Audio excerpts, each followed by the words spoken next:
Welcome to Hojo Radio. Where there's life, there's fun.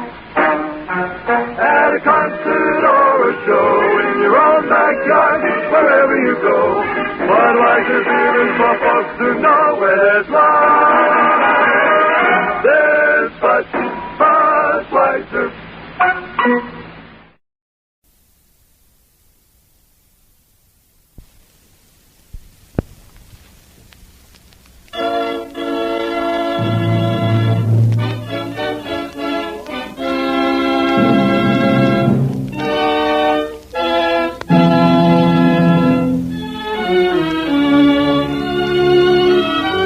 The makers of Campbell Soups present the Campbell Playhouse.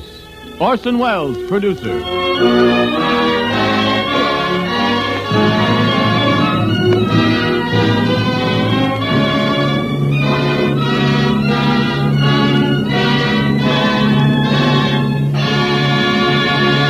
Good evening, listeners. This is Ernest Chappell speaking. Tonight, the Campbell Playhouse presents Orson Welles in his own radio version of that great sea story, Mutiny on the Bounty. But first, a word from our sponsor. Any day you look on the lunch or dinner menu of the most popular restaurant in town, you will likely find that one dish featured is chicken. Ask the proprietor about this, and he'll tell you that chicken is a best-seller, not only with the regulars, but with people who are eating out in style. And it's true wherever you go. Chicken is usually first choice when the meal is to be something specially fine.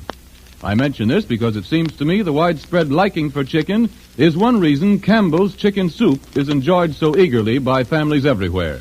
You see, this soup is chicken through and through, so that as sure as you like chicken, you'll like Campbell's chicken soup.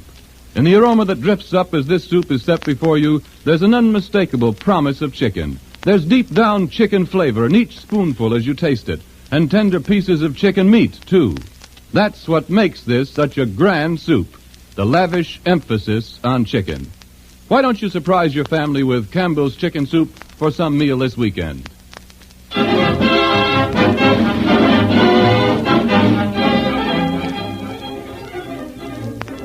Good evening, this is Orson Welles. On the 12th of September, 1792, there occurred in England the most remarkable court-martial in maritime history. 7 naval officers and men were on trial for their lives before the Lords Commissioner of the Admiralty on charge of high treason. Revelations at this trial of conditions prevailing on the ships of the British Navy came finally to exert a powerful influence in humanizing the administration of the world's navies and making more tolerable life at sea.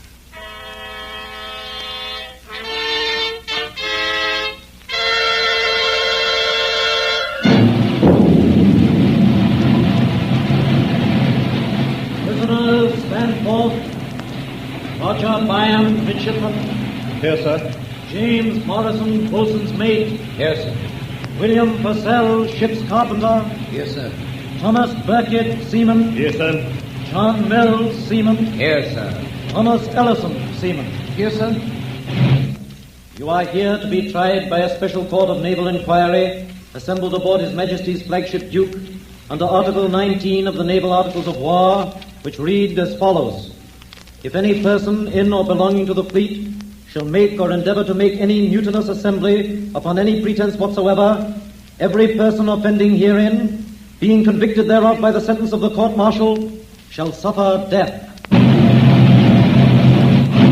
First witness to the Crown, Captain Bligh. Captain Bligh? Yes, my lord. Captain Bligh, have you any statement to make to this court concerning the mutiny aboard His Majesty's ship Bounty, while under your command in the great South Seas? I have, sir. I have prepared a statement which I now beg the court's permission to read. The court will hear your statement, Captain Bligh.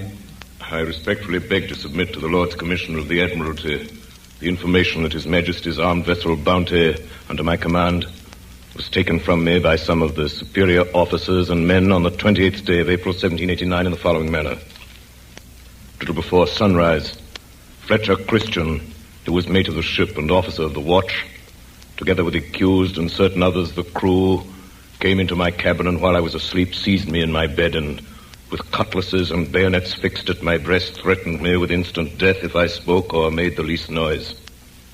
I was hauled on deck in my shirt and without a rag else. The boatswain was ordered to hoist the launch out, and the officers and men who remained loyal were ordered into the boat. We then veered astern, all 19 souls. The boat was so lumbered and deep in the water that it was believed we should never reach shore. The size of the boat was 23 feet from stem to stern, rowed 6 oars. After considering our melancholy situation, I was earnestly solicited by all hands to take them toward home. Therefore, after commending our souls to God, I bore away for New Holland and Timor, across a sea but little known, in a small boat laden with 19 souls, without a single map of any kind, and nothing but my own recollection and general knowledge of the situation of places to direct us. After enduring dangers and privations impossible to describe, we sighted Timor on the 12th of June, and on the morning of the 15th before daylight, I anchored under the fort of the Dutch settlement at Kupang. This voyage, in an open boat, I believe to be unparalleled in the history of navigation. One thing I wish to add, that on the night preceding the mutiny, coming up on deck during the middle watch, according to my custom, I discovered Fletcher Christian, the ringleader of the mutineers, in earnest conversation with Roger Byam, midshipman, one of the accused. In the darkness of the deck, I was not observed by these men who were standing on the starboard side of the quarterdeck between the guns. Nor had I any apprehension at that time that their conversation was not innocent. But as I approached unseen, I saw Roger Byam shake hands with Christian. And I distinctly heard him say these words, "You can count on me," to which Christian replied, "Good. That's settled then." The moment they discovered me, they broke off their talk. I have not the slightest doubt that this conversation concerned the forthcoming mutiny. It is all, my lord.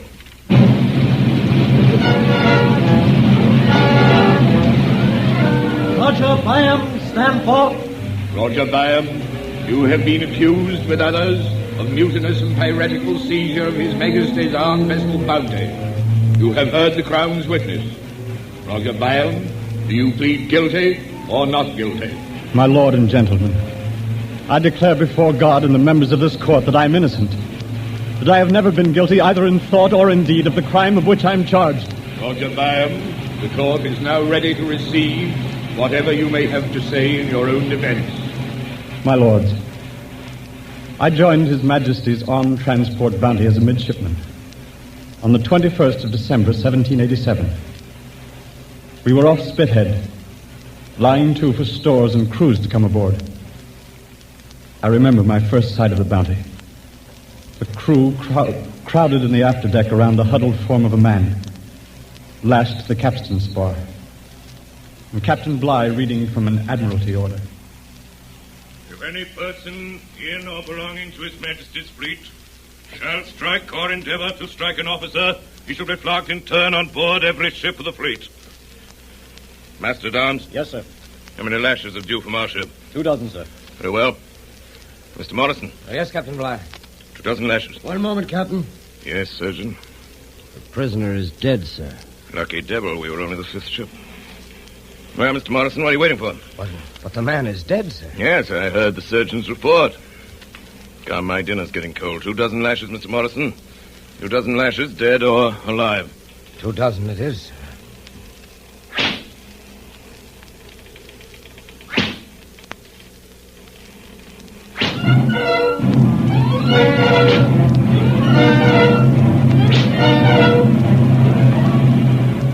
On the morning of the 23rd of December, with 45 officers and crew aboard, and as the guns of the fleet fired a farewell salute, the Bounty set sail for Tahiti and the great South Seas. Lieutenant Christian. Aye, Captain Bligh. Take charge, raising anchor, sir. Very well, sir. Fryer, the topsail. Aye, sir. Berthel. Aye, sir. Stinkler. Aye, sir. Surgeon Hoggan. At your service, sir. Surgeon Hoggan, you'll moderate both your voice and your rum rations. At your post. Very well, sir. Mr. Morrison, we're ready, sir. Aye, sir. All hands out or down here. Lash and carry. All men to their stations. All men to their stations. Hold short, men. Close the topsails. Are you asleep on the foretop? The main topmen are off the iron. Are you alive, you crawling caterpillar? Aye, Way anchor, men. You heave ho! You Ho! Heave! Ho! The forecast! Heave! Ho! Get the mainsail at us! Aye, sir. Ho! Heave hearty! Ho! Heave hearty! Ho! Heave! Ho! Lord the main tack, be lively! Ho! Heave! Ho! Ho!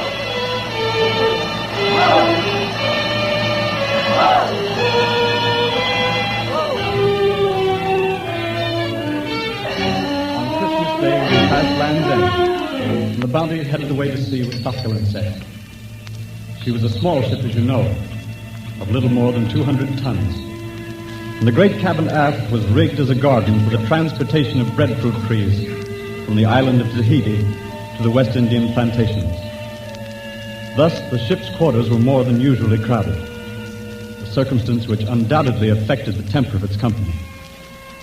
The officers messed in a screened-off space on the lower deck, aft of the main hatch. At the captain's table sat Mr. Fryer, this ship's navigator, an elderly man long in the service of His Majesty's Navy, and Mr. Christian, the mate, a man of only 24, of fine presence, from a good English family. Don't you talk to me about seamen, Mr. Christian. I know them better than you, curse them, a lazy, incompetent lot of scoundrels. Heaven knows the captain has trials enough with such a crew. Dregs of public houses. They don't know a sheet from a tack. I venture to differ with you, Captain Bligh. I should call Ellison and Mills first-class seamen. Even Burkett, though he may be willful... Willful, eh? Burkett's an insolent hound. I have my eye on him. Slightest report of misconduct, I'll have him seized up and flogged. If I may express an opinion, Captain Bligh... Yes, Mr. Christian? Burkett's a man to tame with kindness rather than with blows. La-di-da, Mr. Christian. On my word, you should apply for a place as master in the young lady's seminary. Kindness, indeed. A fine captain you'll make with such ridiculous notions.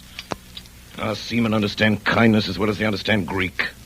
Fear is what they do understand. Without fear, mutiny and piracy would be rife on the high seas. Aye, there's some truth in that, sir. I can't agree. Seamen don't differ from other Englishmen. There are some, the best of them, who will follow a fair and kind officer to the ends of the earth. Rot. As far as I trust them as the end of a yardarm. If you have to talk such nonsense, Mr. Christian, don't do it in my mess where I have to listen to you. Very well, Mr. Bligh. In the future, I shall dine where my opinions are more acceptable.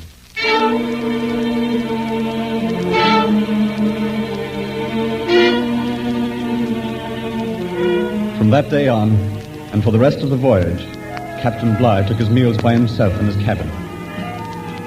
In latitude 39 degrees north, just off the coast of Tenerife, we ran into heavy weather. A huge wave stove in 3 of our longboats, carried away our cases of beef, and spoiled a large part of our stock of bread. We laid into Santa Cruz for fresh supplies of water and beef. The meat that was taken on ship was so tainted the men threw most of it overboard. Captain Bligh kept the men at work, repairing the ship's boats from morning till night. Captain Bligh. Yes, Mr. Fryer. Men are asking when they can start shore leave, sir. So they can get drunk in the taverns, I suppose. We've been at sea nearly 8 weeks, sir. Maybe 8 months before they set foot in land, and might as well get used to it. No shore leaves, Mr. Fryer. Aye, sir.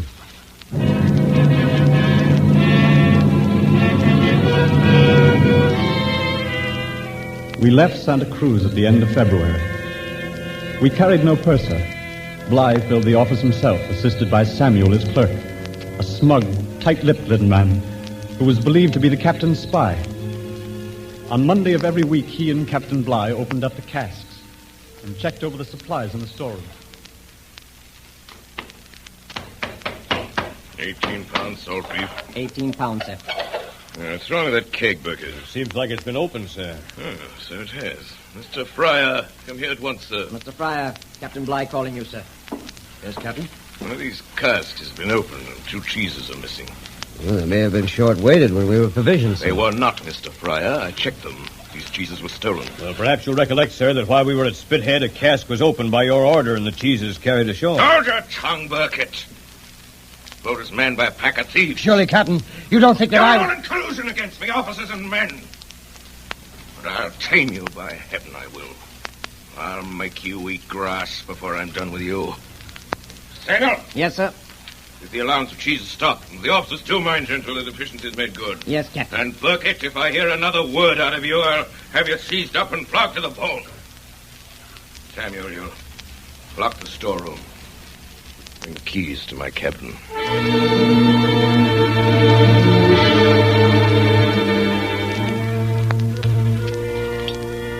So help me. Bligh ordered those 2 cheeses taken out at Spithead. I can back you there, Burkett. I carried them myself. 2 cheeses and a cask of vinegar at Bligh's house. So that's the game, is it? Lining his pockets by starving us. Curse his blood.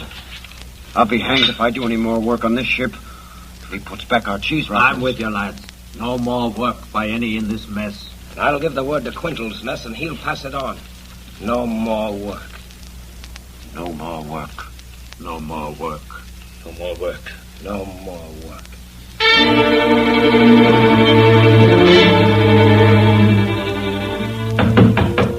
Come in. Captain Bligh. Yes, Mr. Christian. As officer of the deck, sir, I feel it my duty to make a report. Well, what is it? The grumbling in the forecastle, sir. It's becoming serious. Ah, is it? What are the scoundrels grumbling about now? Many things, sir.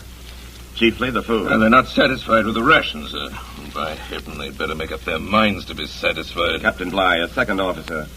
I am in a measure responsible for their conduct. If I may suggest, sir, I think it would be wise to listen to their grievances. You may keep your suggestions to yourself, Mr. Christian. I think it only right that you should hear what the men... I am the only judge, sir, of what's right and wrong on this ship. I'm tired of their bloody complaints. Since you seem to be their advocate, Mr. Christian, you can tell them this. The first man to complain from now on will be placed in chains.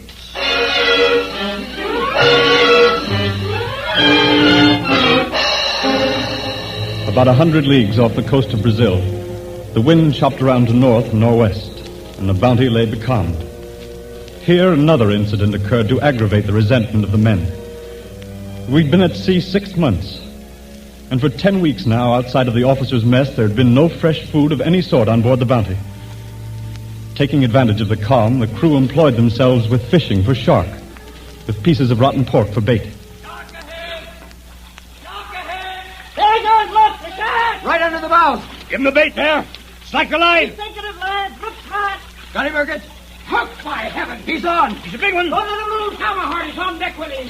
Heave ho! Heave ho! Here he comes. Heave He's a big one, all right. Heave ho!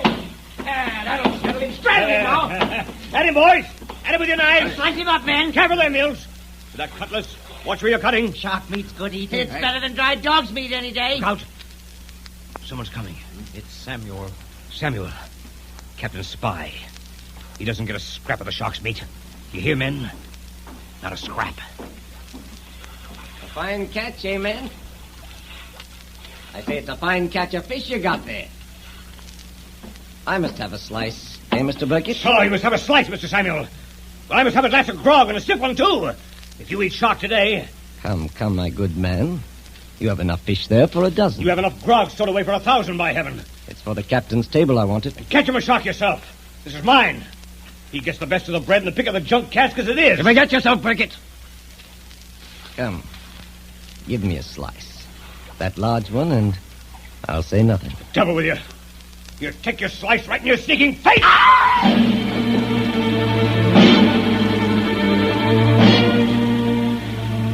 Burkett spent the night in irons.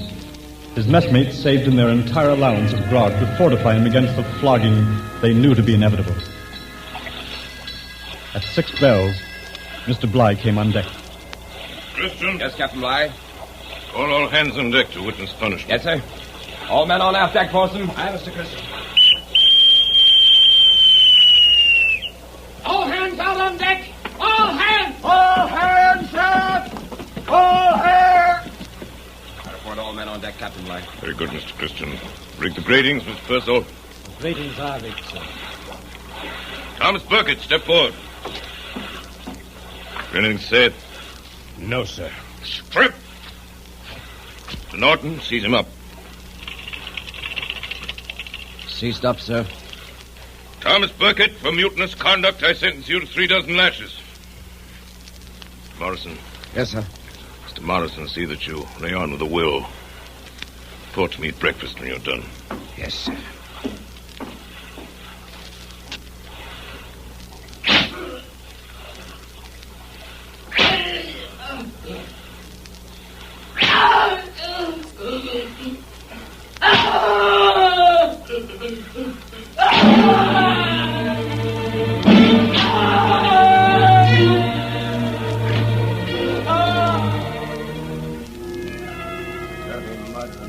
Did you see Burkett when they cut him down? Black in the face he was. The bone showing through the flesh. And now the old devil's got Purcell in irons. I say, Mr. Fryer and Bligh ain't speaking no more.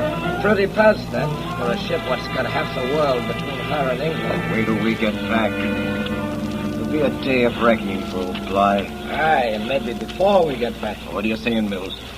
We gotta get back to England, don't we? We could get back without Bligh if we had to. There's a man that could take the bounty home. I ain't a better man than Bligh. Christian, you mean? Christian. Yeah, that's right. Mr. Christian. Mr. Christian.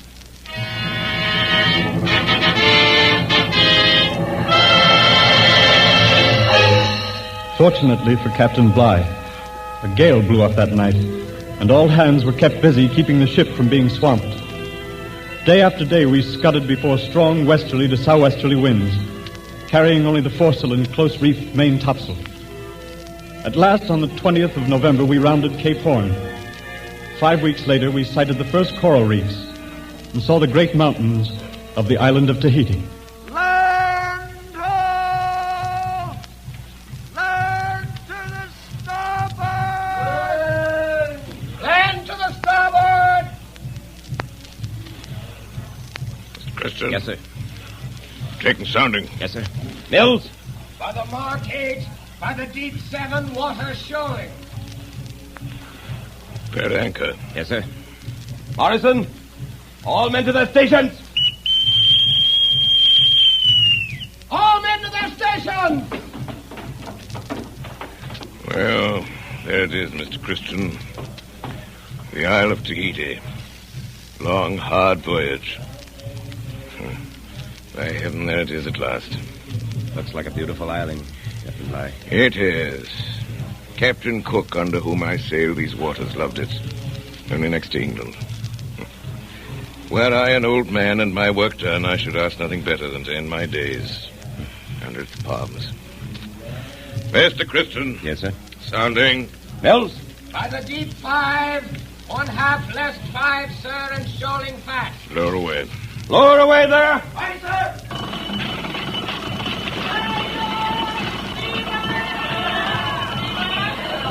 Natives coming aboard, sir. Lower the line. Aye, sir. Mr. Christian. Yes, sir. Set a watch. See that those thieving yellow devils don't steal anything when they come aboard.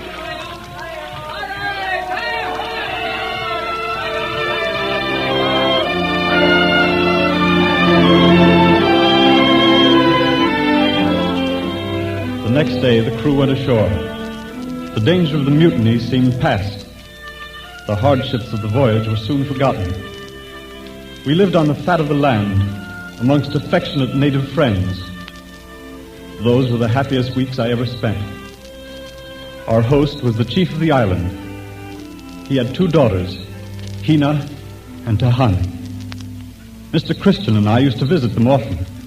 The 4 of us would go swimming, sporting in the breakers or lying on the white sand of the coral beach.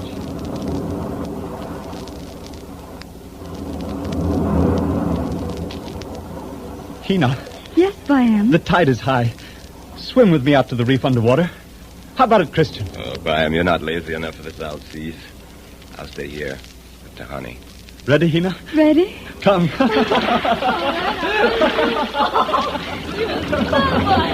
You English, you swim like frogs. I'll show you when we get to the reef.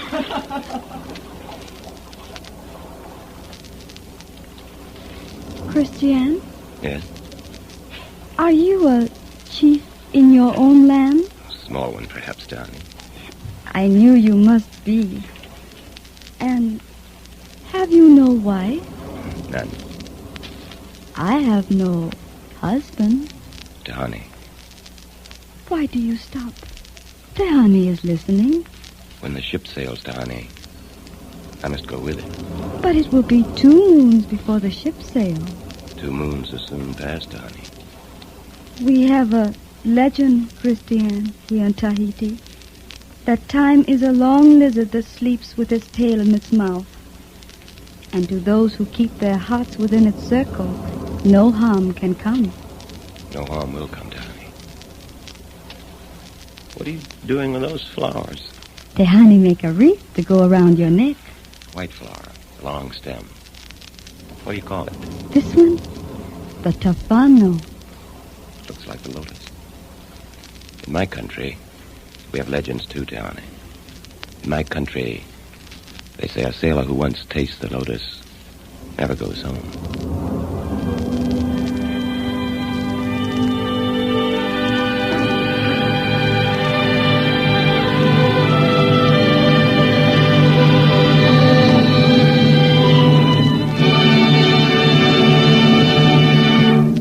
You are listening to the Campbell Playhouse presentation of Mutiny on the Bounty. We pause now for station identification. This is the Columbia Broadcasting System.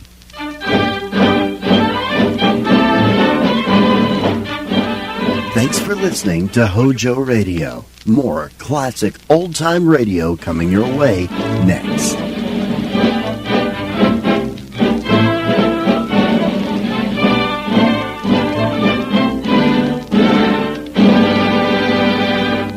This is Ernest Chappell welcoming you back to the Campbell Playhouse. In a minute or two, we will resume our presentation of Mutiny on the Bounty, starring Orson Welles. Meanwhile, may I say a word or two about mutiny in another form? Over many years, modern genius has been showing women the way to give their families better food with less kitchen time. And call it mutiny or call it evolution, women have been quick to take full advantage of these benefits for their families and themselves. No longer does the good housewife feel she must spend long hours each week making her own bread and churning her own butter. To give her family their favorite dishes, it is no longer necessary to spend so many hours in her kitchen. Her household shelves are laden down with many of these foods, ready prepared for her and of a quality equal to her own good homemade kind. Among these fine foods are soups, Campbell soups. If you have never tried them, I invite you to try a can of Campbell's chicken soup tomorrow. I cannot think of a finer way to introduce you to Campbell's soups than that. Once you've tasted Campbell's chicken soup, I feel certain you'll be convinced that soup making at home is a task you can well turn over to Campbell's chefs. And now, back to the Campbell Playhouse presentation of Mutiny on the Bounty, starring Orson Welles.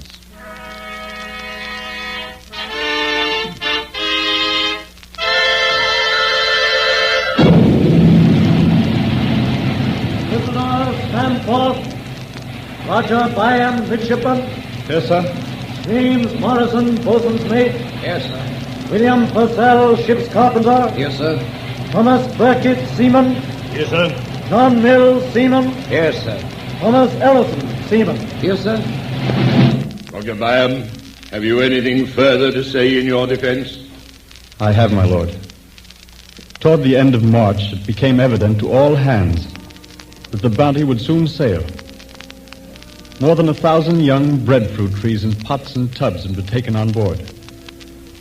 The relaxation of discipline now came to an end.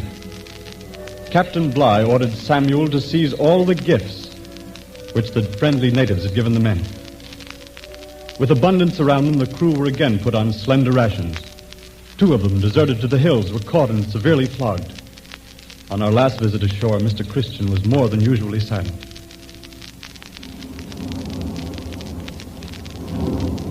Christiane, you are going to sail.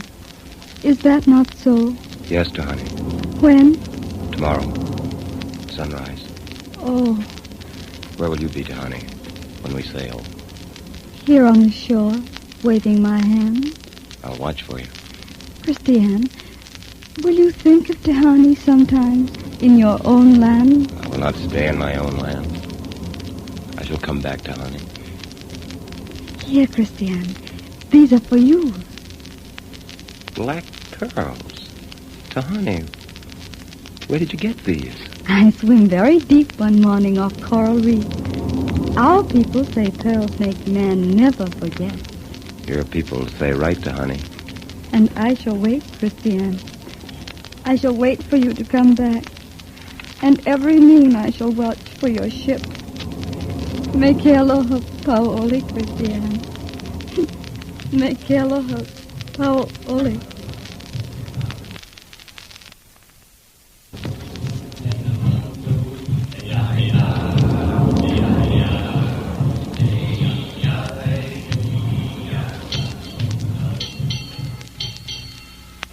Mr. Christian, Mr. Bligh, you're late. Both of you. I'm sorry, sir. I didn't realize... Is that no definite time for our return, Captain Bligh? Come right a minute.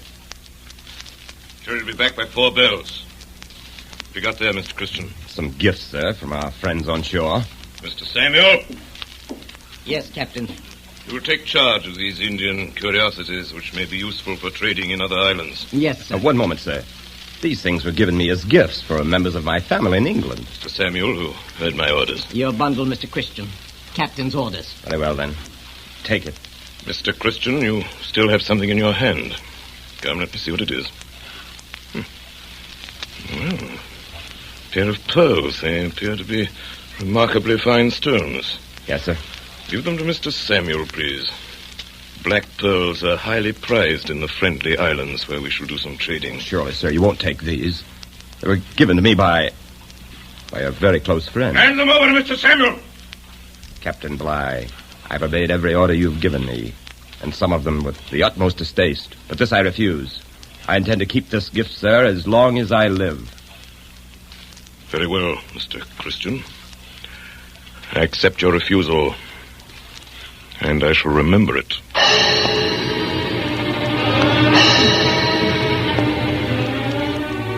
On the 4th of April, 1788, the Bounty with her cargo of breadfruit trees set sail from Tahiti. All went quietly enough until the evening of April 14th. That morning we left the island of Numuka in the Friendly Archipelago, where we did our usual trading with the natives.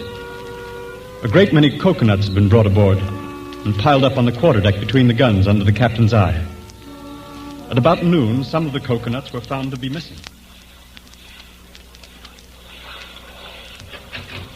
Mr. Morrison. Aye, sir. Are all the officers assembled on deck? Aye, sir.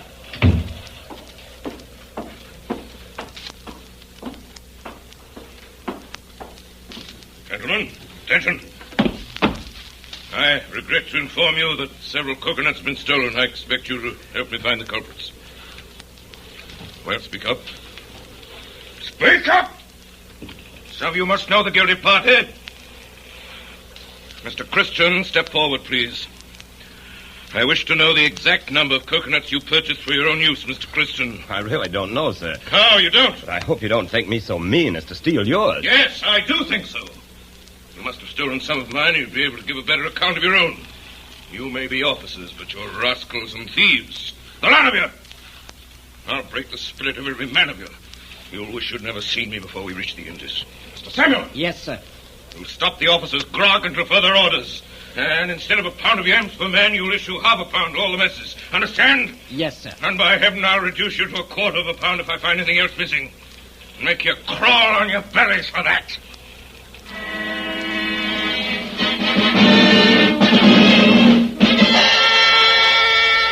It was feverish hot below deck that night, and there was an uneasy stirring in the forecastle.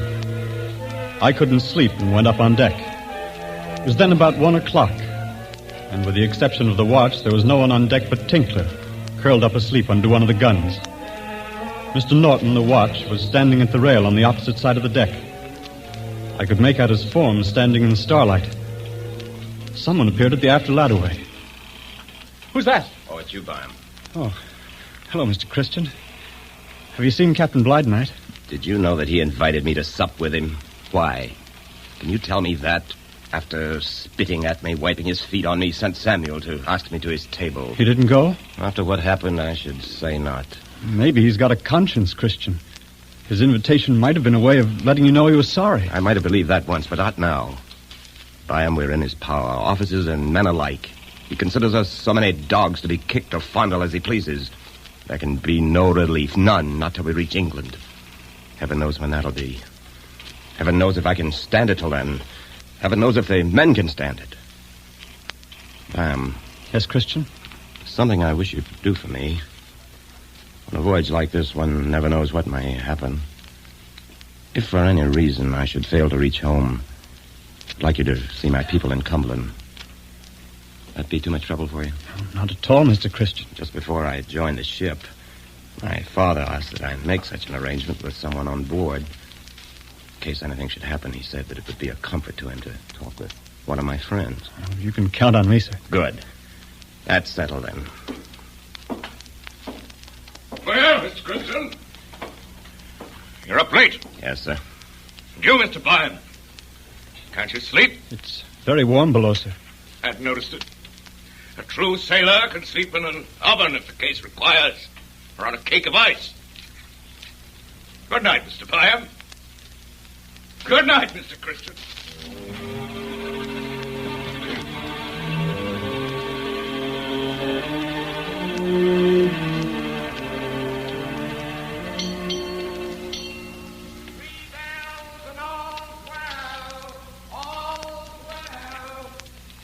Smith.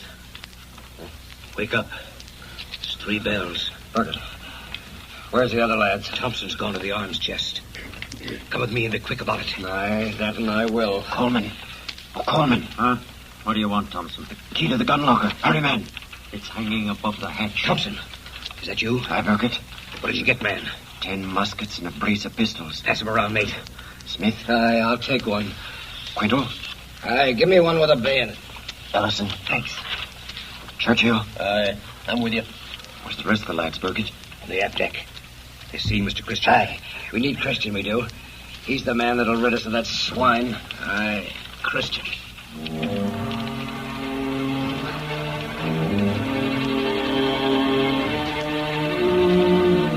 Mr. Bligh!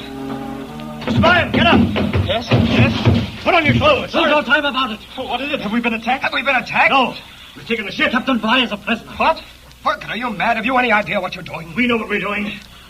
Bligh's done all this on himself. Now, by heaven, we'll make him suffer. I'm going to shoot the dog. Don't you try any of your young gentlemen's ideas on us, or we'll murder some more of you. Seize them up, Burkett. They're not to be trusted. Hold your tongue. Mind the gun locker. Come, gentlemen, hurry into your clothes. Oh, Quiddle. Yes, Burkett. Stand fast by that door there. No one's to come forward without my orders, you understand? Come on, now then, come on, get going. Burkett. Up the ladder way. On deck with you. Captain Bligh, stand back. Don't move a step. Isn't there a loyal man among you? Will you hold your tongue, Mr. Bligh? Or shall I shove this bayonet into your ribs? Go ahead, Christian. Murder me. Go on ahead. I'm master of this ship now, Mr. Master Bligh, and of by the heaven, ship? I'll stand no more of your abuse. Christian, you traitor! I see you hung. I'll have you flogged. Hold your tongue or you're dead this instant. Lift the dog's throat. Let him have it. Quiet! Quiet, the lot of you. I'll give the orders on this ship. Beckett, get the other officers on deck. They're fetching him up, sir. Mr. Christian, think what you do. Release me. Lay aside your arms. Let's be friends again, Mr. Christian. Mr. Christian, I give you my word that nothing more shall be said of this matter. Your word is of no value, Captain Bligh. What do you mean to do with me? Shoot you swine! Seize him up at the gratings, Mr. Christian. Give us a chance at him with the lads. Silence! We'll give you justice, Mr. Bligh. Which is more than you've ever given us. What's your plan, Mr. Christian? You've a right to know. Aye, that we have. Mind what you're about, Thompson. I'm master of this ship. You're a mutinous swine! That's what you are, Christian. They'll never listen to you. They're... Maybe that'll teach you to hold your tongue. Mr. Christian. Stand back, Bam. Think what you're doing, Christian. This is my affair. Up the steps with you. Fryer, Put Purcell. down the gun. Over on that side of the deck with Bam and Morrison. Mr. Christian, are you in this? Yes, Mr. Fryer. I've taken the ship. None of you will be hurt unless you resist. What are you going to do with Captain Bligh? Kill me! That's what the villain's going to do. Oh, Kill Mr. me! Bligh, no, I'm not going to kill you. I'm going to put you adrift in the longboat. Longboat? That's right. Turn him at the Shot! shot! Turn me loose in that rotten little boat, will you? 3,000 miles from land? What else is that but murder? Giving you a chance, Mr. Bligh. It's more than you'd give me. Mr. Mills. Aye, Mr. Christian. Near the launch and be lively. Aye, sir. Ellison, Quinton, give me a hand with the davits. Now, gentlemen, you have your choice. The rest of the men who haven't joined us, you stay on ship with me, or you go with Bligh. I give you warning. Come with me and I'll see you hung. I'll stay. I'm with you, Mr. Christian. Stand on this side. I'm going with the captain. Not me. Over here, then. Mr. Fryer? Mr. Christian, listen to I've reason. no time, Mr. Fryer. Answer my question. I've sympathy for you, the wrongs you've suffered, but none whatever for what you're doing now. I have not asked for your sympathy, Mr. Fryer. Mr. Byam, what's your decision? Mr. Byam. I shall go with Captain Bligh. Very well. Over here, then. On that side.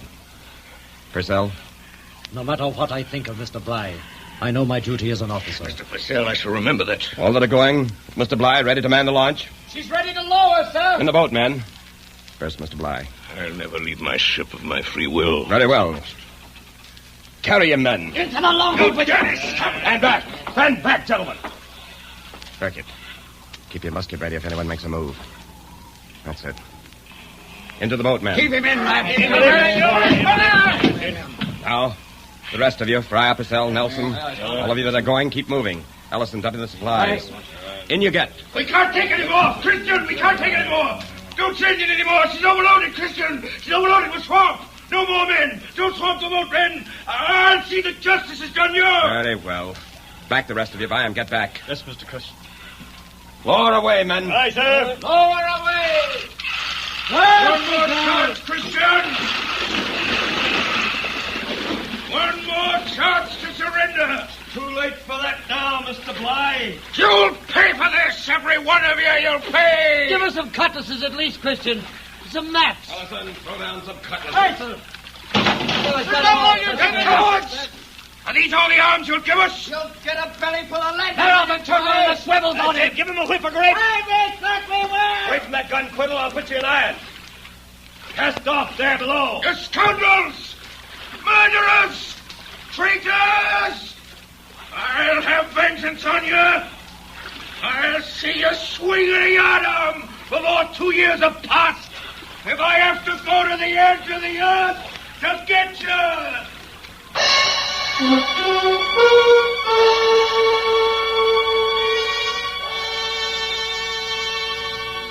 The launch was soon 100 yards from the ship, with Bligh and 18 men crowded aboard. There was no chance of my joining them. A northeast breeze freshened and the Bounty began to gather way. Under Christian's command, we put back to Tahiti. There we parted. It was his intention to turn his back forever on civilization and settle in some remote island in the South Seas. The rest of us well determined to return to England. With him aboard the Bounty went 8 members of the crew, 8 native women, and Tahani, his wife. The last I saw of the Bounty, she was standing off the shore of Tahiti with all sails set, heading north into uncharted waters where the light easterly breeze had been.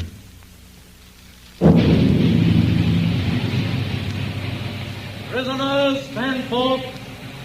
Roger Byam. Here, sir. James Morrison. Here, sir.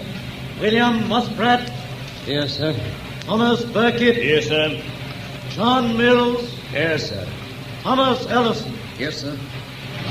Do any of the accused have anything further to say in your defense? No, my lord. No, my lord. No, my lord. No, my lord. No, my lord. Having heard the evidence produced in support of the charges made against you, and having maturely and deliberately weighed the whole of the evidence, this court is of the opinion that the charges have been proved against you. It doth therefore judge that you shall suffer death by being hanged by the neck on board any of His Majesty's ships of war not later than 1 month from this date, and at such a time and such a place as the commissioners for executing the office of Lord High Admiral of Great Britain and Ireland shall, in writing, under their hands, direct.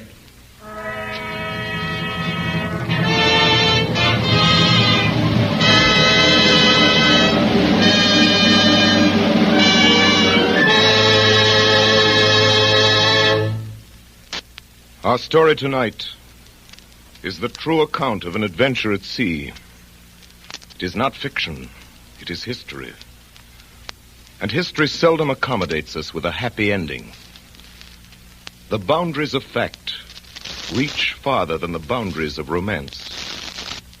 And even when the last of the principles of any action have died, it cannot surely be said that any human event has ended in the sense that a story ends.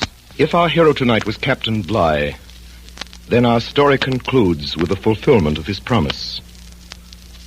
For Captain Bligh, sailing without charts or instruments, against thirst and hunger, against heat and cold, after 41 perilous days on the open sea, brought the launch of the Bounty with its crew of 19 souls into the Dutch port of Timor, 3,618 miles from where they had been set adrift. He kept his word, returned to England, brought 7 of the mutineers to trial and saw them convicted to treason and condemned to death. If our hero was Roger Byam, then the story still has a happy ending. For in spite of Captain Bligh, and quite in keeping with the best traditions of melodrama, he was reprieved from hanging at the 11th hour and lived to marry a girl and to become a captain in the British Navy. As to Mr. Christian, the end of his story has not been written. It has been told that with his wife Tahani and a few of the mutineers, he sailed the Bounty far off the trade lanes to an island they called Pitcairn. They may not have lived happily ever after, but for almost 150 years their descendants have continued in existence, free from the bondage and misery against which Fletcher Christian rebelled.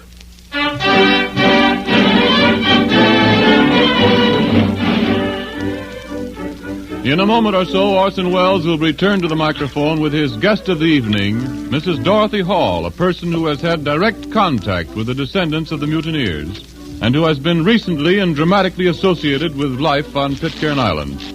While we are waiting for them, let me remind you of something I was talking about a little while ago, of the lavish emphasis on chicken in Campbell's chicken soup.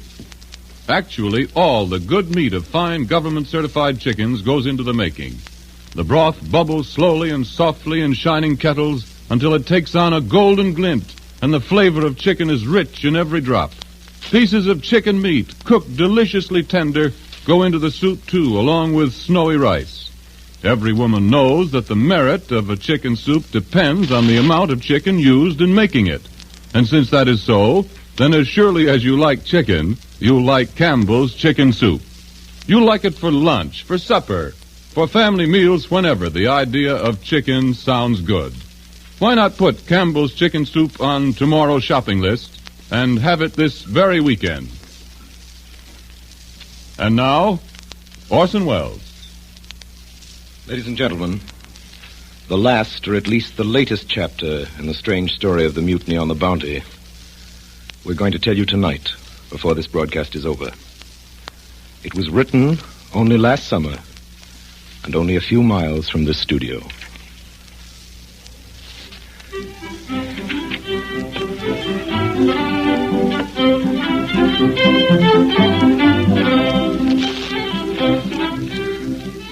Hack is a taxicab. It is also what you call a writer if you're mad at him. Quack is what Donald Duck says, and what you should never call a doctor. Ham is the most distinguished reference you can make to an amateur radio operator. But there are 2 kinds of hams, and smile when you call a radio actor a ham. Say ham to Mrs. Dorothy Hall, however, and she'll just smile. I'd like to make this quite clear before I go on. When you say radio ham to me, it is either dramatic criticism or fighting words, depending on how big you are. But okay around Mrs. Hall, because ham is just a pleasant reminder in the queer vernacular of her own people that she has passed tests A and B of the Federal Communications Commission and belongs to the elect among amateur radio operators of the world. Mrs. Hall's kind of ham pioneered radio. Mrs. Hall's kind of ham stays up late and gets up early, eats irregularly, rescues flood victims, and talks like an E. Phillips Oppenheim spy into an H.G. Wells machine, thinking nothing of such phrases as QRM, QC, QRT, and QSL, the exact meaning of which I am not entirely certain. 88, however, means love and kisses. This I have committed to memory in several languages. 88.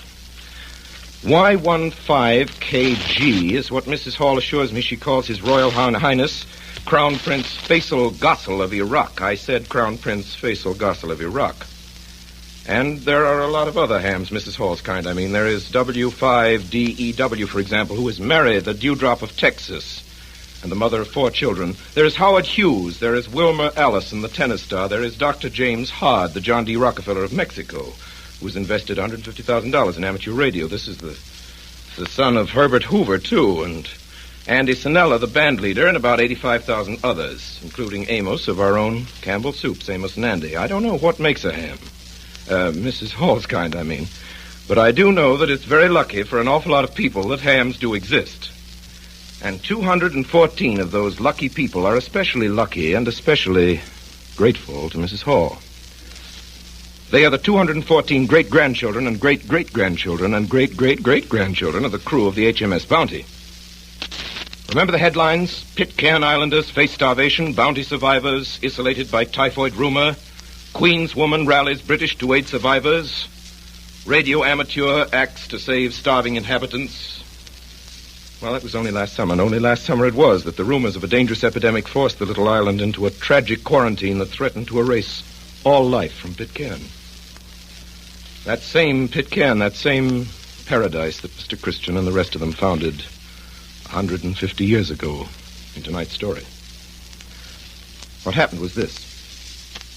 Stories of a contagious disease on Pitcairn Island spread faster than any disease through the islands, from Panama to Tahiti, from Samoa to New Zealand, and boats, all of them, from the biggest traders to the littlest tramps, kept off. The harbor was closed. Pitcairn Islanders watched them, boats with food and, most vital, with medical supplies, sail past them almost within shouting distance and away into the sky. And so it was that slow death and death by torture faced a community in the very presence of civilization. Faced a people whose ancestors had known this torment and this kind of death. And here's how another chapter was written in the saga of the Bounty.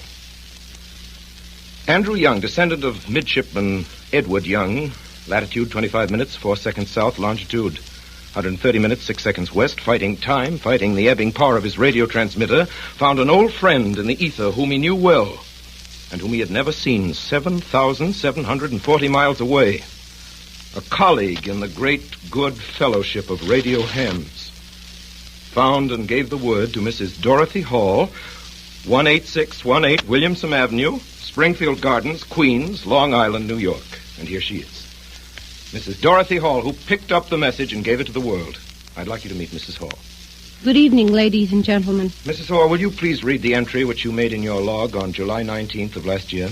Certainly, Mr. Wells. Here it is. 4:38 a.m. While in contact with VR6AY, he requested that I contact the British Consul that no ships had stopped for trading since May 25th, and they needed food and medical supplies. Mrs. Hall, when did help finally reach the islanders? Just 9 days after I received the message. They must be tremendously grateful for what you've done for them. Well, they're very nice people. I think you're understating the situation, Mrs. Hall. I must tell you that since Mrs. Hall rescued Pitcairn Island, I found out from other sources she's become what amounts to its unofficial consul general, purchasing agent, advisor, and guardian angel. Well, Mr. Wells, that's quite a title. Tell us, Mrs. Hall, what do you think is the outlook for the islanders? I'm afraid not so very encouraging. They are entirely cut off from regular professional medical attention, whereas they recovered from this epidemic, which incidentally has never been diagnosed. It is more than possible, particularly with the threat of cholera, that someday a ship will pull into the harbor and find no one alive. Mrs. Hall, certainly something should be done about this. The people at Pitcairn Island need a doctor. They need someone to tell them what they've got when they're sick and someone to cure them when they've got it. They need at least the simplest medical supplies. I don't know what can be done, but maybe somebody, somewhere, who's listening to this will know the answer. Let's hope so. And now, before wishing you good night, Mrs. Hall, and thanking you for visiting us at the Campbell Playhouse, I'd like our listeners to hear what I found in your log when I visited your home the other day. It's your most recent entry regarding the island. It's just a sentence, but I think it's very eloquent. It's from the Chief Magistrate of Pitcairn Island to Mrs. Dorothy Hall. Quote, You do what is for our good. It's okay with me. Signed, Richard Edward Christian.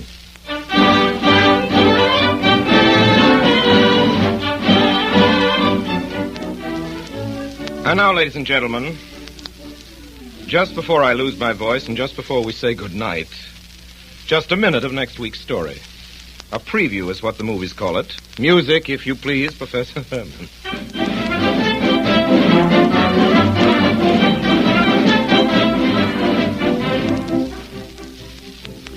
When Mr. Phippeny took the mules out of the traces to lead them down to the stream to drink, he noticed that his wife continued sitting on the spring seat staring ahead of her, and that Addie, now 10 years old, remained in the wagon under the canvas. When he came back, they were as before. Josephine, are you feeling all right? Fine. Don't you like this camping place? As well as any camping place. Well, what about supper? I don't plan to cook any more suppers in this fine, free out of doors. Well, how come? Tomorrow, Addie and I is going back to some town to live or die. Some town like Natchez. And leave me? We two are going back to that town to live or die. Perhaps Mr. Phippeny's poker playing, in spite of his wife's frequent corrosive remarks about it, had given him some helpful training. At any rate, Mr. Phippeny leaned down and began pulling at Breekstill's long ears. Breekstill? We don't want to go to town, we do. We're ashamed of the old wagon. Who are we anyhow? Why, we're the chicken wagon family and ain't got no home except only such as this. Yes, Breekstill, yeah. We can't be chicken wagon people no more.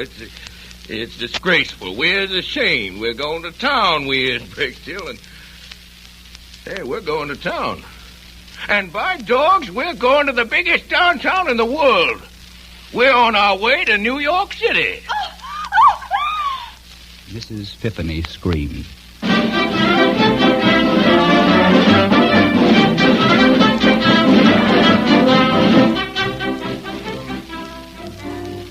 Ladies and gentlemen, what you've just heard comes about at the beginning of next week's broadcast, and the voice you heard telling you the story, because he happened to visit the Campbell Playhouse in this studio tonight, and because he was nice enough to do this for us, was the voice of America's finest actor, Mr. Burgess Meredith, who is the star of next Friday's story, which is a queer story, a funny story, a very, very good story, and a very, very human story, called The Chicken Wagon Family. Until then, until The Chicken Wagon Family, Burgess Meredith, who is next week's star, my sponsor and I, and all of us on the Campbell Playhouse remain obediently yours.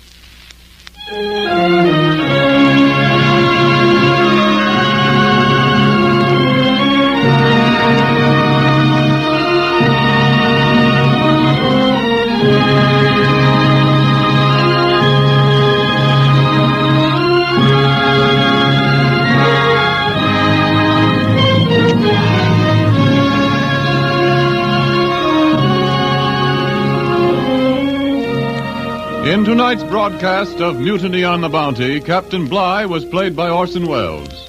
Roger Byam was played by Carl Frank. Joseph Cotton was Fletcher Christian. Thomas Burkett was played by Ray Collins. Mr. Fryer by Frank Reddick. Morrison by Myron McCormick. Edgar Barrier was Purcell. Richard Wilson was Thompson. William Allen was Samuel. And Memo Holt was Tahani. Don't fail to listen in next Friday night when Orson Welles brings to the Campbell Playhouse Burgess Meredith in that lovable, laughable bestseller of a dozen years ago, The Chicken Wagon Family. Get a can of Dr. Lyon's tooth powder today for a few cents at any drugstore. See what a surprise you get the first time you use it. We believe you'll never again return to ordinary, less effective ways of cleaning your teeth. Hojo Radio, we're your old-time radio headquarters. Stay tuned. Star, wavy lines, square. 7, 7, 3.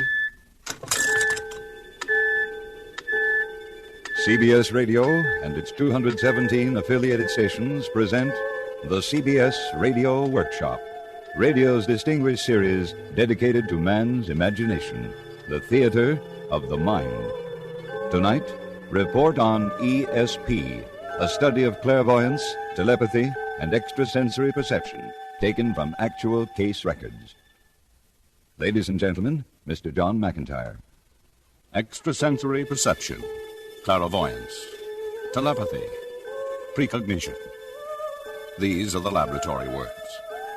But in everyday life, you and I are faced with a multitude of strange occurrences. Item: a man is about to board a certain airliner. Suddenly, on a hunch, he turns back to the ticket window and changes to another flight. An hour later, the plane he would have been on crashes into a mountainside. Item: a mother suddenly and unaccountably breaks into tears at the moment her son is killed 1,000 miles away. Reason? Unknown, unexplained. Cross, square. Today, modern scientists are delving deeper and deeper into these mysteries. Star. In the science laboratory of a great university, a girl sits at a table and draws cards from an automatic shuffling machine. On the face of each card is one of 5 possible designs: a star, a circle, a cross, a square, 3 wavy lines. Without looking at the cards, the girl tries to identify the designs by mental impressions, by clairvoyance. At another table, a man watches dice tumble about in a revolving cage. The man calls out a number. 6. The dice are cast. The number is 6. At still another table, an experimenter stares at a photograph of a tree and tries to project the mental image of this tree to an artist at a drawing board in the next room. These are only a few of the experiments by which modern science hopes to probe into these unexplained phenomena, to solve one of life's greatest riddles. Mr. McIntyre, may I interrupt for just a moment? Certainly. My name is Lawrence Dobkin. Mr. Dobkin? Now, it's my contention most of these things can be explained.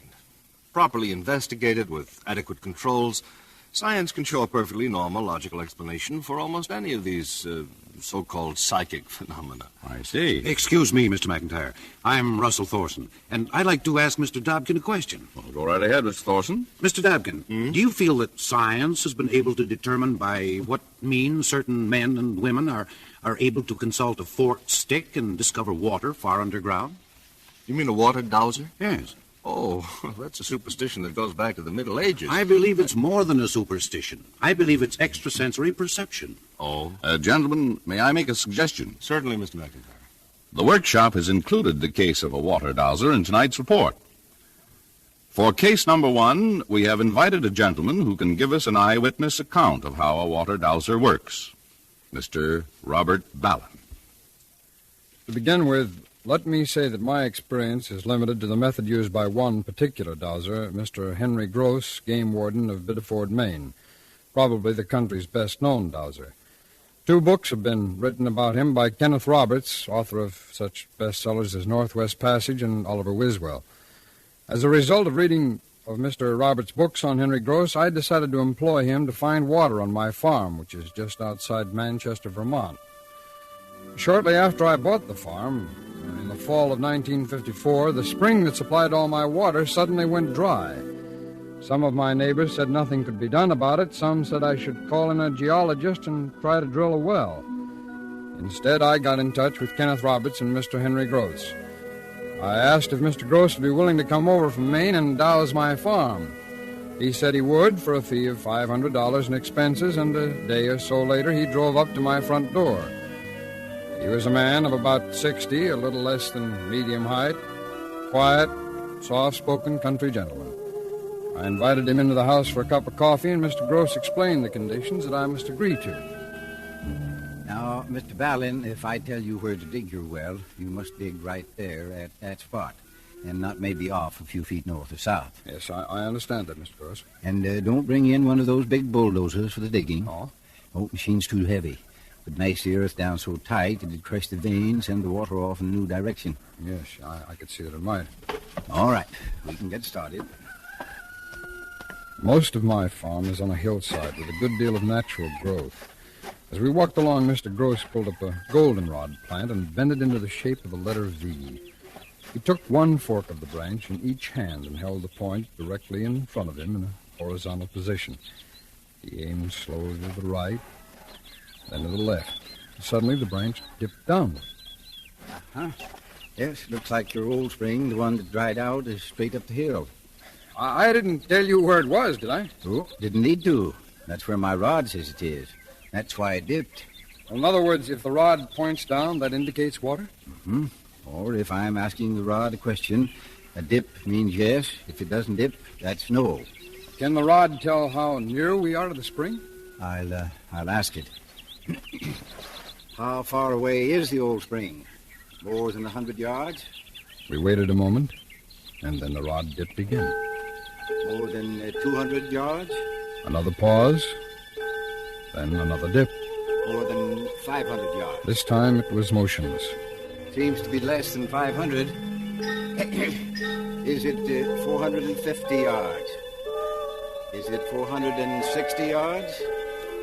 The questions continued until the rod indicated the old spring was 458 yards up the hill.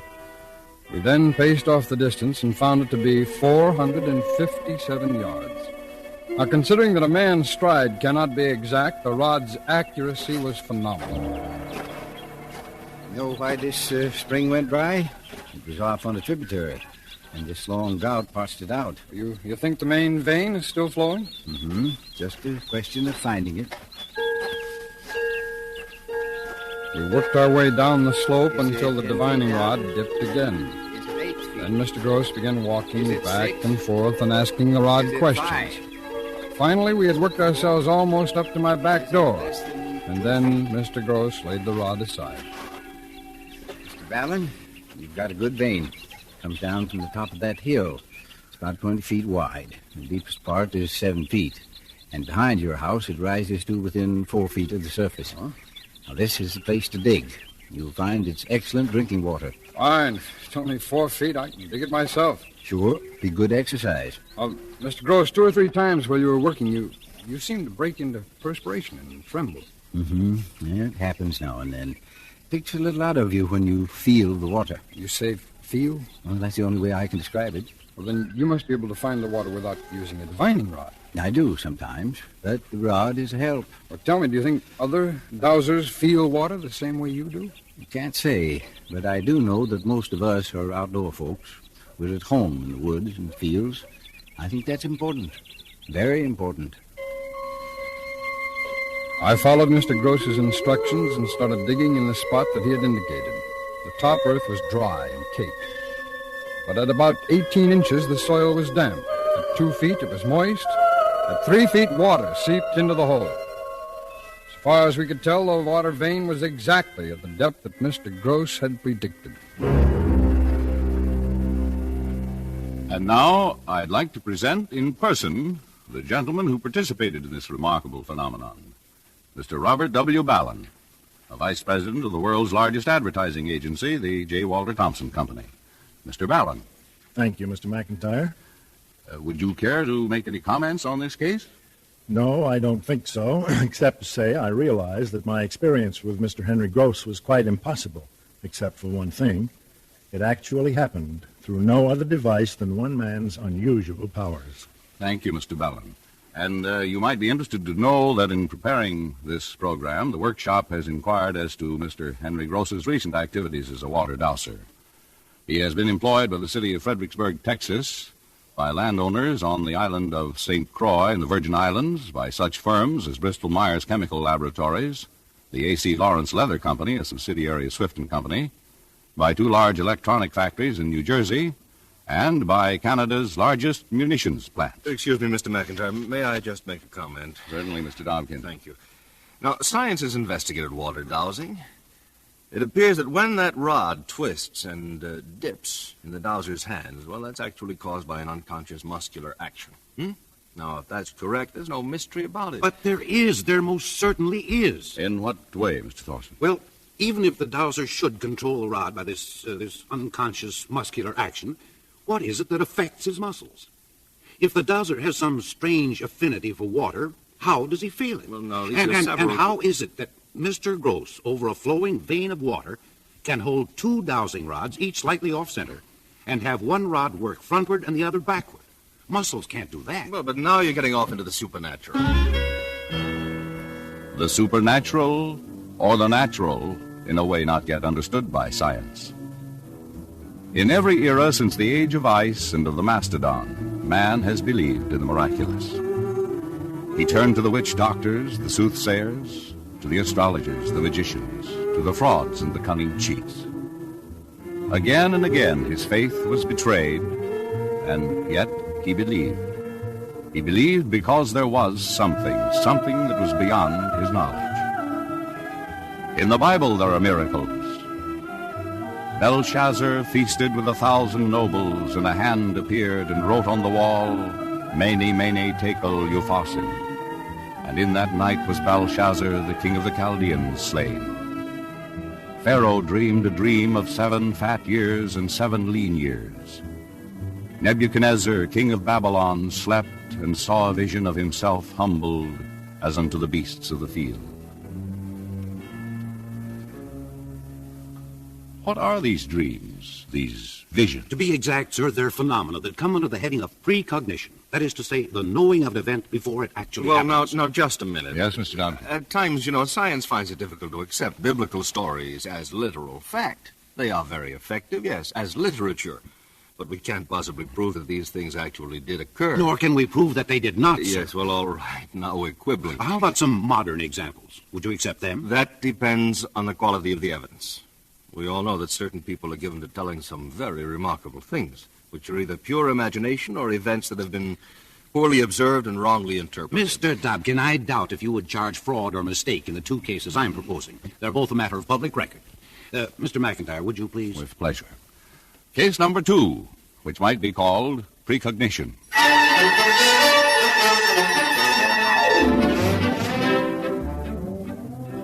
The year was 1858.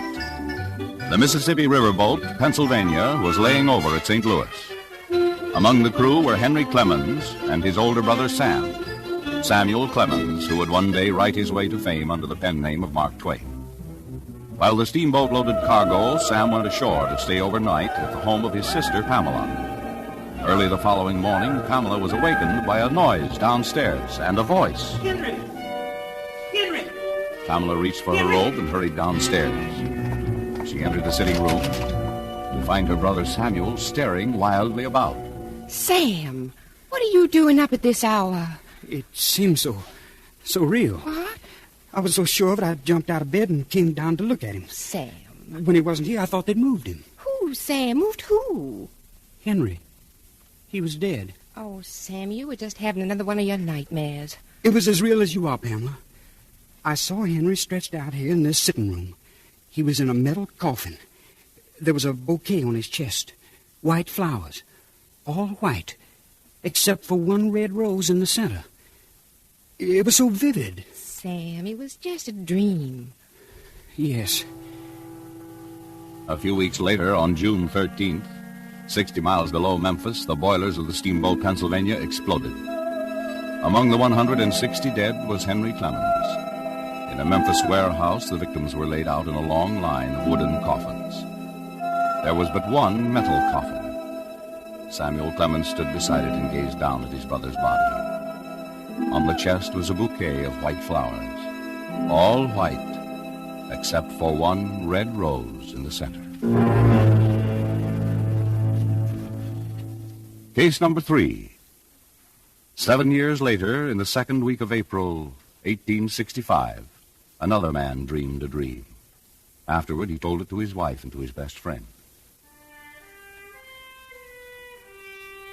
There seemed to be a death-like stillness about me. Then I heard subdued sobs, as if a number of people were weeping. I thought I left my bed and wandered downstairs. I went from room to room. No living person was in sight, but the same mournful sounds of distress met me as I passed along. I was both puzzled and alarmed. I kept on until I arrived at the East Room. There before me was a catafalque on which rested a corpse wrapped in funeral vestments. Around it a throng of people, some gazing mournfully upon the corpse, others weeping pitifully. I asked one of the soldiers there, "Who is dead in the White House?" "The president," he said. "He was killed by an assassin."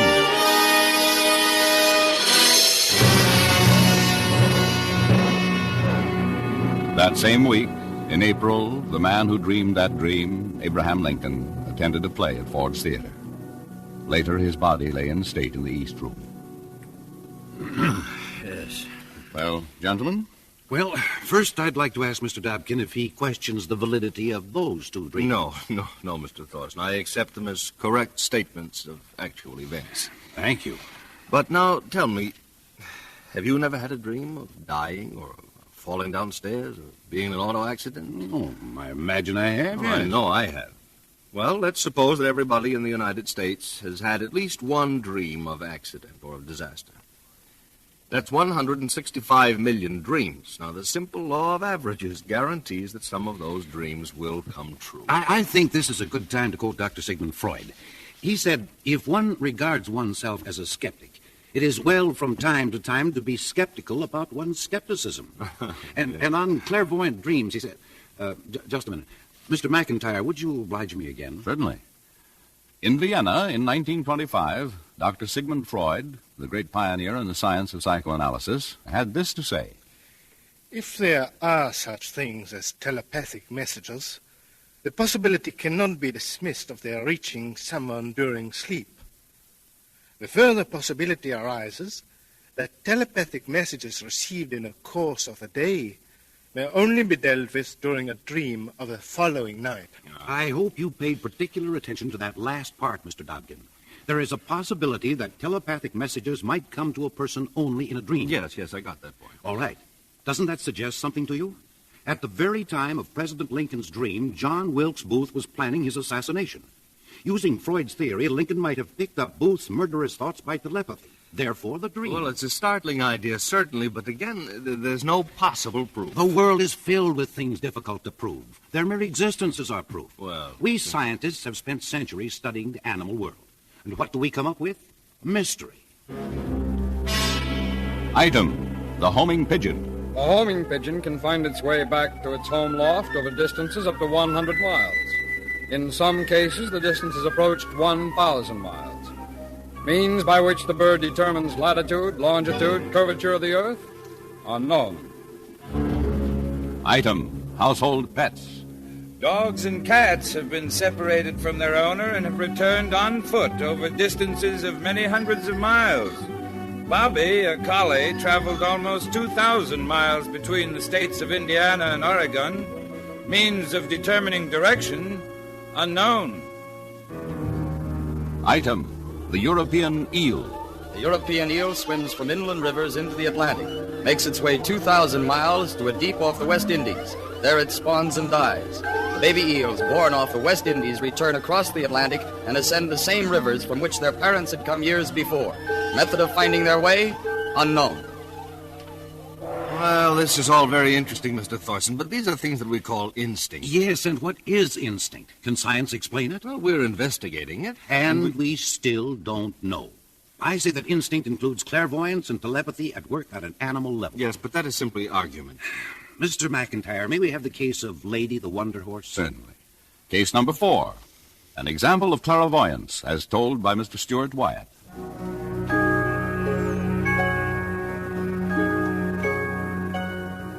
Well, it was back in the fall of 1950, late October. My wife Nancy and our 12-year-old boy Billy and I went up to spend a weekend at our mountain cabin. This was back in eastern Tennessee on the shore of a small lake. Late Saturday afternoon, Billy went out in a sailboat. I told him not to because it looked like there was a storm blowing up, but, well, you know how kids are. But, well, anyway, the wind kept getting stronger and stronger. And Nancy and I got worried. We saw Billy trying to take in sail, but he couldn't do it fast enough. Then the mast broke and the boat capsized. I swam out to the wreckage, but there was no sign of Billy. So we telephoned the nearest forest ranger station, and they sent over a couple of men with a search boat. They couldn't find anything either. That night in the pouring rain, we had over 200 volunteers combing the woods and the shore. They even brought in bloodhounds.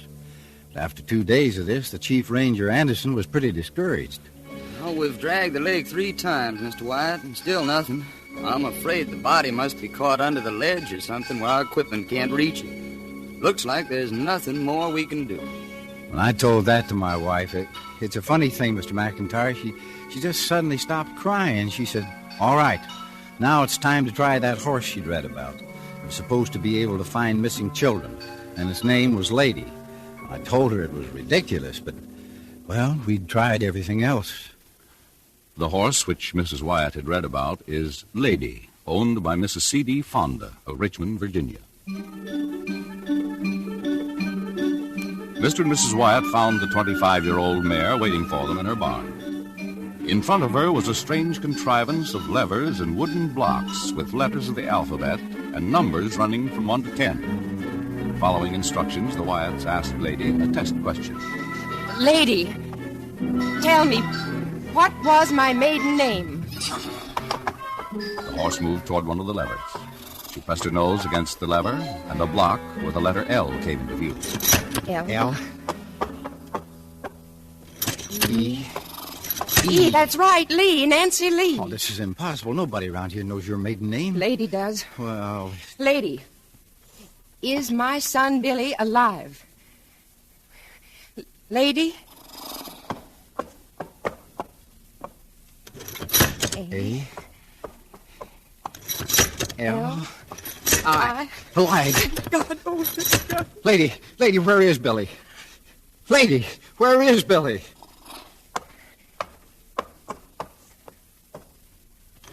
C. A. B. E. Cave, he's in a cave. Mr. and Mrs. Wyatt telephoned from Richmond to Chief Ranger Anderson back in Tennessee. They told him to search for a cave. The following is from the official report of Ranger Anderson. The white boy was found in a small cave approximately 1 1/4 miles northeast of the lake. He was unconscious. Dr. Warner gave him a blood transfusion, and he was removed to the hospital. When I was able to question him, the white boy stated these circumstances. After the sailboat capsized and sank, he swam to the nearest shore. While attempting to return home through the woods, he stumbled into an animal trap. The trap broke his left leg, and he began to lose blood. In a state of fright and confusion, he then began to crawl in a direction away from the lake. He discovered the cave and decided to stay there until the rainstorm was over. Sometime during the night, he lost consciousness. He remembered nothing more until reviving in the hospital. He was discharged therefrom on October 28th, fully recovered. Cases similar to that of the Wyatt boy, in which the horse Lady has guided searchers to the recovery of the bodies of missing children, may be read in Newsweek magazine, the issues of October 25th, 1948, December 22nd, 1952, and February 16th, 1953. In Time magazine, issue of December 15th, 1952, in Life magazine, issue of December 22nd, 1952, and in Popular Mechanics magazine, issue of March, 1952. Yes, the dramatization you just heard was a composite of several such actual cases. Item, Emanuel Swedenborg. Emanuel Swedenborg, scientist and philosopher in September 1759, saw in a waking dream a disastrous fire which was burning at that very moment in the city of Stockholm, 50 miles away. He specified the houses which were then in flames and gave the correct hour at which the fire was extinguished. Item, Leo Tolstoy. In 1910, Count Leo Tolstoy, famous author, sent a message to the Tsar of Russia, the German Kaiser, and the King of England, in which he described his dream of World War I 4 years before it occurred. He stated when the war would begin, where it would be, outlined its horrors, foresaw the League of Nations.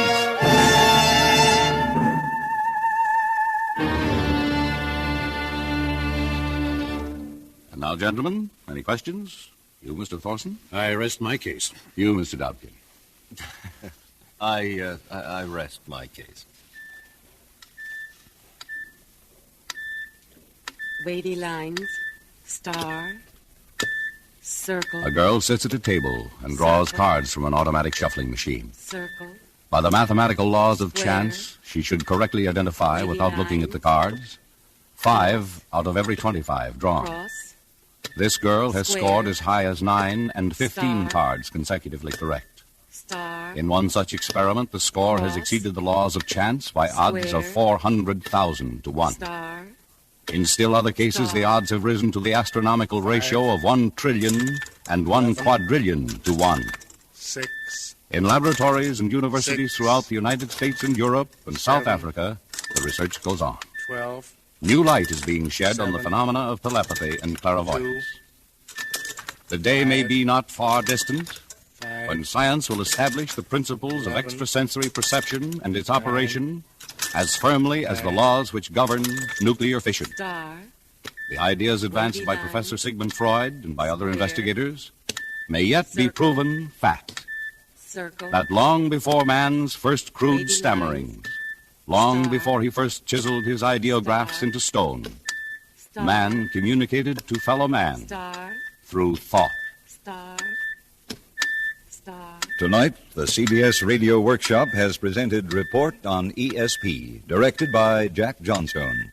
Research and script by Leonard St. Clair. John McIntyre was the narrator.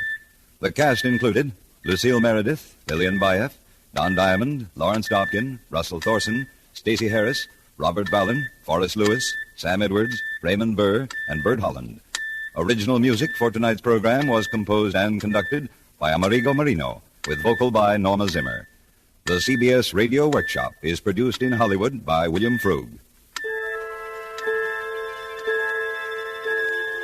This is Hugh Douglas inviting you to join us again next week when we present Cops and Robbers, a unique experiment in which real-life detectives use actual police methods to solve a fictional crime. Presented on the CBS Radio Workshop. On the New York Philharmonic Symphony broadcast, presented by most of these same stations this Sunday, you'll hear the second of 2 all-Mozart programs.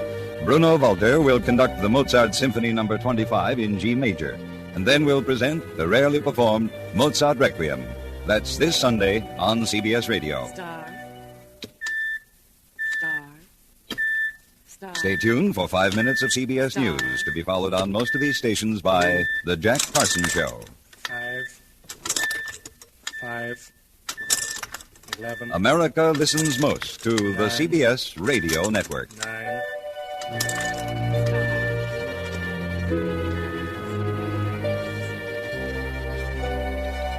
No matter what your favorite entertainment is, you'll always find it on the Maxwell House Showboat. The ticket of admission, as always, just your loyalty to Maxwell House Coffee. Tonight, guests of the Showboat, I'd like to put on a little scene concerning something we've been talking about ever since hot weather began. The friendly stimulation of a tall, tinkling glass of iced Maxwell House coffee. As our curtain rises, we see a golfer step inside his front door at home. His wife calls to him. Well, dear, how was your game? Pretty hot day, wasn't it? Hot as right. And the game just so-so as usual. Oh, goodness, Mary, I feel all in. Tired. Those last 2 holes took everything I had. Even the shower didn't seem to help much. Guess I'll just sit down in the easy chair and rest a bit. I thought you'd be feeling kind of low and played out, dear. So I'm repeating the wholesome little ceremony you liked so much last week. Yeah, what's that? The most refreshing drink there is. It'll buoy you up all right. And afterwards, I'm sure you'll feel that your exercise was well worthwhile. Here you are. Iced Maxwell House coffee, huh? I tell you, Mary, this certainly does hit the spot. Curtain. And ladies and gentlemen, in golf and tennis clubs, around swimming pools, in the locker rooms at the baseball parks, at the beaches, wherever people are active this summer, you'll find a growing custom. People are drinking iced Maxwell House coffee. And you'll enjoy it, too, whenever you need refreshment. A cooling drink of iced Maxwell House coffee with its friendly stimulation that buoys you up and never lets you down. Stay tuned to Hojo Radio. From Hollywood, the NBC Theater presents...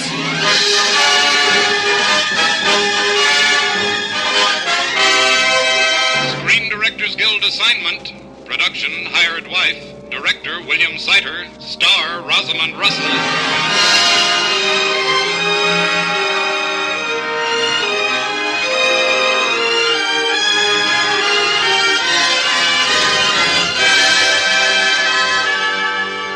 This is the Screen Directors Guild presentation of Life as It Is Lived by a Private Secretary. The comedy Hired Wife, starring Rosalind Russell, and introducing the director of the film, William Sider.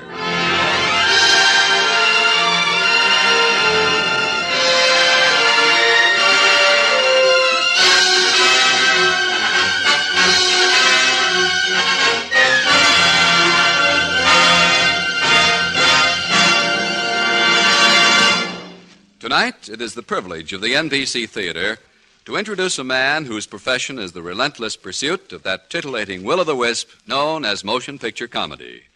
The hunt has been a remarkably successful one, for as a screen director, he has employed his unusual abilities to create some 175 films, most of them designed for laughter.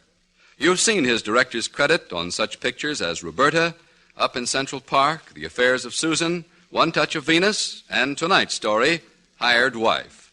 Ladies and gentlemen, Mr. William Sider.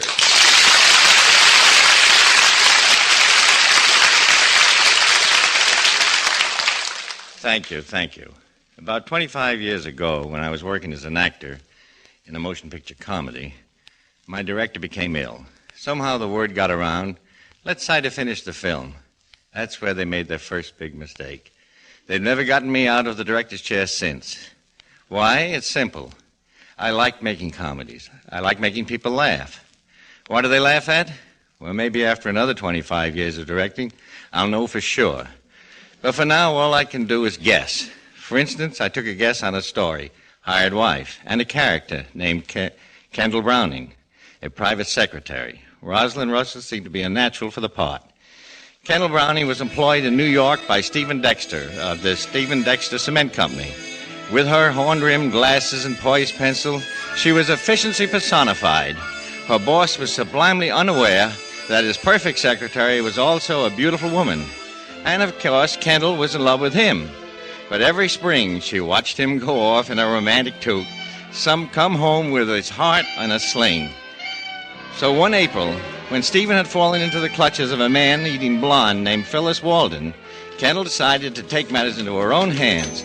What happened to that is one of the reasons I like making comedy. Oh, Kendall. Yes, Mr. Dexter? Phyllis Walden, the model, will be dropping in to discuss an advertising contract. Yes, Mr. Dexter. Please show her in as soon as she arrives. Very well, Mr. Dexter. Phyllis Walden. Miss Cement Bag of 1949. I've got a good mind to toss her out on her shell pink ear.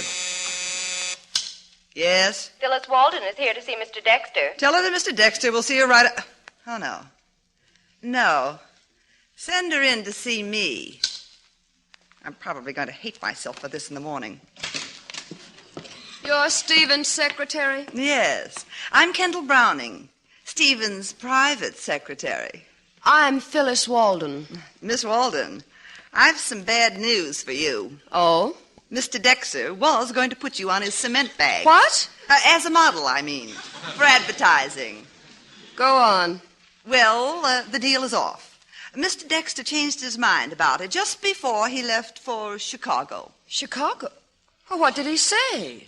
Well, if you really want to know, he said, tell Miss Goofy Pan she can't peddle her kisser to Steve Dexter.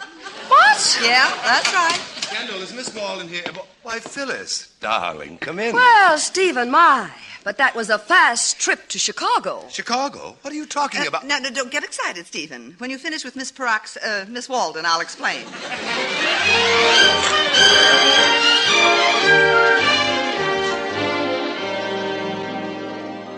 I still can't understand what made you say those things to Phyllis Walden. She was so upset I had to take her home. Phooey. What? I said phooey. Now, that's a fine attitude. It was for your own good. Every spring, your young man's fancy lightly turns to thoughts of man-traps. 2 years ago, it was that Hoboken redhead. Last year, it was... Never mind. Phyllis is a lady. Kendall, you're my right hand. I can't run this business without you. But stay out of my private life. All right. I'm tired of doubling as a nurse for a juvenile delinquent anyway. Kiddies, end of round one. Come in, Roger. Either of you want a good lawyer? My secretary here objects to a young lady of my acquaintance. The great love of his life. He saw a picture in an advertisement for a new model automobile and went all gooey. Yes, I did. He was fascinated by the automatic rumble seat. If you kiddies really want to fight, save it for the board meeting at the General Cement Company. Oh, that's right, Stephen. We're due there in half an hour. Those cutthroats are sore at you, boy. They'll pull every legal trip in the book to get you out of business. Get your notebook, Kendall. Right away. Come on, Raj, and sharpen that keen legal mind. We're going to need it.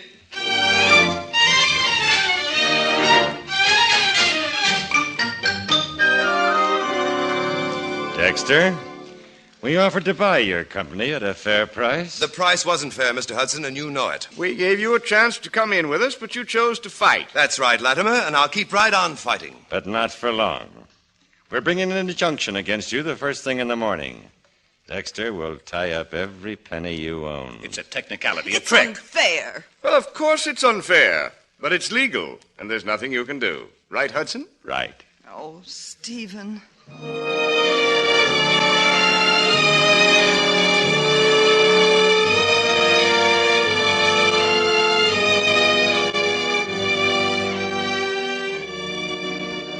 Well, take a good look at the office. The Stephen Dexter Cement Company is on the way out. We'd better take home a few sacks. I hear they make good tents. Please now, Roger. Isn't there something we can do? No, they'll tie up every cent in your name. Too bad you aren't married. That's it. Stephen, you've got to get married. What? You mean him? Married? Sure. I'll put every last penny, every sack of cement, even your house, in your wife's name. Oh, there must be some other way. It'll just be a formality. After a few weeks, you can get a divorce. Stephen, it's a wonderful idea. All you have to do is find a girl you can trust. Someone who understands your problem. Someone close to you. Kendall, you're right. And you know who she is. Oh, Stephen. Come on. You'll have to be married tonight. You can't do that in New York, so you'll have to fly to Charleston. Oh, I'll have to go home and change my clothes. Why? For the trip. Why do you have to go? Stephen, who are you going to marry? Well, who do you think? Phyllis Walden. What? Now let's get busy. I'll make a list of all my property. Roger, draw up papers transferring everything to my wife. Miss Howard? Yes, sir. Get 2 reservations of the next plane for Charleston. And Kendall, go ask Phyllis Walden to marry me. What? I'd ask her myself, but I haven't got time. Oh, what do you want me to do? Drag her here by the hair of her phony eyelashes? Please, Kendall, I need your help. You don't need me. You need Dorothy Dix. Well, you know how to talk to another woman, Kendall. You can explain. Yeah, sure. Yes, I certainly will.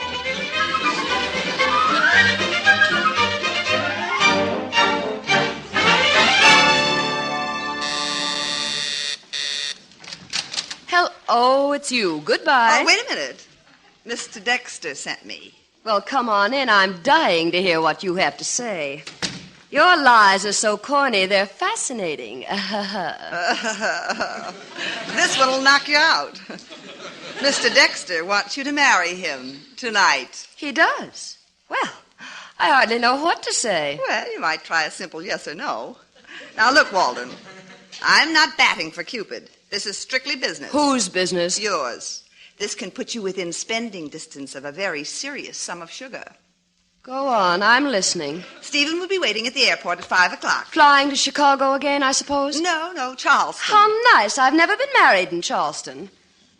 You must think I'm an awful dope, really, Browning. Well, I'm just telling you. Yes, wouldn't it be nice for you to go back to Stephen and say, that Walden number has a price tag, but I'm not that kind of a girl. Well, Stephen just told me to ask you. Tell him I'd love to marry him tonight, but my trousseau is in the laundry. All washed up, eh? Well, little Kendall has done her duty. I'll tell him, Walden. Brother, will I tell him.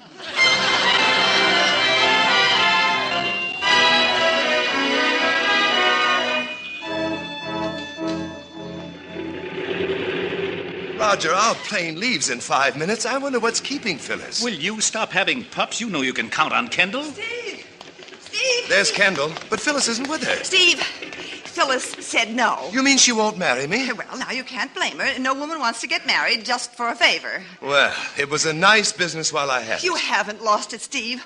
All you have to do is marry somebody. Yes, but who?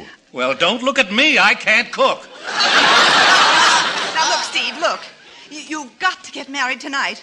It doesn't matter who, as long as she's a girl you can trust. Steve, don't you know a wife when you see one? Kendall? Well, maybe she's busy tonight. Well, I really had planned to read another chapter of Little Women. Wait a minute. Now departing gate 5, Mr. Dexter. Kendall, what do you say? Marry me until this trouble blows over? Oh, and this is the romantic moment I've always dreamed about. Come on, husband, let's go. Happy landings. I'll be waiting at your house when you get back.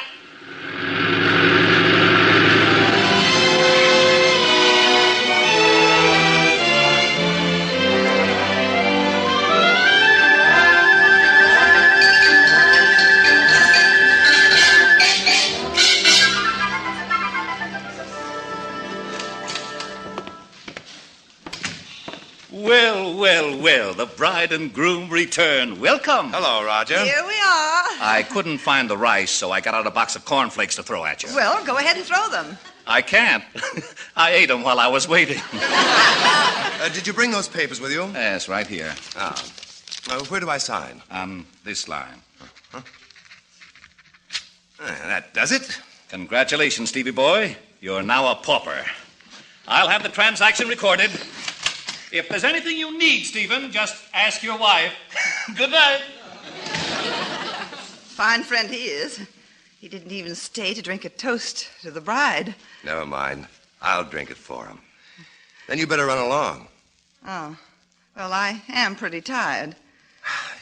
You're a real friend, Kendall. And thank you for marrying me. You're welcome, I'm sure. Oh, Stephen, let's not kid about it. I know it's just a business arrangement, but it is marriage. I'm glad I didn't know it was going to be like this. Kendall. Yes, Stephen? Right now, I'm rather glad I married you. Oh, no, Stephen, don't. You're my wife. Not because you wanted me. I'm a substitute for Phyllis Walden. Phyllis Walden would be Mrs. Dexter tonight if I hadn't made her refuse your bid. My bid? Yes, the way I put it. I knew she'd turn me down. No woman likes to admit that she's up for sale, even if she is. You mean you made Phyllis believe I thought I could buy her? Well, you double-crossing little... Stephen, remember, you're a Harvard man. Stop acting so confounded married. We are, you know. Don't take advantage of a technicality. And go home. Why, Stephen, where am I? Will you please get out of my house? Your house? All right. If it's a fight you want, you'll get one. Stephen, you're in no position to fight. Are you going? Yes, but I'll be back. And in the meantime, don't get any cigarette burns on my rug. Kendall.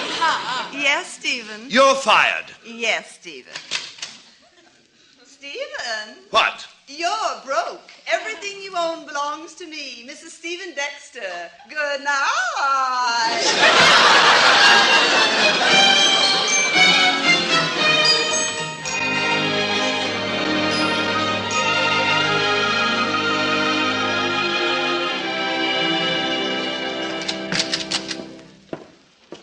Good morning, Miss Howard. How's my favorite receptionist? Just a minute. Where are you going? To my office. You can't go in there. The boss is busy. Boss? Yes, Mrs. Dexter. Well, it's locked. It can't be locked. She can't do this to me. She did. If you want to see her, I suggest you call later and try to make an appointment. Kendall! Kendall! I'll get in if it takes me all week! Kendall!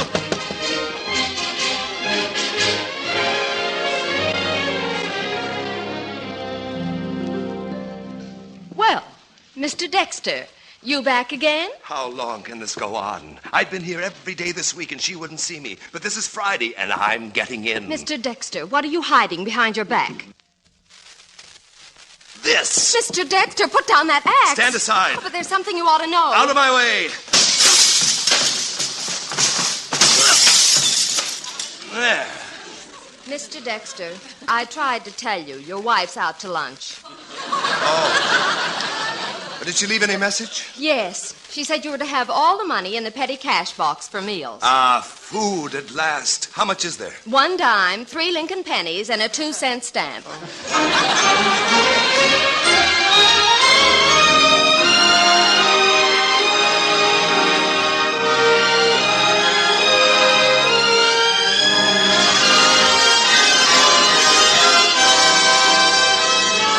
Stay tuned to Hojo Radio. You are listening to the Screen Directors Guild production of Hired Wife, starring Rosalind Russell, with Carlton Young as Stephen, and introducing the director of the film, William Seiter.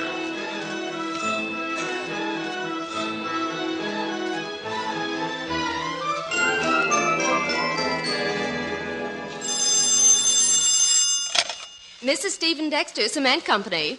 Mrs.? She changed the name. Oh, is Mr. Dexter there? Yes, he's been in the outer office all day. What's he doing out there? No desk. Oh. Oh, well, let me talk to him. It's Roger Van Horn. Roger, a fine lawyer you are. You got me into this mess, and now I never see you. Don't complain. I saved your business, didn't I? Ha! Saved my business. I haven't got a business. I haven't got an office. I don't even have a desk. Something wrong? It's Kendall. She's thrown me out. Your own wife? My own sweet, darling wife. Well, maybe you don't treat her the way a wife ought to be treated. I've tried, but I can't get close enough to kick her. That's not what I meant. Have you tried being affectionate? Affectionate? With that water cooler? Try it. She just wants a little romantic attention. You go in there, and I'll be right over. All right, I'll try it. I'll walk in there and say, Kendall, I want to talk to you. Kendall, I want to talk to you. Very well, Stephen. I can't go on any longer. How can I see you like this every day, cold, detached, unemotional? But isn't that the way you wanted it? Yes, at first. But now I know you're more than a secretary. You're a woman. What are you driving at? You're a desirable woman. You shouldn't be scorned. You should be loved, kissed. Stephen, what's happened to you? Kissed like this. Oh, darling. Stephen, I just dropped by to... Oh, kissing your secretary. How nice. Phyllis. Oh, hello. What's new in the woodwork? Stephen, I'd like to talk to you alone when you're quite through kissing your secretary. I am not his secretary. I'm his wife. Is this true, Stephen? Yes, Phyllis, but it's you I love. Will you marry me? Oh, nice talk from a bridegroom. I swear my wife means nothing to me. You traitor. She's just a business arrangement. There goes your allowance. I'm not going to live with her. You're not going to live, period. I won't even talk to her. All I want to hear from you is a death rattle. It was you I wanted, Phyllis, right from the start. Well, you can start right now and take her with you. Huh? I wouldn't have him if you served him on a silver platter with an apple in his mouth. Well, what are you waiting for? Here's a nickel for the apple. Now beat it.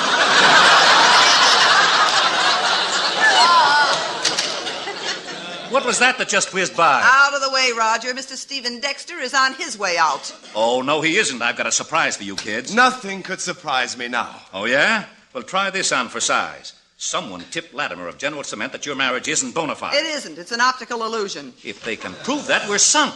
They're bound to check up on you. Kendall, go home and start packing. Good. Ship her away. Away nothing. I'm shipping her to your house. My house? My house? Naturally, your house, your house. When I move into Roger's house, Roger's house? Well, I won't do it now. That's asking too much. Oh, I don't know. Most newlyweds put up with it. But think of the position it puts me in. Yes, naturally. We Dexters prefer death to dishonor. Well, what about me? What'll I tell my husband? Not you, the next one I'm going to marry. No. Very well, prudes. I'll see you in bankruptcy court. Now, look, if you're going to be scaredy cats, invite some respectable relative or friend to stay in the house and referee. Oh, that's an idea. Roger. Oh, no. Now, wait a minute. You can't do this to me. No.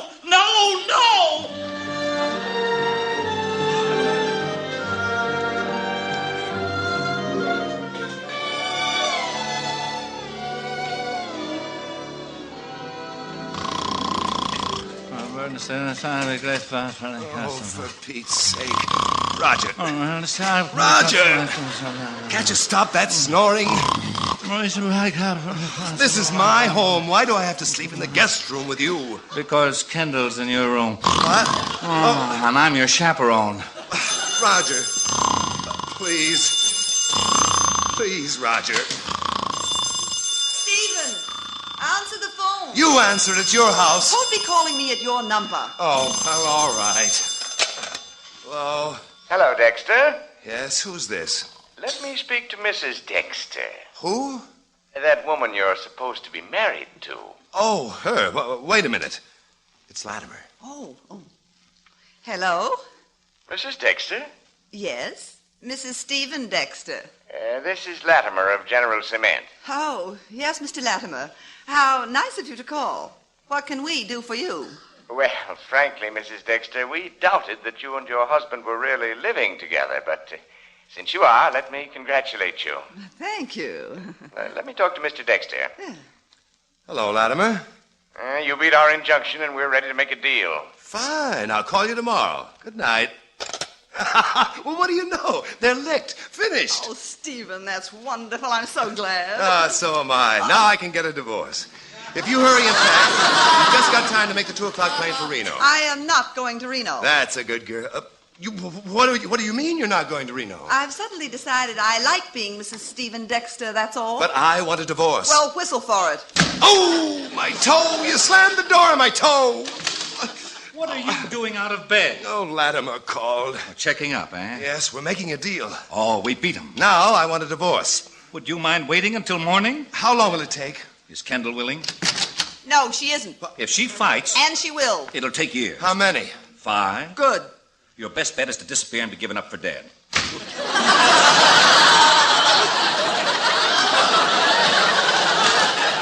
Of course, that's just a curbstone opinion. Now come to bed, Stephen. See? You're stuck with me. So, you like being Mrs. Stephen Dexter, hmm? Well, I thought I did. Come here, Mrs. Dexter. Stephen, don't you dare touch me. I'm going to shower you with all the kisses a wife deserves. Stephen! Steve! Oh, don't. I wish you'd make up your mind. How can I get rid of this woman? Well, not that way, old boy. There is a way, though, an annulment. How soon can I get one? A few weeks. We'll just have to show it's been no marriage. Well, you can testify to that. I'll start proceedings tomorrow. Well, Kendall, that closes the book. I guess it does. I'm going home, Stephen. Good. Then I'll get a good night's sleep in my own room. What about your things? I'll call for them in the morning. Stephen. Yes? It has been kind of fun, hasn't it? Fun? Yes, I guess it has at that. I'll call a cab for you. All right, Stephen.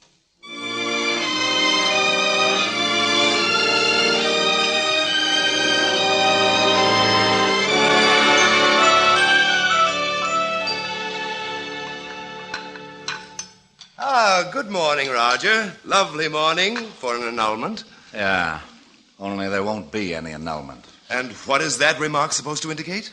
You can't expect me, an attorney, to testify that you slept in your own bed last night. But I did, in my own room. Kendall went home. She did? She did. Oh, that's probably her now. Come to pick up her clothes. Good morning, Stephen. Morning, Kendall. I was just talking to Roger here. Can you beat it?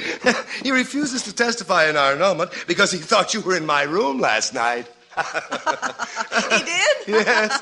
Oh, he did? Well, isn't that a scream? He still doesn't know for sure, does he? Oh, you wouldn't dare. Oh. This is blackmail. So, Kendall, where were you last night? Go on, tell him.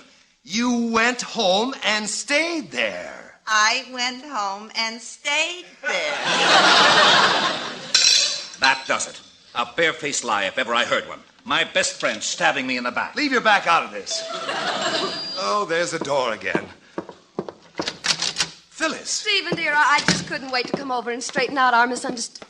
Oh, what's she doing here? Having breakfast with my husband. Phyllis, darling, I can explain. You see, Kendall was sleeping in my room, and I couldn't sleep with Roger because he snored. Oh, it's all right, Stephen. Don't bother to explain. You win, Walden. He wants you. I quit. And for your information, Roger, I did spend the night at my apartment. Well, That's that. Will, somebody pass the sugar? Oh, shut up. Well, now what's the matter?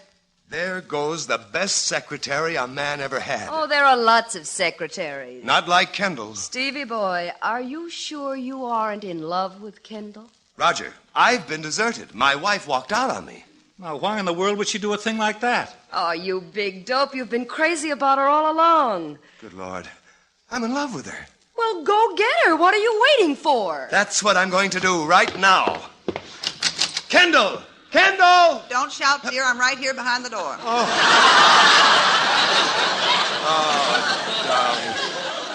How could I ever let you go? Really, Stephen, you never had a chance. Kendall, will you marry me? But we're already married. Oh, yes. Well, let's go back and kick that chaperone out of our house. Yes, darling. What do we need with a chaperone?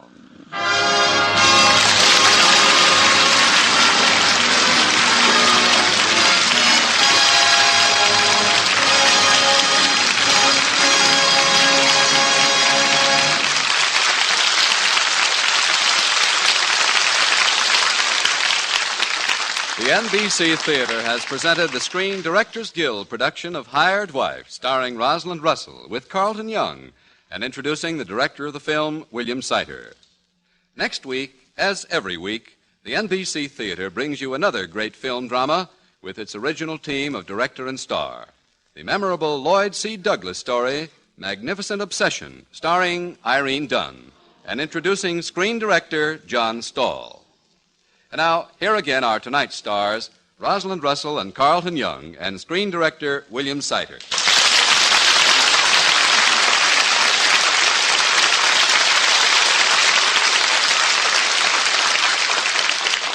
Well, Bill, as a motion picture director, now what do you think of radio?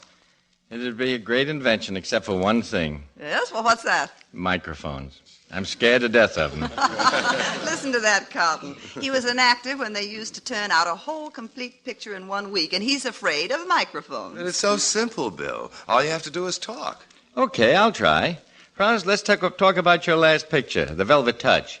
I thought No, probably... Bill, no. If we're going to talk, I have something else to say. Often the public isn't quite aware of the immense part that you and the rest of all the directors play in motion picture making. You might be a little scared of the microphone there in the studio, but on the set, no one knows better than I what a fine showman you are, lending your talent and experience to actors and actresses and all the others concerned with the picture. Thanks, Bill. You are a great guy, handling one of the toughest jobs in films. Well, after a compliment like that, Roz, not even a microphone scares me. Here, let me get closer to this thing. I'm going to start to talk. Another thing about radio, Bill, it runs on schedule. There's only time to say one thing. What's that? Good night. Night, Roz. Good night. Good night, Bill. Good night, Roz. And good night to you, Rosalind Russell, William Sider, and Carlton Young.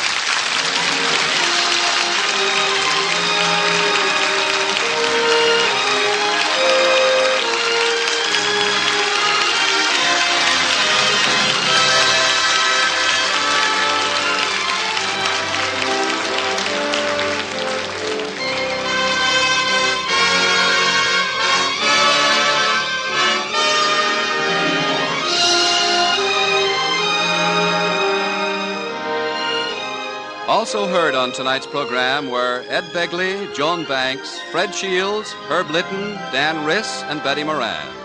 Script was by Richard Allen Simmons, and original music was composed and directed by Henry Russell. Production was under the supervision of Howard Wiley. Associate producer Bill Karn. Your announcer has been Frank Barton. Hired Wife was presented through the courtesy of Universal International Pictures, soon to release the new comedy hit The Life of Riley, starring William Bendix as Riley. Rosalind Russell is currently starring in the independent artist production The Velvet Touch, released by RKO. Listen again next week when the NBC Theater presents Screen Directors Guild assignment, production Magnificent Obsession, director John Stahl, star Irene Dunn. To think just what that means? Of course, it means many things. Our traditions of freedom, our democratic government, and our system of justice. But a fundamental part of the American way is our economic system. Our economic system is not perfect. That's a simple historical fact. But the American economic system has brought greater material means for happiness to more people than any other system the world has ever known. Especially in these critical times, all of us should work to defend and improve this system. And the best way to defend and improve our economic system is to learn how it works. You can get a free booklet explaining our economy by writing to Box 10, Times Square Station, New York City. Just write to Box 10, Times Square Station, New York City, and ask for your free copy of The Miracle of America. Hojo Radio, where the classics come alive.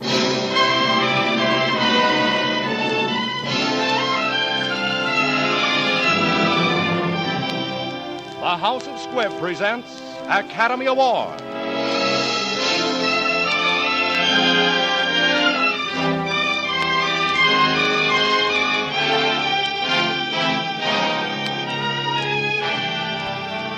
Every week, Squibb brings you Hollywood's finest. The great picture plays, the great actors and actresses, techniques and skills chosen from the honor roll of those who have won or been nominated for the famous Golden Oscar of the Academy of Motion Picture Arts and Sciences.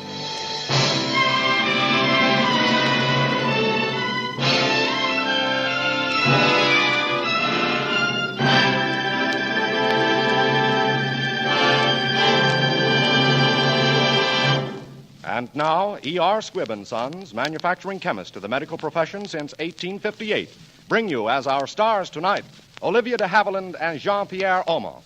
You will hear Miss de Havilland and Mr. Aumont in Hold Back the Dawn, the screenplay which, as best motion picture production of 1941, was nominated for 7 different Academy Awards. Miss de Havilland will play the role she created on the screen for Hold Back the Dawn, and in which she was nominated as Best Actress of the Year for the 1941 Academy Award.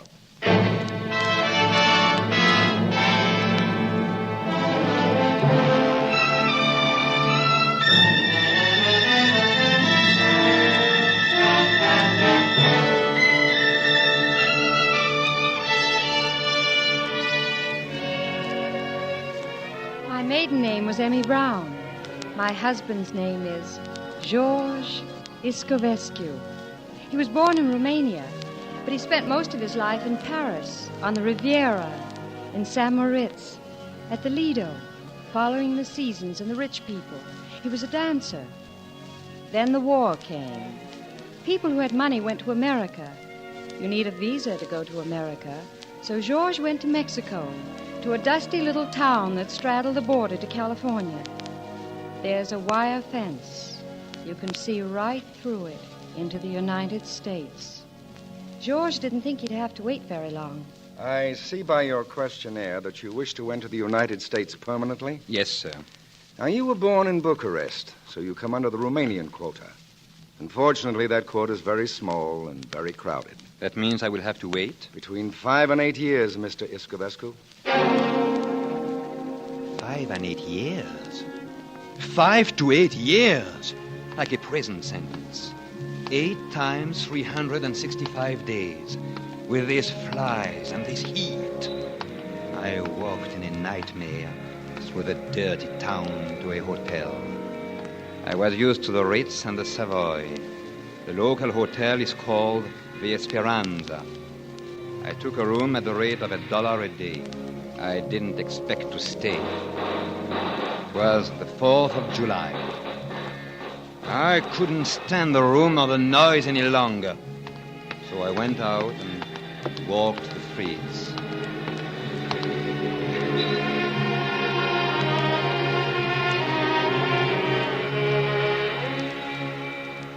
It was then that I saw him for the first time. I was driving a school bus full of children. We were on a picnic. One of the kids threw firecrackers under his feet. He was in no mood for that sort of thing that day. The boy must apologize. It's a matter of discipline. Come here, Tony. Your form of humor I do not appreciate. Oh, you know what American boys are like. All year long, they store up mischief for the 4th of July. It would be preferable if they let off their high spirits in America and on the feet of Americans. Now, don't let's get into international complications. There's a fence back there. You Americans make a very definite point of it. I gather you don't like us very much. Very little. Tony, don't you dare apologize now.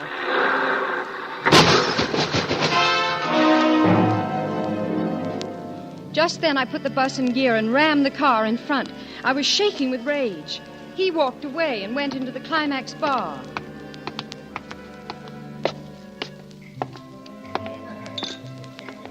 When my eyes became adjusted to the dark, I saw a dancer I knew in Europe. Her name was Tamara. George! Tamara, what are you doing here? Just down from the day from Los Angeles with some people. Those drunks at that table. I'm not the same Tamara, George. I'm not the same George. Tell me, how did you get into America? Meet Mrs. Shaughnessy. I married an American. And what? Simple. If you're married to an American, you get preference. Papers go to Washington, and in 4 weeks, everything is settled. Hey, Tamara. Well, where are you, Tamara? Your husband? No. My husband was a jockey in Caliente, 5'3". Once over the border, I went to the judge. Woman wants a man, I told him, not a radiator cap. Divorce granted, $50. What did she say? You just marry an American? As easy as that? Get hold of a wedding ring, and you can swing right over that fence. What do they call it? The pursuit of happiness. On my way back to the hotel, I saw her again, the little school teacher with the bus. She was trying to get the radiator fixed. I watched them, and when the mechanics weren't looking, I took the keys to the ignition and dropped them into a sewer. I stood around a few minutes until she noticed me, and her face got red. I know you don't like us, but I promise we'll get back over that border as soon as we can. Now, please. I was partly responsible for your accident. I feel very bad about it. You should. Any of these your children? No, I'm a school teacher. They'll be in a perfect tizzy about us back home. Of course, the parents. And maybe your husband. I haven't any husband. But if we're not back by 9 o'clock, Mr. McAdams, the principal will think we're dead in a ditch. While you are waiting for the car, why not telephone and tell him you are all right? Well, they said there was no telephone around. There's one at the hotel. I'll show you. Oh, thank you.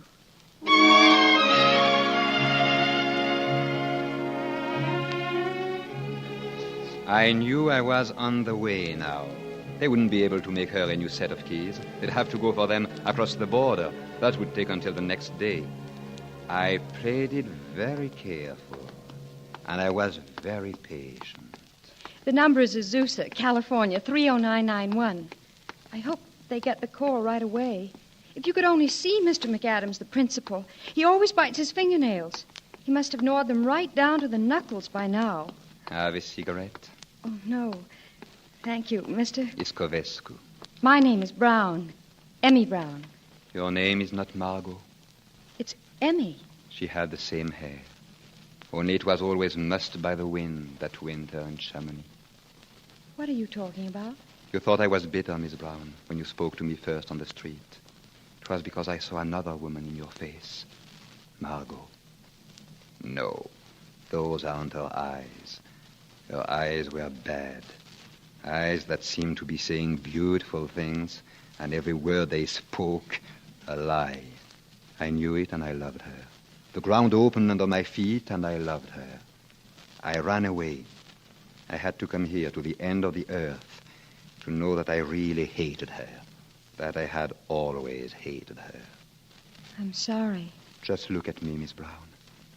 Keep looking at me. It's like a sudden breeze on a stifling day.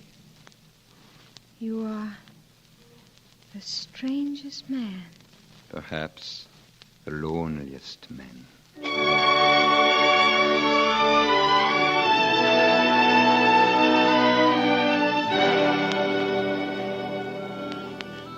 Naturally, they couldn't find the keys to the bus. So I arranged with the hotel to bed down the lot of them in the lobby. Well, good night. We're settled. Good night. Somehow, these shabby walls will not seem so empty and sad. You will be here, close, very near to me. under the same roof, breathing in the same night. Yes. Good night. Good night.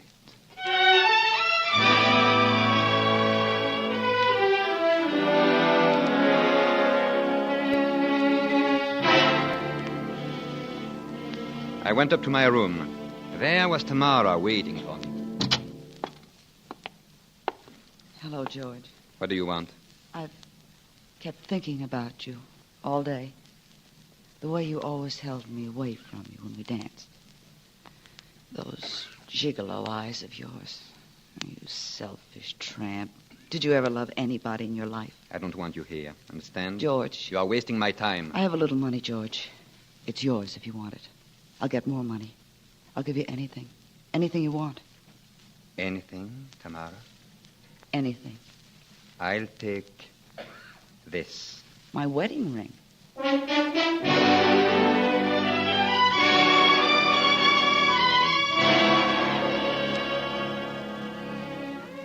I had a hard time going to sleep that night.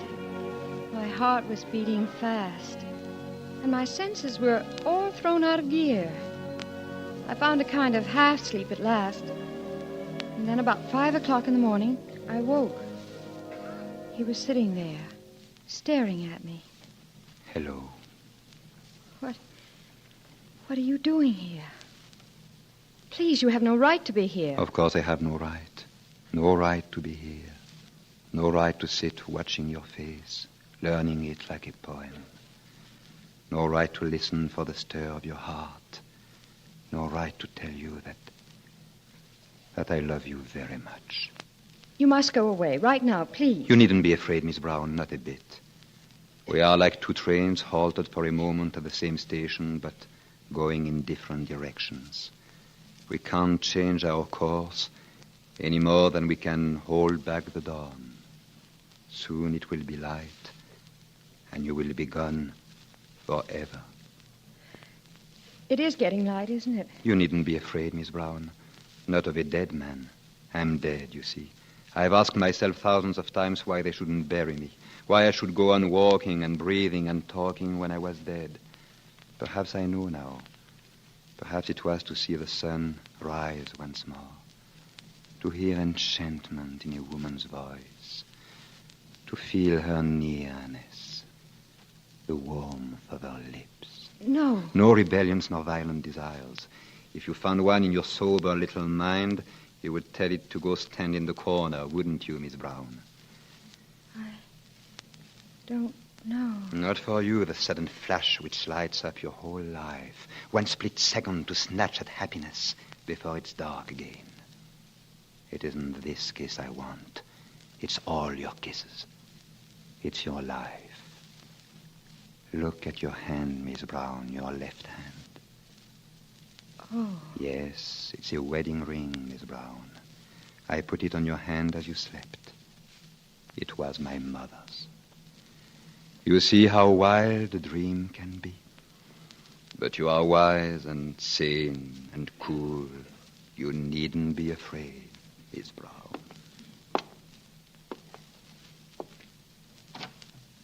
Wait.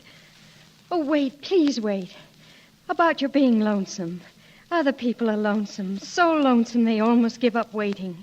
Mr. McAdams always said I was crazy, but I knew all the time, deep down in my heart, that someday, somebody, somehow, even though Azusa was at the end of the world.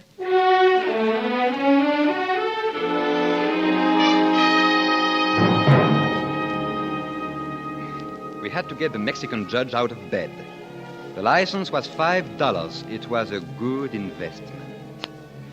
The office was drab and sordid, but to Emmy Brown, being there was like standing at an altar in a cathedral with great bells ringing.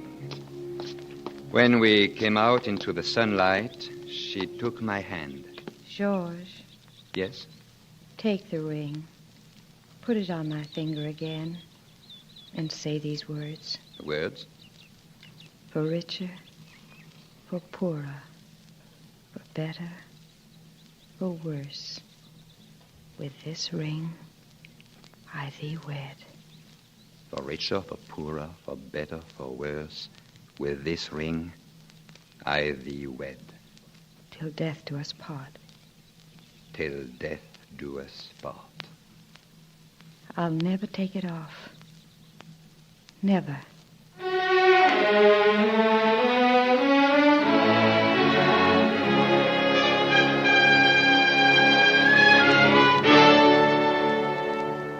What did I care what she did with the ring? I was married to an American. I was ready to cross the border.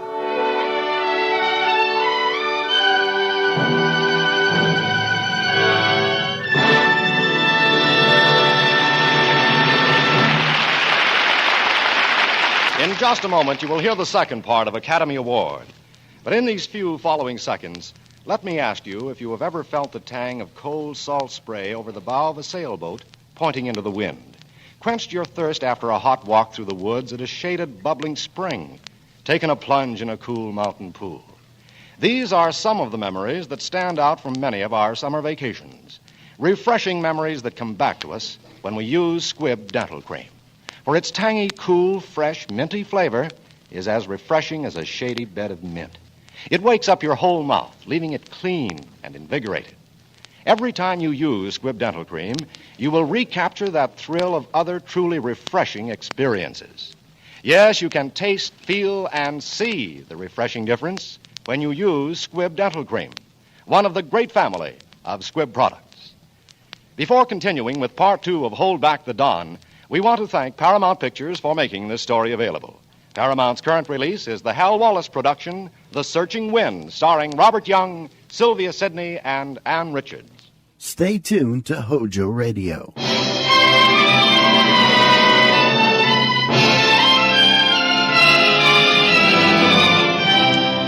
And now the House of Squibb presents part 2 of Academy Award, starring Olivia de Havilland and Jean-Pierre Aumont in Hold Back the Dawn.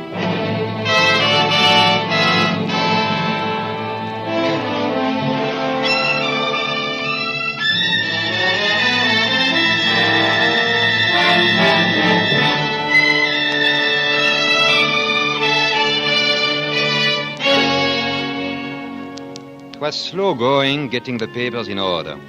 Amy Brown came back from her home, and we took the bus and went for a long drive back into the hinterland of Mexico. I had reasons for getting away from the border. There was a smart immigration inspector named Hammock snooping around. He was interested in people who suddenly got married to Americans, especially aliens who wanted to get over that border. Something happened on that mad drive, though. I guess I fell in love with Amy Brown a little. She was in our room at the hotel, packing to go back to her job in Azusa for a while. I was downstairs, and I ran into Tamara. I thought you'd never come. I've been dying here day after day, looking down the street, waiting for you. Bad news? Good news. You'll be getting out of here in 3 weeks. New York by the 1st of August. I'm not going right on to New York. No? Oh, sure. You've got to stop over in Azusa. That would take half an hour, you said. You were going to tell her she was too good and you were too low. I'll do it my own way, do you mind? You like the girl? Yes. I like her enough not to give her a sudden kick in the face in front of a whole little town. I like her enough to do it all with a little style. All right, I like her enough not to behave like a swine for once in my life. Well, hallelujah. That'll do. You've got enough money to get back to New York. I'll find you there when I'm ready. Thank you. Just stand in the middle of Times Square and whistle.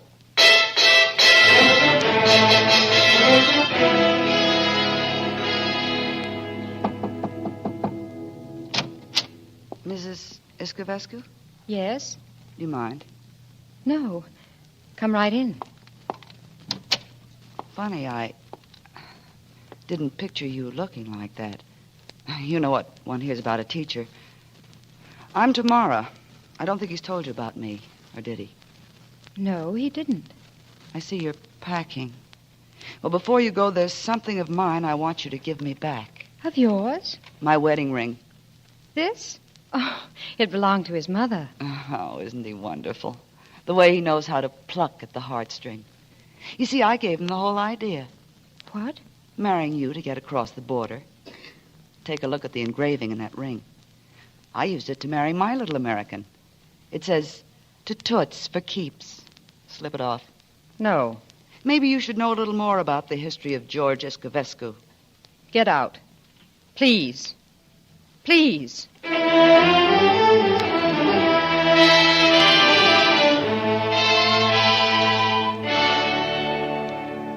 Howdy, Mr. Escovescu, isn't it?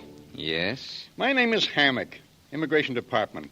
I'd like to talk a few things over with your wife. She's upstairs. If there are any questions, I'll answer them. I'll answer your questions, Mr. Hammock. Emmy. Right over here, Mrs. Escovescu. Take a chair, will you? Had you any idea this man might have married you to get in the country? Yes. But I asked him to marry me. All right, he got you to ask him. Look here, you can make things very simple for the department. Anybody can see this set up with half an eye. He gets in the country, divorces you, takes up with his girlfriend, and goes about his own business. With this evidence, you can get an annulment. And that'll slam the door right in his face. Get a what? An annulment. An annulment? How do you like that, George? That's America. You pay your taxes, but you get a lot of protection. No, thank you, Mr. Hammock. It's very sweet of you, but you see, there's nothing wrong. He told me everything. There weren't any false pretenses. It's a fine marriage. We love each other very much. I'm sorry for your sake you haven't got a case. Well, maybe I'm just dumb. So long. Emmy, who told you? Tamara? I've always been full of words, you know. Big ones, smooth ones, fancy ones. Just one more word. Thanks. No. You see, I come from a small town. We don't have those fine hotels. We eat in the drugstore. But we leave a tip just the same. I don't feel I was too generous for those 7 days of our honeymoon. Only perhaps when I met you, I shouldn't have been so vain. I should have worn my glasses. I should have looked at your face more closely. Goodbye.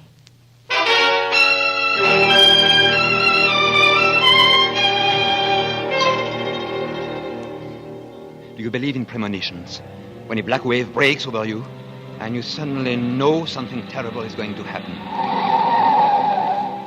In my ears was the screeching of brakes, of tires taking a wild curve. Before my eyes were the foot of the gas pedal pressing it down.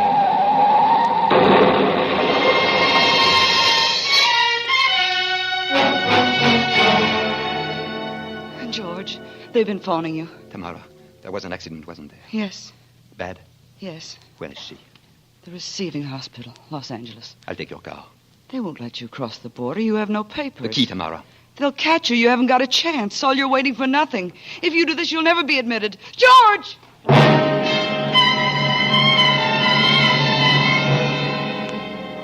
Look at this guy coming. He's nuts. Hey, stop, you. Stop. Don't you see that sign? I said stop!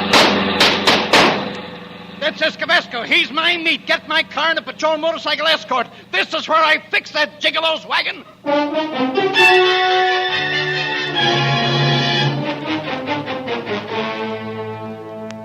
It was 5 o'clock in the morning when I got to the hospital.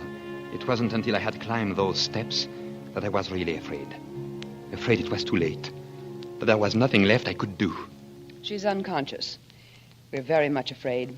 The steering wheel was crushed against her. There's no fight left in her. Can I go in? Of course. Emmy.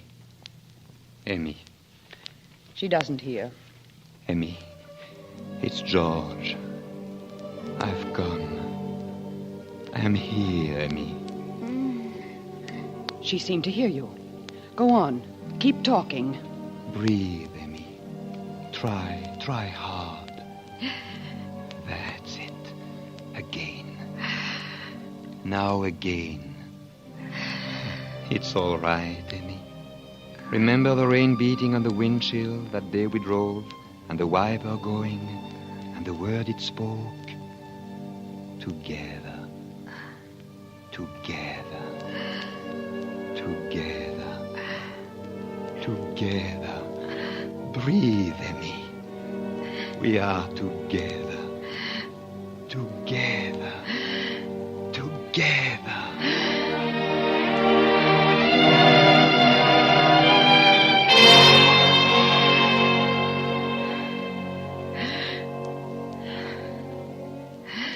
I don't know how many hours I sat there or days, but I must have said breathe 1,000,000 times. Breathe. Breathe. Breathe. Breathe. Darling, breathe.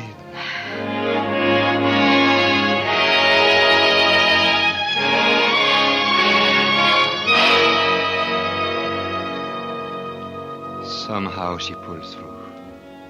Once she even smiled. And when Hammock caught up with me finally, she was out of danger. I asked him to go ahead and get her an annulment of the marriage. Said he would. He told me he could send me to the pen for 10 years for crossing the border. I didn't care. And for some reason, he just took me back over the border. Back to the grave. I started 4 months of a living death. One day, I saw him coming through the big gate. Oh, here you are, Escovescu. I've been looking for you. Why don't you leave me alone? Don't you feel like stepping up to the gate and looking at the new citizens crossing the border today? Very funny, Mr. Hammock. Like inviting a hungry child to stand in front of a bakery window. I talked to the baker. He gave me something for you, not that you deserve a pie. I always thought you were a pretty poor excuse for a human, but, well, I was raised a good Christian, and my folks always used to say that a guy can straighten out once he sees the light. That is, if he's got guts. You have. In America, we can use people with guts. Here are your papers, approved by Washington. Preference quota for husband of American wife. Husband? Mr. Hammock, I'm... Get going, get going. There's somebody waiting for you, swinging on that gate. Gate. Somebody waiting. Waiting across the border. Amy! Amy! Amy!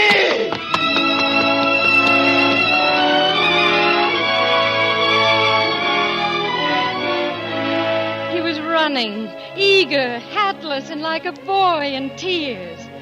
Something inside of me began to yearn as I watched him coming. My hand came up as if it could fight back my tears. And suddenly it glistened in the sun. And I laughed through my tears. It was my golden wedding ring.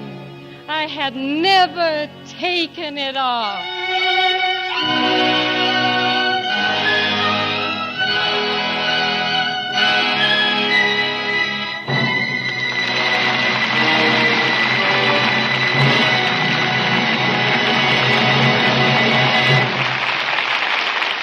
Tomorrow on Air Force Day, E.R. Squibb & Sons, with all the American people, will honor the men who won fame and overwhelming victory in the air for the cause of free men everywhere. General Carl Spaatz, Commanding General, Army Air Forces, writes to old and new Air Force personnel everywhere, I urge you to take practical steps to preserve and foster the spirit of your Air Force, that you enroll under the leadership of Jimmy Doolittle in the Air Force Association, your association for perpetuating the glorious traditions of the United States Army Air Forces. And General Jimmy Doolittle, president of the Air Force Association, states, we who are no longer in uniform are joining the Air Force Association to continue the Air Force spirit of fellowship, to remain abreast of air development, and to honor the memory of our comrades who gave their lives in war. We want all new and old Air Force men and women, whether officers or enlisted personnel, to wear our pin, receive our magazine every month, and take part in the activities of local wings and squadrons now being organized throughout the country. Send tonight for an application form to the Air Force Association, Washington, D.C. Membership includes subscription for 1 year to the Air Force magazine. In this way, help continue United States air supremacy.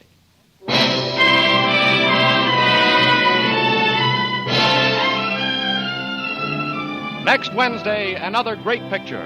The House of Squibb will present Academy Award starring Paul Lucas in Watch on the Rhine.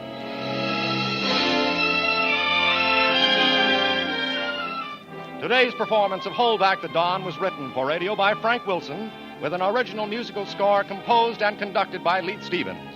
Our producer-director is Dee Engelbach. Olivia de Havilland can currently be seen in the Paramount production To Each His Own.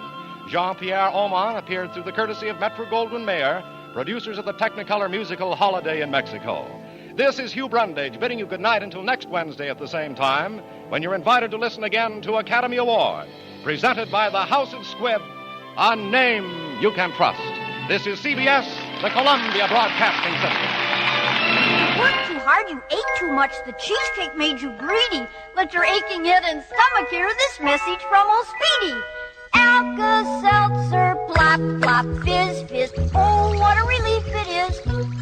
Plop, plop, fizz, fizz, oh, what a relief it is. Ah, those speedy Alka-Seltzer bubbles burst into action to relieve your upset stomach and aching head fast. Use only as directed. Oh, what a relief it is. What a relief. Keep it tuned right here to Hojo Radio for more classic old-time. Act One of tonight's Lux Radio Theatre presentation, The Late Edwina Black.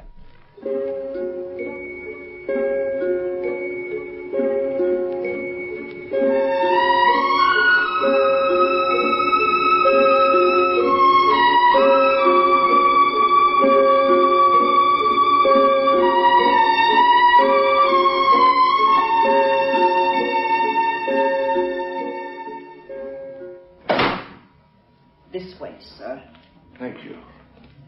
I didn't quite catch your name, sir. Martin, ma'am. Henry Martin.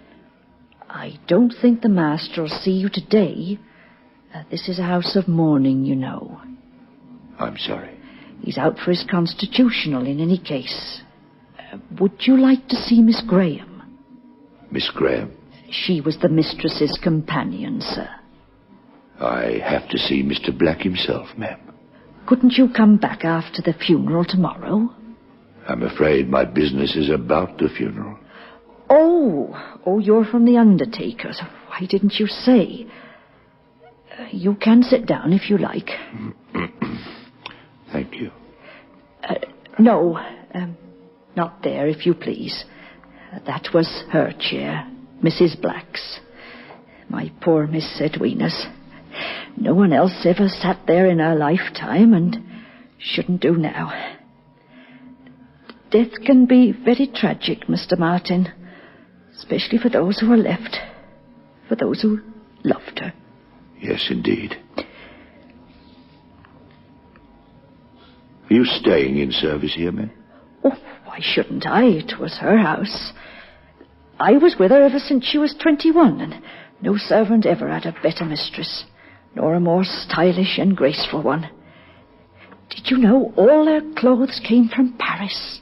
They say she was a fashionable old lady. Old? She wasn't old. She had the figure of a girl of 20. Oh, she loved that wind bell. She used to say it was like her laughter when she was young. It was, too. Now she's lying up there, just waiting to be buried. How is your master taking it? Quite well, thank you. I've no doubt his schoolmastering keeps him from brooding. I'll just tell my cabby not to wait, if you'll excuse me, ma'am. You'll have to walk back to the village if you do.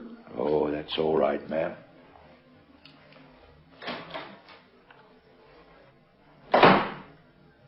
Who was it, Helen? Oh, someone to see the master about the funeral, Miss Lisa. He's taking a longer walk than usual tonight. Oh, that must be him now, Miss Lisa. Oh, yes. There's a Mr. Martin called to see you, sir, about the funeral. He'll be back again in a little while. I'll be in the kitchen if you want me. Lisa, I see your dress has arrived. Yes. The first dress I've given you. And it's black. I hate black. I long for colour, rich, exciting colour. I seem to have worn dull, drab things all my life. Now the first dress you give me, black. Gregory, don't want to go to her funeral. I can't bear the idea. It'll be over in an hour at the most. She had so many friends. They'll all be there. What will they be thinking and saying about us? You mustn't let it worry you. We're not staying in this house much longer. In a month or two, we'll be in Italy. Yes. Sometimes I can scarcely believe we'll never hear her knocking on the floor of her room again.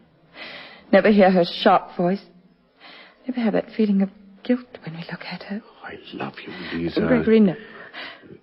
Only when we get to Italy will I believe she's really dead. I found a wonderful picture of Menagio in the travel booklets from Mr. Lund the other day. Shall I show it to you? Not now. But it's here, on the desk. We must remember Ellen. Who's that, I wonder?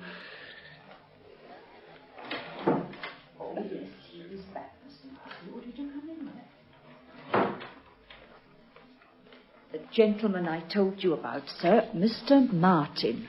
Good evening, sir. I hope you'll pardon this late call, but my business is urgent. It's certainly rather late. Won't you sit down? Oh, this is Miss Graham. Good evening, miss. Good evening. What do you wish to see me about, Mr. Martin?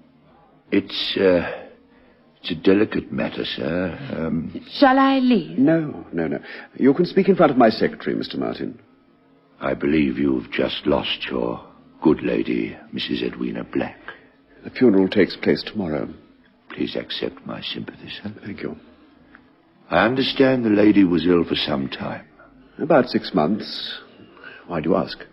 It now appears that Dr. Prendergast is worried about your wife's death certificate and regrets having signed it. What? He is dissatisfied with the apparent cause of death. Therefore, I've come to ask you to delay the funeral. Who are you to interfere like this? I'm a police officer, Miss Graham. I've been sent here to discover the cause of Mrs. Black's death. You see, Dr. Prendergast speaks of certain symptoms which now strike him as strange. Surely you're not suggesting that my wife died by other than natural causes? Let's say the suggestion will always be there unless the matter is cleared up. But if you stop the funeral, the whole village will gossip. I'm afraid there's no other course left, miss. A pathologist's report, though, should ease everybody's mind. But this is an intolerable situation. What excuse can I give the vicar, the undertaker? Leave all that to me, sir. The burial can take place following the post-mortem, possibly the day after tomorrow. But this may start the most terrible rumors. It's to stop any rumors that we must have the post-mortem, sir. I'll just get my hat. I left it here on the desk. What's this? Touring booklets? You're planning to go abroad, sir? It's a holiday. From London? They're very good.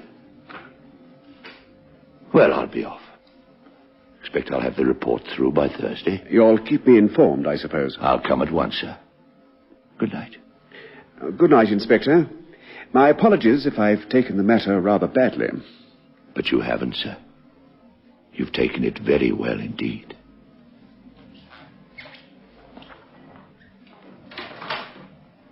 Good night, miss. Good night. That stupid fool of a doctor. I knew it. I knew Edwina would stop us. But how can she stop us, Lisa? Now, do be reasonable. I'm frightened. But why? I don't know, but you're frightened too. Nonsense. Why should I be frightened? Edwina died a natural death. Yes, but can't you see how she's stopping us from going away? She might almost still be here, laughing at us, telling us we can't escape her. Lisa, control yourself. Everything will be cleared up in a few days. In the meantime, we must carry on as though Inspector Martin and the whole of Scotland Yard didn't exist. Now, let's get down to business. I've had a letter from the bank asking for Edwina's passbook. Could you get it for me, please? It's in her room. I hate going there now. But she's dead, Lisa. Can't you get that into your head? Edwina is dead. Is she? Is she?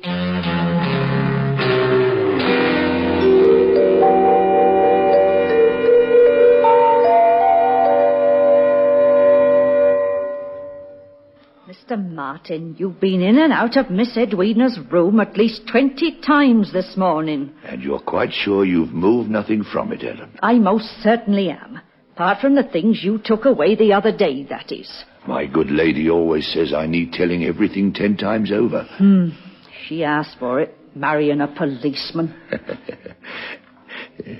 Good morning, Miss Graham. Good morning, Inspector. I expect you want to see Mr. Black. I imagine he must have gone down to the village. I've no doubt he'll be back shortly. Well, if you'll excuse me, ladies, I'll go upstairs again. Better keep an eye on him, Miss Lisa. He's forever disarranging things upstairs.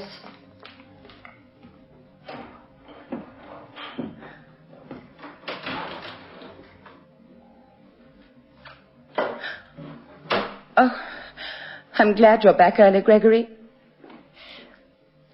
The inspector's here, upstairs. Oh. Did he say anything? No. But the post-mortem was held 3 days ago. The funeral the day before yesterday. Surely he knows the result by now. Why didn't you ask him? I'm only your secretary. It isn't easy for me to ask. Why don't you go up and ask him now? Yes. No, it might look odd, my being so anxious. Oh, here's your laundry, Miss Lisa. She starched the collars a bit better this week. Thank you, Ellen. I'll have that cloth for the plant table. I can change it now. Mrs. Smith hasn't washed it very well. Oh, you mean this stain? Oh, she can't move it, she said. That's the master's fault. It was all muddy when he gave it to me the morning Miss Edwina died. Then throw the wretched thing away. I couldn't do that. Miss Edwina brought it back from Paris. Hush, Ellen. Inspector. Good morning, Inspector. Morning, sir. I'll get along with the lunch. For two. Just a moment, Ellen. I understand that you acted as nurse to your mistress. And a very good nurse, I imagine you were, too. At the end, we got in a proper nurse, Mrs. Bloom. But I did my best, sir, for as long as I was needed. I'm sure of it. And you were responsible for carrying out the doctor's instructions, weren't you? Yes, sir. For example, you saw that Mrs. Black had her medicine without fail. Of course, sir. You never forgot once? No, sir. Then we have a little mystery to solve. Because the post-mortem revealed no traces of medicine at all. You ought to know better than to lie to the police, Ellen. Yes? I tried to make her take it, sir, but she never would. She'd just pour it away. Once she ruined a bottle of toilet water by pouring the medicine into that. She made me promise not to tell the doctor or anyone. An obstinate invalid. I see. Well, that solved my little mystery. So I'll not keep you any longer, Ellen, from preparing your lunch for two. Yes, sir. Now, the mystery has been solved to your satisfaction. I hope we've heard the end of this affair. The end, sir?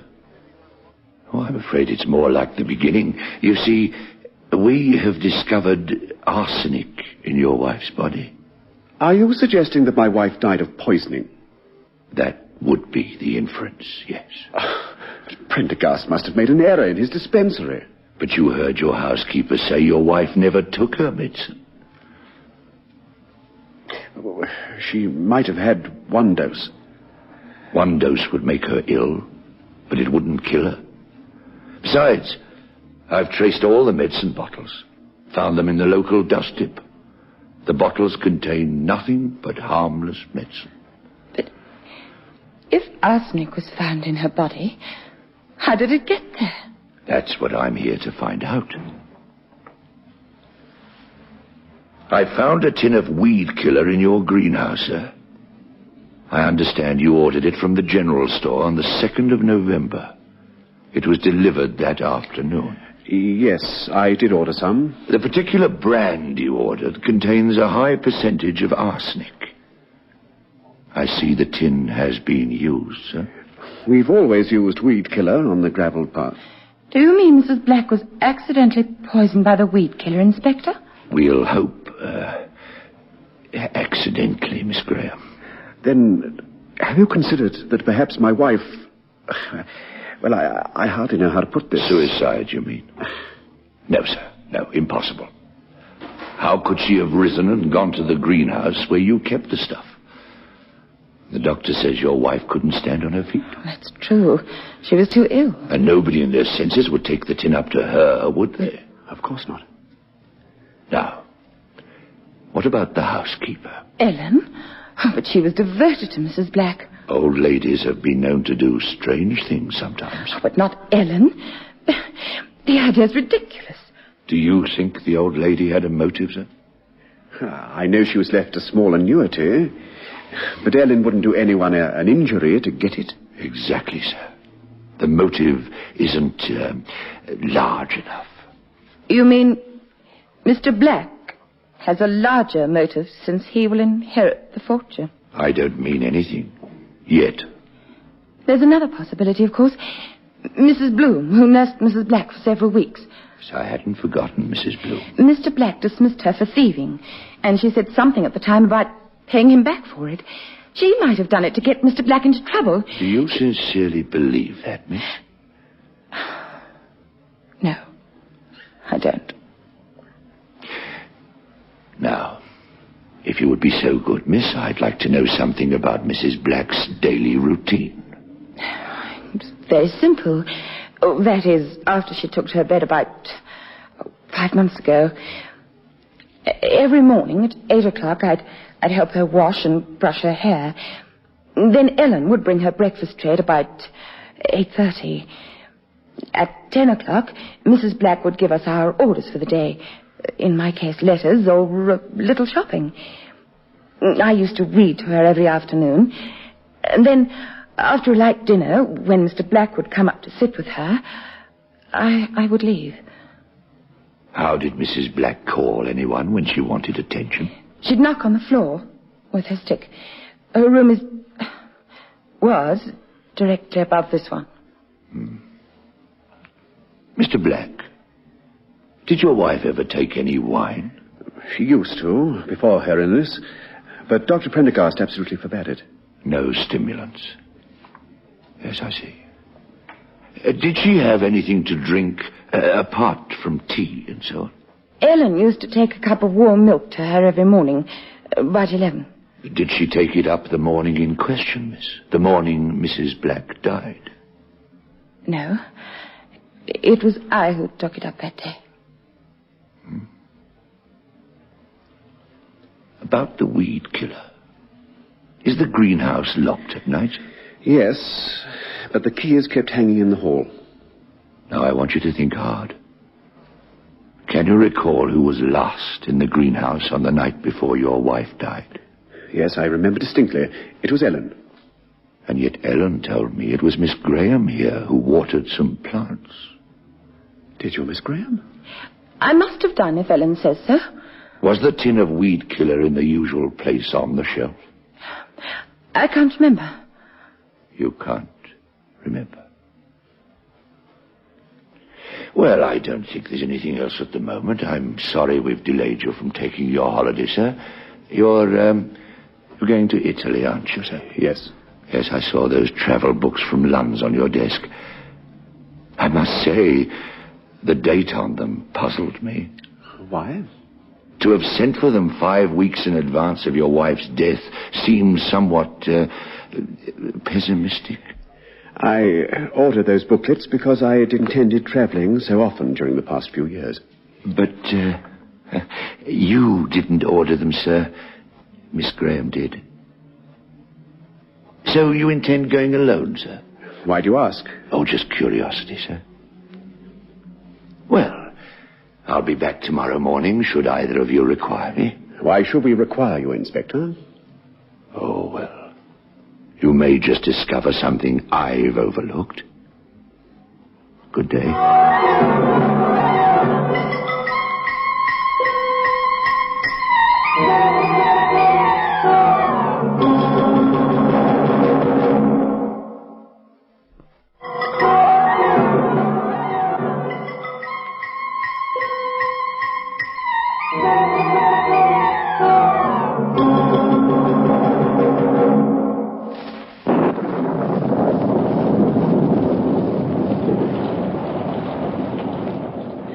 I wonder what Inspector Martin meant by overlooked before he left this morning. I don't know, my dear. You really must try not to think about it all the time. Are you as calm as you pretend? Yes, of course I am. Lisa, come and sit beside me. Listen. What is it? I thought I heard something. But we're alone in the house. I've sent Ellen to the vicarage. I'm sure I heard a sound upstairs. It's only your imagination. Do you remember how she would knock on the floor? Beginning softly, and thumping more and more? You must forget her, Lisa. She's gone now. She can't hurt us any more. That was the door of her room. She's clinging to the house she loved. Her door is locked. Ellen must have left the box room door open. I'll go and see. No! Don't leave me. Lisa, you're trembling. Oh, my nerves have been dreadful since Inspector Martin came here. You've no reason to be nervous of him. You've nothing to conceal. Oh, it's silly of me. I'm sorry. After all, we've done nothing wrong. The pathologist has made an error, that's all. How could she have died of poisoning? Who would want to poison her? Mrs. Bloom? Ellen? Why should they? And who else is left? Nobody but us. But we know we didn't. So that's that. Lisa? Yes? What made you send for those travel booklets? I've often sent for such things. You know I've always wanted to travel. Yes. What are you thinking?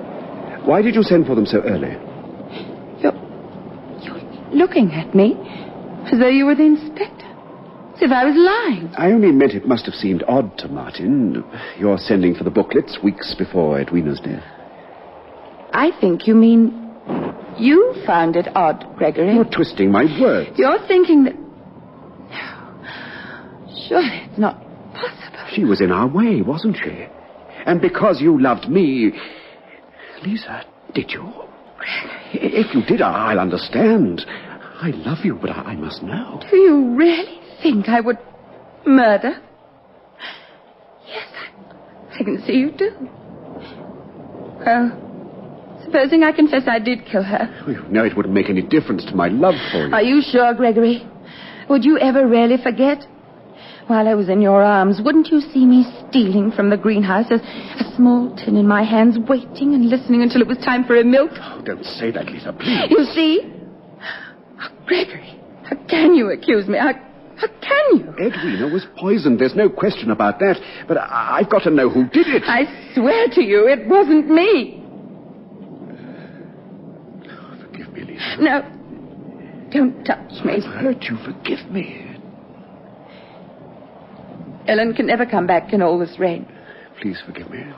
Oh, she hasn't watered the azalea again.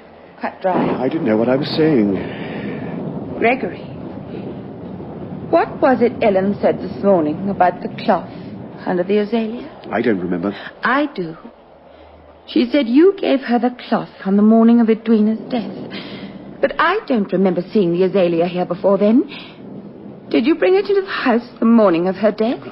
I forget. Why? Because if you did, it proves you were in the greenhouse after me. Lisa, we must stop this. Don't you realize what we're doing to each other? It's this house. It's alive with malice. Edwina is alive. Only in our minds. What do we know of the dead or what happens after death?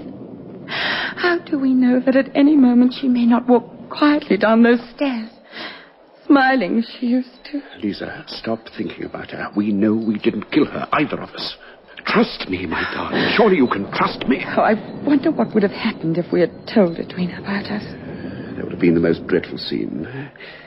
I would have been made to resign from school. Yes. You have no money. And Edwina was so rich. Oh, Lisa, don't. But why did you bring in the plant in that morning? The house was so bleak and dark. The azalea looked so cheerful. And you knew that Edwina was leaving you her money. Lisa, you must stop. But if the pathologist made no mistake, what is the answer? I don't know. Look. The lamp. It's going out. Oh, well, they must have forgotten to fill the wretched thing again. Oh, light the other lamp. Where are the matches? On the chiffonier by the candle. Gregory? Where are you? Why don't you answer me? Gregory!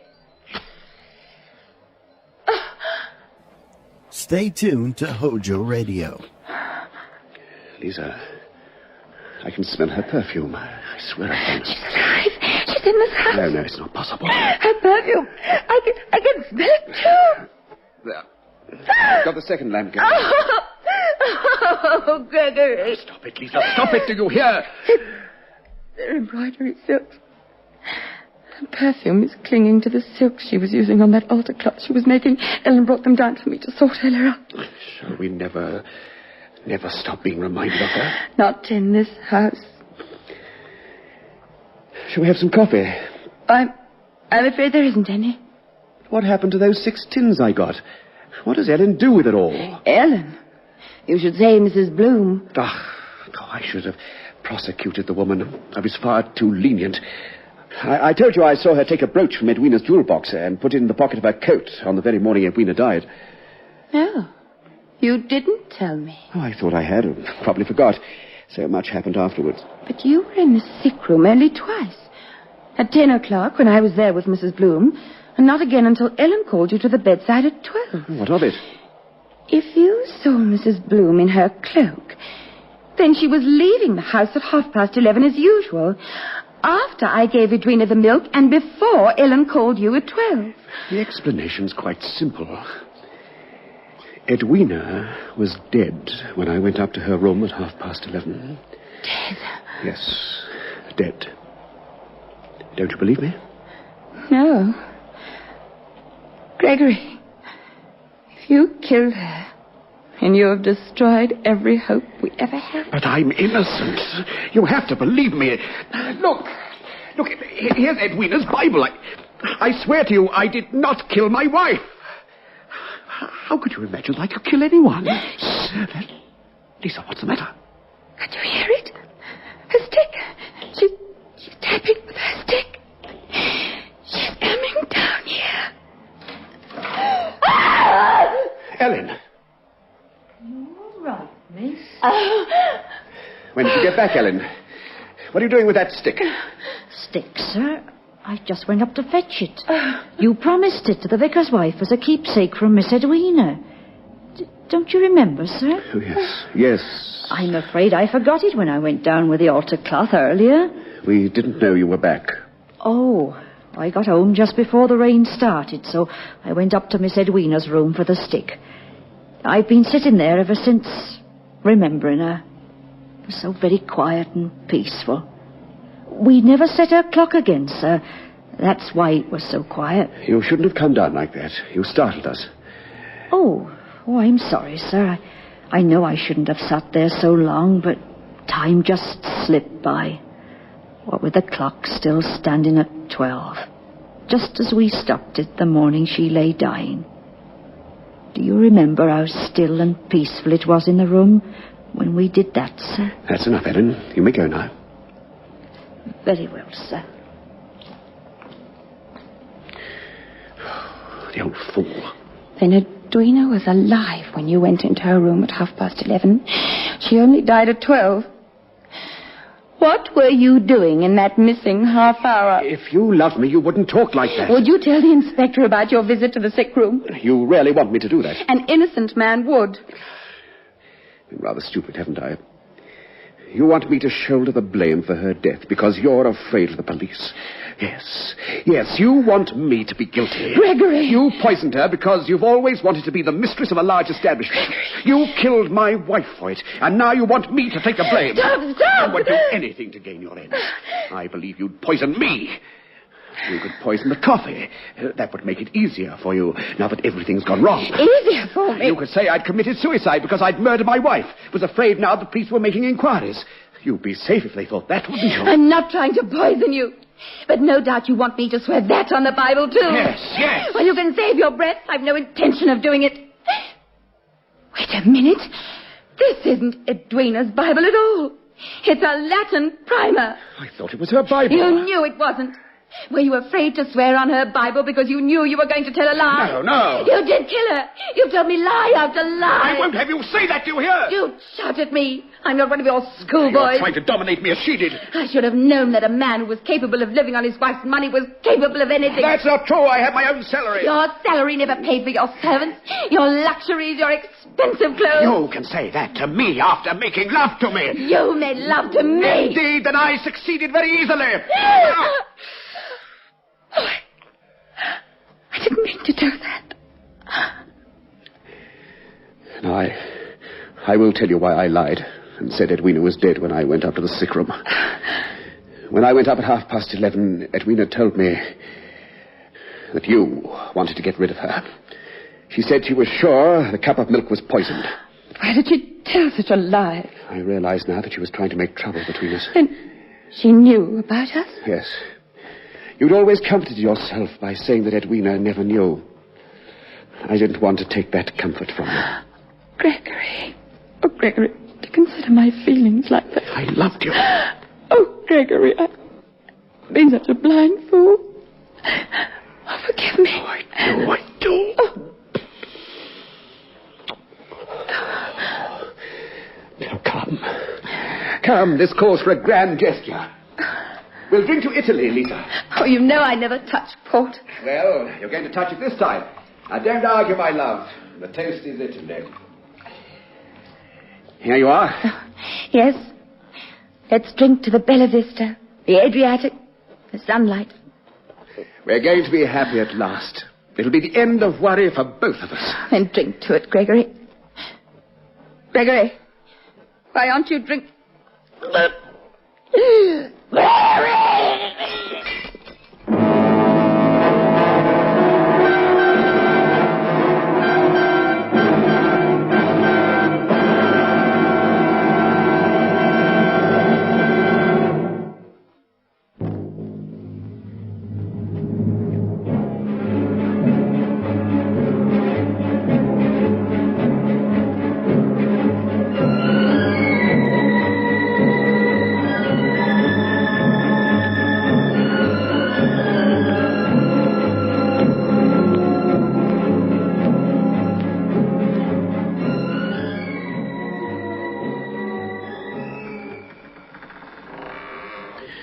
Who's there? Lisa? Is that you? Yes. But Ellen told me you were too ill to leave your room. I am ill. But I have strength enough to come down to be here when the inspector arrives. You know he's coming, don't you? I hadn't forgotten. This time I shall tell him the truth. I shall tell him you murdered your wife and then attempted to poison me. You realize that port was poisoned, don't you? Yes. To think I loved you. Here's the inspector now. You'll be able to denounce me, Lisa. You're clever enough to make him believe you. Oh, you're up, miss, and I was just telling the inspector. Good day, sir. Good day, Miss Graham. Good day. I hear you've been ill. I'm sorry. I am ill, Inspector, but not as dangerously as I might have been. I'm pleased to hear it, miss. Inspector, Mr. Black has something to tell you. Have you, sir? Well, there's just one question I want to ask Miss Graham first, and then we'll hear what it is. Now, miss, I want you to cast your mind back to last April. You went to the village and called in at the chemist for some toilet soap and tooth powder. Now, can you remember buying anything else? Of course I can't remember. So long ago. Inspector, you will see that all this is a waste of time when you hear what Mr. Black has to say. I think it was about the second week in April. Oh, never mind April. Last night I was nearly killed. Really, miss? I was given a glass of port from that bottle. It was poisoned. Indeed. How do you know? Because I was violently sick after being given a glass of it by Mr. Black. It was harmless as far as I knew. I'd poured myself a glass as well. You didn't drink yours. It was only sheer chance that I didn't. I'm afraid, Inspector, I must tell you that in my opinion, Miss Graham poisoned that port herself. She took just enough to become ill and to make me look guilty when she accused me of murder. That's a very serious charge. He knows I didn't poison it, Inspector. Now, you each had a glass and only one of you drank. Where is the untouched glass? Ellen threw it away. When did you last have a glass of port? Not for several weeks. And you, miss? I've never had a glass before in this house. So, bearing in mind that Ellen is teetotal and Mrs. Black forbidden to drink, this bottle would have been in the cupboard for some time. Yes. Then how is it that when I made inquiries at your wine merchant, I learnt that a large number of bottles of port came into this house regularly during the last 6 months, sir? I knew nothing about it. And you can't throw any light on it either, miss? No. Then we'd better ask the housekeeper. I'll ring for her. Thank you, miss. But this is a complete waste of time, Inspector. Mr. Black poisoned his wife and then tried to poison me. And what motive would you give Mr. Black for doing this? He knew he was going to inherit her money. But that's not strictly true, miss. I visited Mrs. Black's solicitor this morning. I believe he's due here tomorrow for the reading of the will. He told me a most interesting fact. That you, miss, inherit half of Mrs. Black's fortune. Did she ever say anything to you about it? Well, she did say once that she'd make me wealthy. I thought it was only one of her jokes. But you never told me. Now, you see, Inspector, there is a motive. But you have a motive too, sir. I wonder what's keeping Ellen. Oh, I'll ring again. I hope you won't mind my saying so, miss, but you have very attractive hands. Beats me how you ladies keep your hands so white. One of those feminine secrets, I suppose. You rang, sir? The inspector wishes to ask you a question, Ellen. It's about the port, ma'am. Well, I'm teetotal, as I told you, sir, so I can't help, can I? Oh, but I think you can, ma'am. A considerable amount of port has come into this house lately, and I'm trying to discover what has happened to it. Did you ever give the late Mrs. Black any? Why, Dr. Prendergast strictly forbid it. But you never took any notice of the doctor, ma'am. You admitted to me that Mrs. Black never took her medicine, that she used to pour it away. Well, that was different, sir. Ellen, you can go to prison for telling lies, you know. Have you ever seen this bottle before? I found it in Miss Edwina's room the morning she died. She used to hide it away from the doctor. I brought it down and put it in that cupboard. So you did give Mrs. Black port? A lot of it? She used to crave it, sir. Brought the colour back into her cheeks and made her feel better. You came into an annuity by her death, Helen. I suggest you might have tampered with this last bottle of port. You mean Oh, what a wicked thing to say. As if I'd harm her. Besides, Mr. Black knew she was having the port, sir. That'll be all. Thank you, ma'am. Yes, sir. Mr. Black, why did you tell me your wife did not have any stimulants during her illness? I didn't want anyone to realize that I had to give in to her about everything. You gave her the port, knowing it was dangerous in her condition? What did he care about that? It was simply an easy method of giving her the weed killer. He was in the greenhouse after me. He brought in that azalea. What other evidence do you need? If only it were as simple as that, miss. You see, we analyzed the weed killer. Less than half of it is composed of pure arsenic, which would dissolve in liquid. The rest is like sand and will not dissolve in anything. Now look at this bottle. You see, the wine is quite clear. Then this bottle does not contain weed killer. No, sir. No.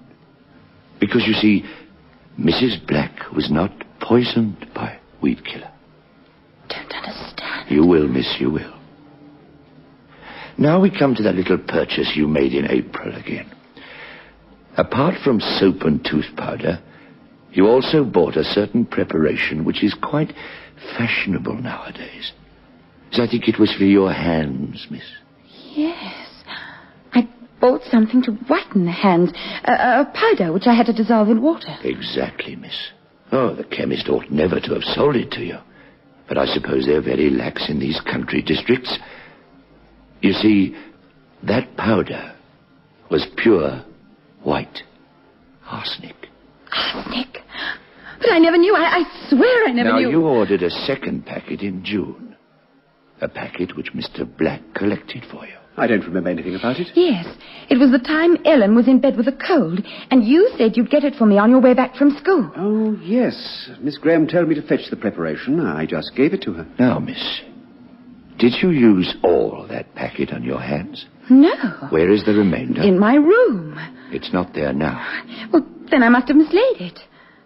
You mislaid it, eh? That's a pity.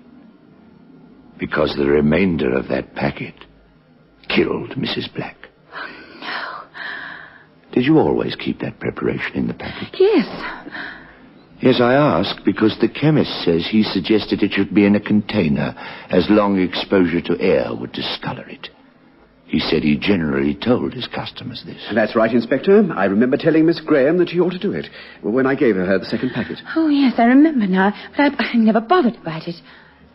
But you did bother, because I saw the stuff in a silver bowl. Where did you see it? I can't remember. Where is it now? I don't know. Do you know, miss? Oh, how can I? I've never seen it.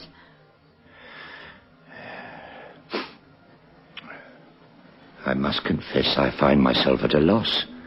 Both of you stand to inherit a considerable sum of money. Both of you had access to arsenic. Miss Graham mislays a quantity of it, which later poisoned your wife in a drink, possibly from this bottle of port. A silver bowl, which may or may not contain arsenic, and which would or would not reveal traces of this, is missing. If we could find the bowl, we could verify one or other of the conflicting stories. But since we can't find it, I shall have to ask you both to accompany me to London, where we can go into the affair a little more deeply. You mean you're arresting us? Let us rather say that you've been called in for further questioning. Right, it'll be a cold journey up, so with your permission, sir, I think it would be a good idea if we had some tea before we left. I'll tell the housekeeper. So, you've won, Lisa. No matter what he says, they'll arrest us when we get there, charge us with murder. Why don't you admit that you stole the arsenic from my room and put it into the port? I never even knew it was arsenic. Neither did I. But what's the good of arguing? Unless one of us confesses, they'll believe we did it together. Oh, I feel Edwina's watching it all. Yes. It's as though we're bound together by her death. We can't escape her. There's one thing we can do. We can run away now, at once. If we get abroad, it'll be all right. There must be somewhere in the world where they couldn't find us. Oh, what would our life be like?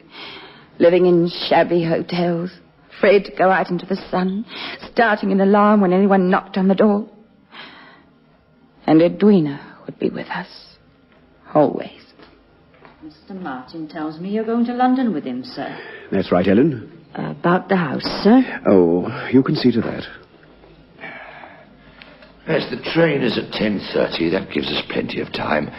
I hope you'll excuse the liberty in your kitchen, Ellen, but the kettle boiled, so I made the tea. Now, where shall we have the tray? Oh, over there will do. Oh, but you've the wrong cups. Have I now? Never mind. Now, Miss Graham, do you take sugar? One, please. And you, sir? One or two? One. One. Now, Ellen, you'll have a cup with us too, won't you? I'm sure you'd like plenty of sugar. Oh, thank you, sir. This is a very attractive sugar bowl, isn't it? I like the way the designer has entwined the letters E.B. with the pattern of the leaves. Your wife's initials, of course. Obviously. Where did you get that, sir? The sugar bowl. You didn't find that in the kitchen? Where else would I find it? Under some bushes in the garden? But you put some in my tea. Sugar, do you mean, Ellen? It wasn't sugar. Heavens. It was arsenic. You put it in my tea. I've done nothing of the kind, ma'am. But I suggest that you put it in Mrs. Black's port. I only gave her milk. No, they did it. The two of them. They were the ones who wanted to get rid of poor Miss Edwina. But you threw the bowl away, Ellen. They asked me to throw it away. It's a lie, Inspector. When did they ask you to throw it away? The day after Miss Edwina died. But how did you know that the contents were poisonous? I guessed it. No, ma'am, you did not. I suggest you knew it was poison because you'd already given it to Mrs. Black in her port. But why should I harm her? I loved her. I loved her, I tell you. I suggest you stole the hand preparation from Miss Graham's room and put it into the bottle of port before you took it up to your mistress. I didn't steal it. I didn't.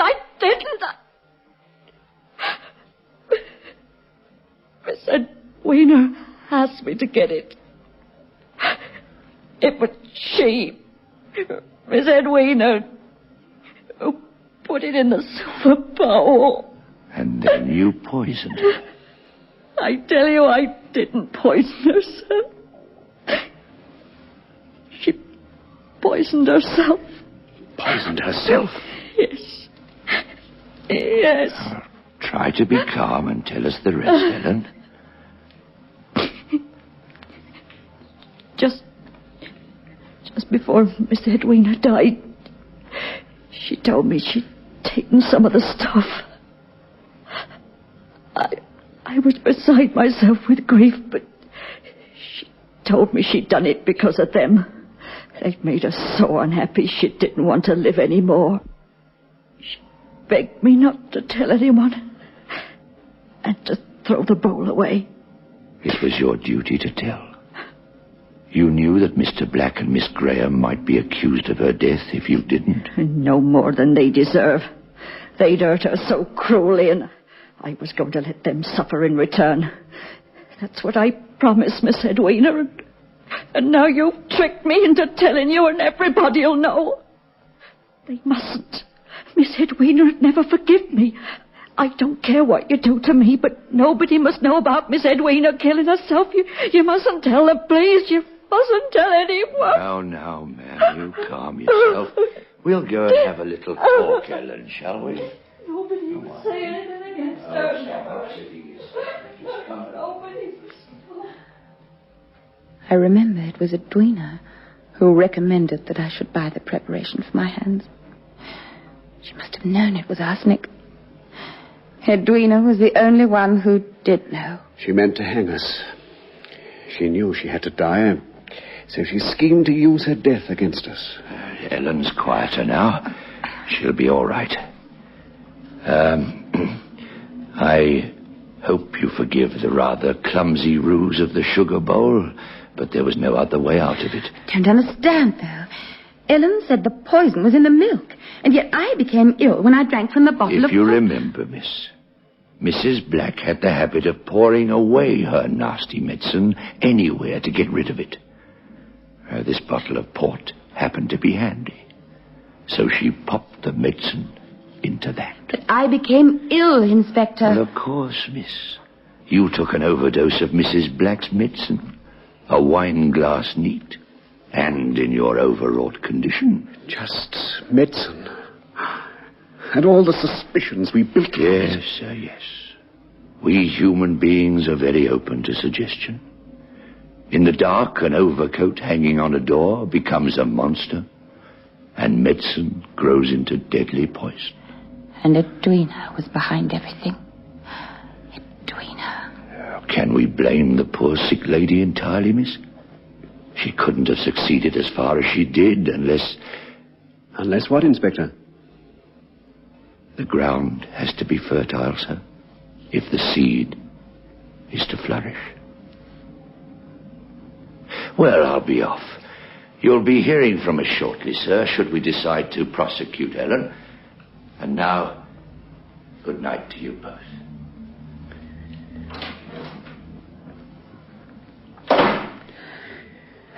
Do you realize, Lisa, that we're free now? Free? No, Gregory. Edwina's won, hasn't she? She succeeded in parting us. Even after her death, she's managed to part us. But our love... Our love. Oh, what a shoddy, tawdry thing it turned out to be. We suspected and accused each other. I'll go upstairs and pack now. You're leaving me? Yes. We could try again, couldn't we? Could we live together? Love each other without remembering the dreadful things we said? I could not. We know each other now. We really know each other. We have no romantic illusions left. It's true, only ourselves, our real selves. I am leaving, Gregory. If you leave me now, I shall be alone. Alone with Edwina. I shall leave tonight. No, please don't. Lisa!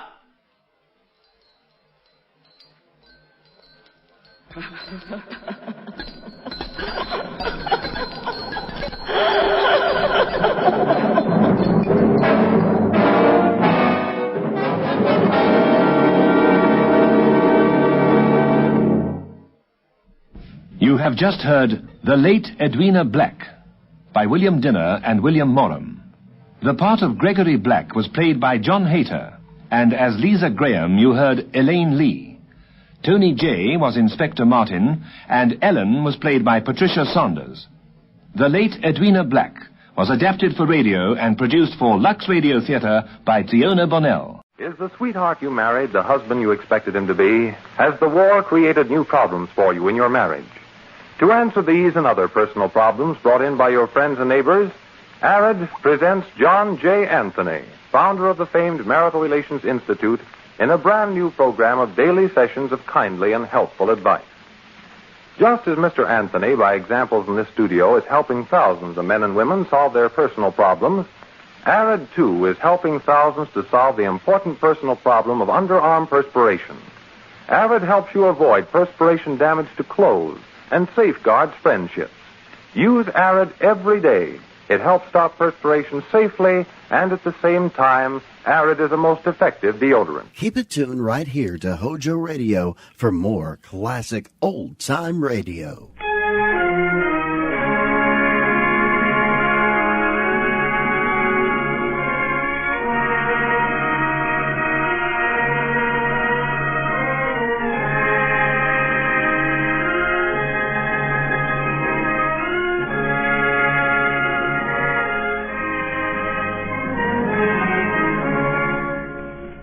Columbia Network takes pleasure in presenting Orson Welles and the Mercury Theater on the Air in the second of a unique new summer series of 9 dramatic productions. The first time in its history that radio has brought to the country an entire theatrical institution. Columbia is proud to welcome Orson Welles to its roster of stars and to give him the opportunity of bringing to the air those same qualities of vitality and imagination that have made him the most talked-of theatrical director in America today.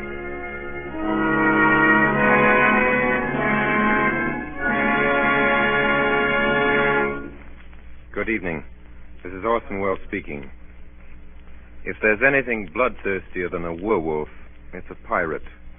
The Mercury Theater is playing safe.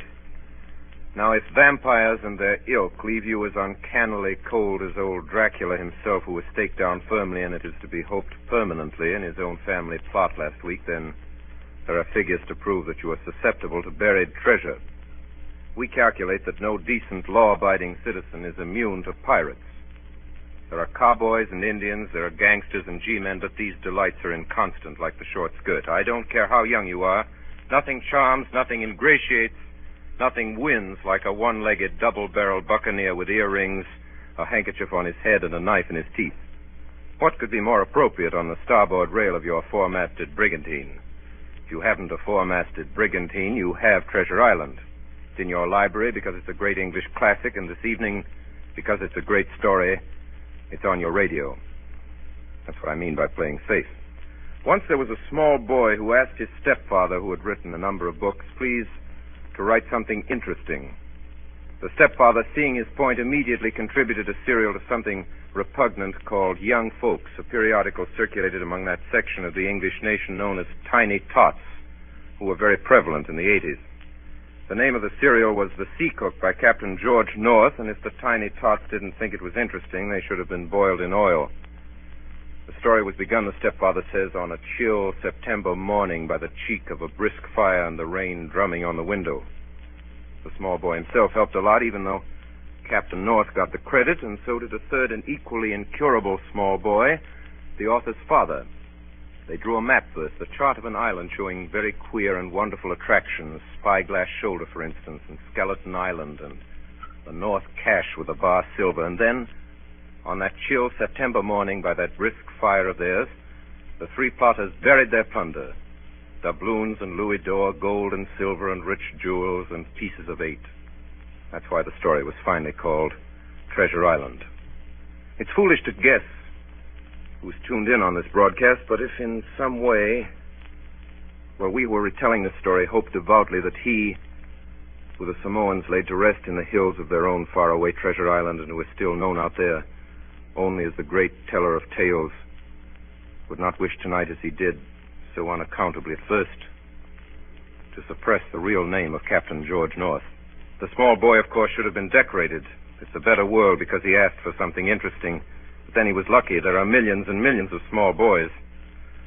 But only one of us had Robert Louis Stevenson for a stepfather.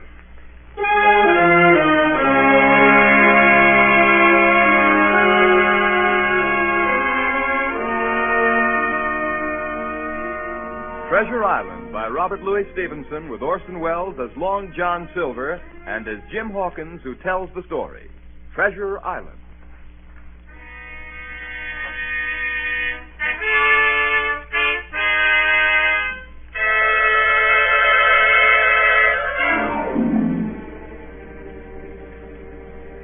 Squire Trelawney, Dr. Livesey, and the rest of the gentlemen having asked me to write down the whole particulars about Treasure Island from the beginning to the end, keeping nothing back but the bearings of the island, and that only because there is treasure not yet lifted, I take up my pen in the year of grace 1783 and go back to that time 19 years ago when my father kept the Admiral Benbow Inn and the brown old seaman with a saber cut first took up his lodging under our roof. I was 14, but I remember him as if it were yesterday. 15 men on a dead man's chest. Mother called to me from upstairs. Yes, Mother? Jim, there's a man coming up the road. Go out and see what he wants. He came plodding to the inn door, his sea chest following behind him on a hand barrow. A tall, strong, heavy, nut-brown man, his tarry pigtail falling over the shoulders of his soiled blue coat, his hands ragged and scarred with black broken nails, and the saber cut across one cheek, a dirty, livid white, singing that old sea song that he sang so often afterwards.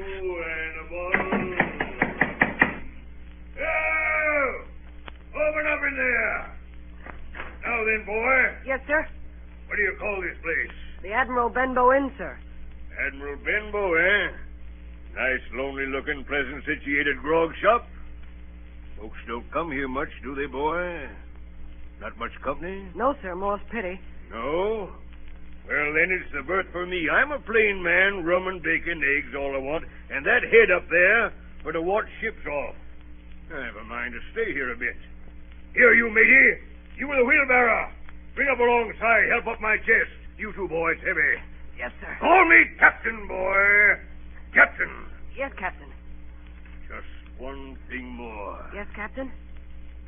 You ain't seen him, have you? No, sir. Who do you mean? Along the road, maybe. You might have seen him somewheres you can't tell. Let me know if you do, boy. A seafaring man. Yes, sir. With one leg. Yes, sir. Captain! Yes, Captain. Bring me a noggin of rum, boy.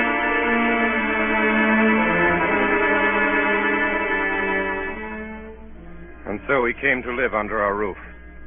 We never knew his name. We called him the Captain. He was a very silent man by custom all day. He hung around the cove or upon the cliffs with a brass telescope staring out to sea. All evening he sat in a corner of the parlor next to the fire and drank rum and water, very strong. And every day when he came back from his stroll, he would ask the same question. Jim? Yes, Captain? Any seafaring men go by today along the road? No, Captain. And Jim? Yes, sir?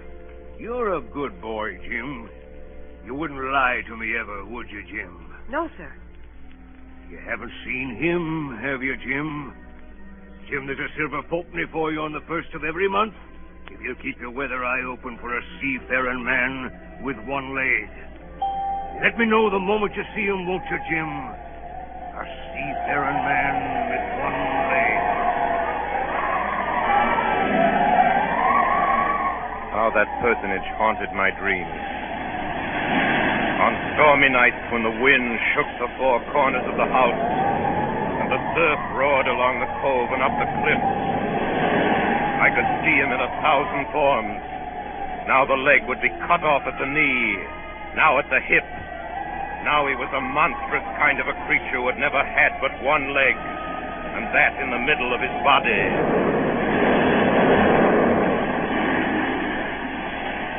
You'll keep your weather eye open, won't you, Jim? For a seafaring man with one leg.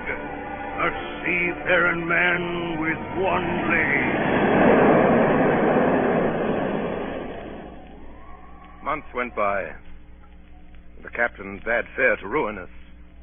We kept on staying week after week, month after month. And never a penny of money, Jim. Not a penny has he paid us since the day he came here. And me, a poor widow woman. Mother, why don't you ask him for some?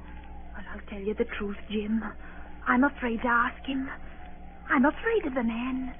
Now, if your father was... In all that time, none of us ever saw him open the great sea chest that was in his room. There were nights when he took a deal more rum and water than his head could carry. Often I heard the house shaking and all the neighbors joining in for dear life. Drink and the devil has done. Quiet, amidships! Quiet! He would force them all to listen to his stories. Dreadful stories they were, about hanging and walking the plank and storms at sea and the dry Tortugas and wild deeds in places on the Spanish Main. By his own account, he must have lived his life among some of the wickedest men that God ever allowed upon the sea.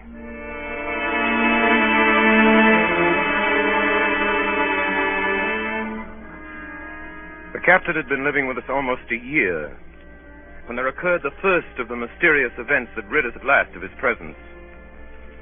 It was one January morning, very early, a pinching, frosty morning. The captain had risen earlier than usual and sat down the beach with his telescope under his arm. My mother was upstairs and I was lying the breakfast table against the captain's return when the parlor door opened and a stranger stepped in. Sonny, come here, Sonny. Is this table for my mate Bill? I don't know you, mate Bill. I'm laying this for a man who stays in the house. We call him the captain. Well, my mate Bill would be called the captain like as not. Now, we'll put it for argument like that your captain's got a cut on one cheek. And we'll put it, if you like, that cheek's the right one, eh? Well, God save me, there he is now. There's my mate Bill. That's him with a spyglass under his arm. Bless his old heart, to be sure. You and me'll just get back behind the door, Sonny, and we'll give Bill a little surprise, we will. Bless his heart, I says again. Or a dead man's chest. Yo!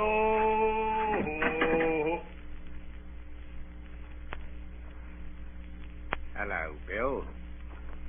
Come, Bill. You knows me. You knows an old shipmate, Bill, surely. Black dog as ever was. Bill, we've seen a sight of times, us two. So you run me down.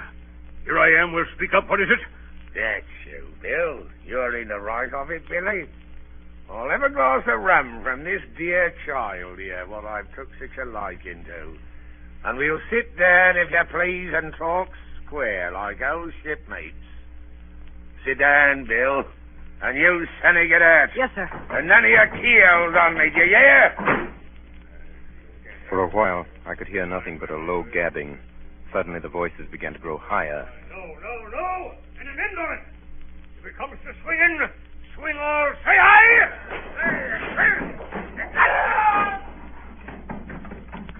I saw Black Dog streaming blood run off down the road. Presently, the captain returned, alone.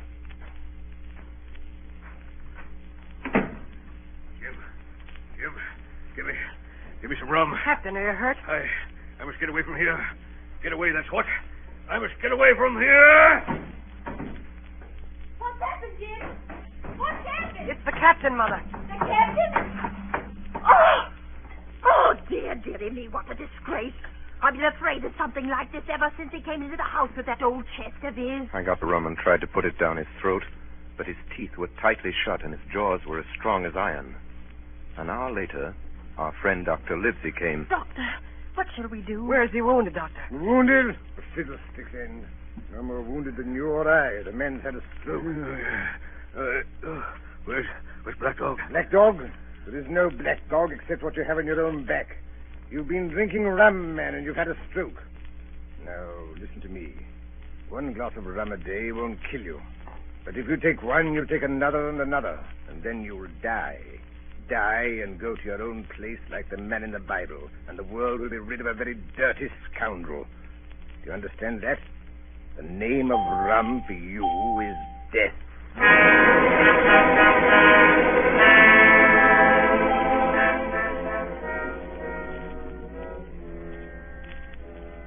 About noon the next day, I stopped at the captain's door with some medicine. Who is it? It's me, Jim. Come in, Jim. Come in. He was lying very much as we'd left him. Jim, you're the only one here that's worth anything. You know I always been good to you. Never a month but I've given you a silver fourpenny for yourself. Now you see me, I'm pretty low and deserted by all. Jim, you'll bring me a noggin of rum, won't you, matey? But the doctor... Doctors is all swabs! Don't have a drain of rum, Jim. I'll have the horrors. I've seen some of them already. I've seen old Flint in the corner there behind you, as plain as print. I've seen him. Jim, I'll give you a golden guinea for a noggin. When I brought it to him, he seized it greedily and drank it out. That's some better, sure enough. Now, matey, did that doctor say how long I was to lie here in this old berth? Why, a week at least. Thunder, a week! I can't do that. They'll have the black spot on me by then. The lovers is going about getting the wind of me this blessed moment. Lovers is couldn't keep what they got and want to nail what's another's. It's in my old sea chest, Jim. The thing they're after. They'll tip me the black spot, I know it. I was first mate, I was. Old Flint's first mate. And I'm the only one that knows the place he buried it. He gave it me at Savannah when he lay a-dying. What's the black spot, Captain? A summons from old Flint's crew. A summons. And them as gets it, Jim, is lucky when they're dead.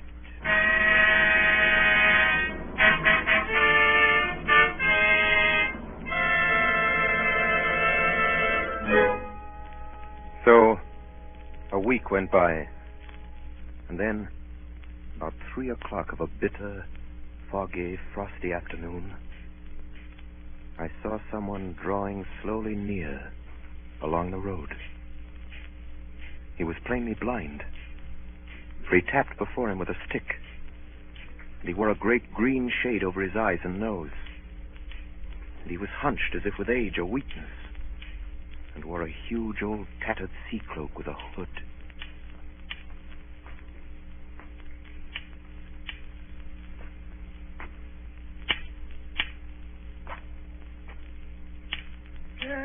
Christian friends, take pity on a poor blind mariner as has lost the precious sight of his eyes in the gracious defense of his native country, England, and God bless King George. Where or in what part of his country he may now be? You were at the Admiral Benbow Inn, sailor. Eh?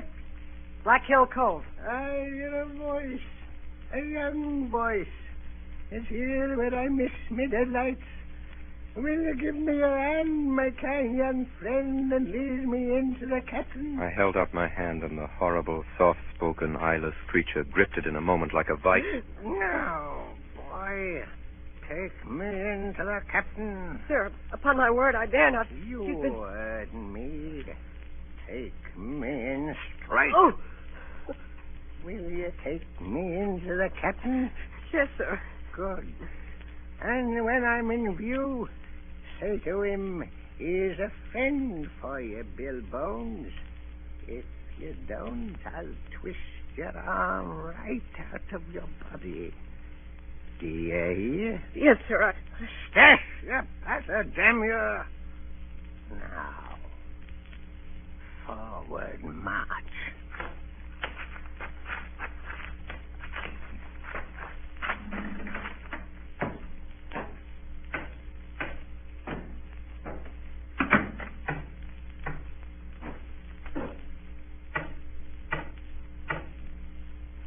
Here's a friend for you, Bill Bones. Now, Bill, sit where you are. Business is business. Hold out your left hand, Bill. Boy, take his left hand by the wrist and bring it near to my right. Here's a little bit of paper for you, Bill Bones. Now that's done, I'll be going. Goodbye, Bill. Goodbye.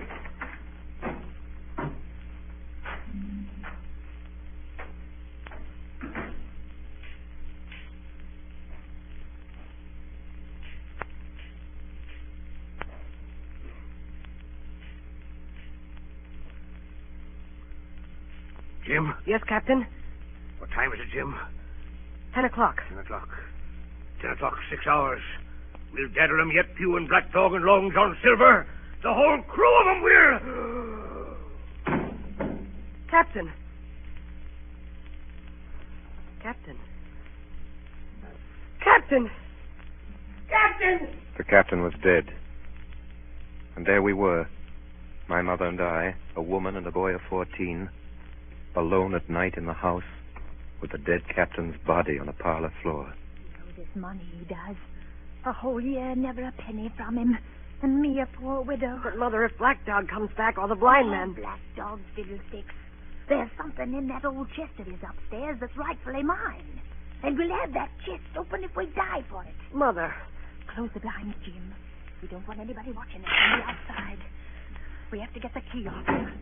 Look, Mother. Look.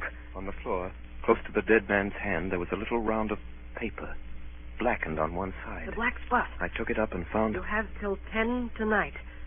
4 hours. Now, Jim, find that key. I felt in his pockets one after another. Perhaps it's round his neck. Get open his shirt.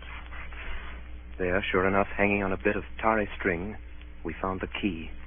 Then my mother got a candle in the bar, and holding each other's hands, we went upstairs to his room. Give me the key, Jim. Now then. Oh, nothing in here. Not a thing of value, not a penny. Mother, look. There, before us, lay the last things in the chest. A bundle tied up in oilcloth looking like papers, and a canvas bag that gave forth at a touch the jingle of gold. You see, Jim, I knew we'd find it. But I'll show these rogues that I'm an honest woman. I'll have me doing not a farthing over. Here, Jim, hold this bag. The coins were of all countries and sizes. Doubloons and louis d'or, and guineas and pieces of 8. Mother. What is it, Jim? Mother, listen.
Come, Mother.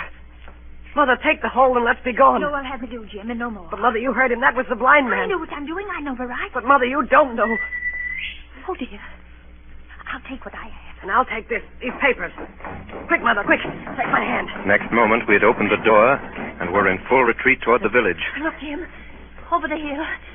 There they come. Run, Mother, run. Oh, Jim. Jim, I'm going to faint. Oh, Jim. Take the money and go on. Mother. Oh. Mother. She had fainted. I managed somehow to drag her down the bank into the shadow of the ditch. A moment later, the house was surrounded. Bones! Bones! Bill Bones! Will you answer me? Down with the door, then! In, you lovers! Loot the house and find it! Bill's dead! Hush you! Bill's dead! Let him, you shirking lovers! And the rest of you lost and get the kiss! It was a good thing my mother had fainted, or she would have had to watch with me while our poor house was pulled apart and smashed. Whatever it was they were after, they did not find it. Well, is it there? The money's there! Jim, what is it, Jim? What are they after? The map, Mother. Flint's map. Hey, you! That's the signal! Tell him that! Hold on, you sneaks! It's in the house, you know it is! Shiver my soul if I had my eye! The signal, too! The signal! You dogs! You had your hand on hundreds, on thousands! Are you giving up now? You'd be as rich as kings if you can find it, and you know it's there, and you stand there skulking. There wasn't one of you there, face Bill, and I did it. A blind man, and I had to lose my chance for you. I'm to be a poor crawling beggar sponging for rum when I might be rolling in a couch. If I had the pluck of a weevil in a sea biscuit among the lot of you. That's the last signal. Get out! Doc! Black dog!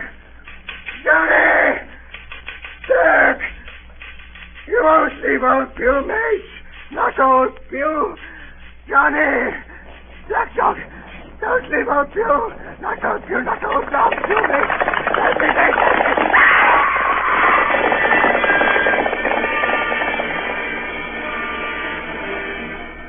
When they picked him up where he lay on the road on his side, Pugh was stone dead. The horsemen, as it turned out, were revenue officers who had some news of a strange lugger in Kit's Hole, and had set forth that night in our direction. They took my mother to a neighbor's house. So, Hawkins, they got the money, you say? Well, what in fortune were they after? More money, I suppose? No, Sergeant. Not money, I think. In fact, sir, I believe I have the thing in my breast pocket. And to tell you the truth, I should like to put it in safety. To be sure, boy, quite right. I'll take it. I thought perhaps Dr. Livesey... yes, Dr. Livesey. Perfectly right, perfectly right. A gentleman and a magistrate. Doctor? Yes, sir. You have a good horse. Take this lad up behind you. Yes, sir.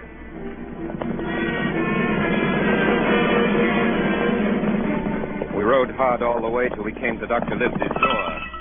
Dr. Livesey, the doctor's stopping tonight at the Squire's. Squire's? So there we go, boy.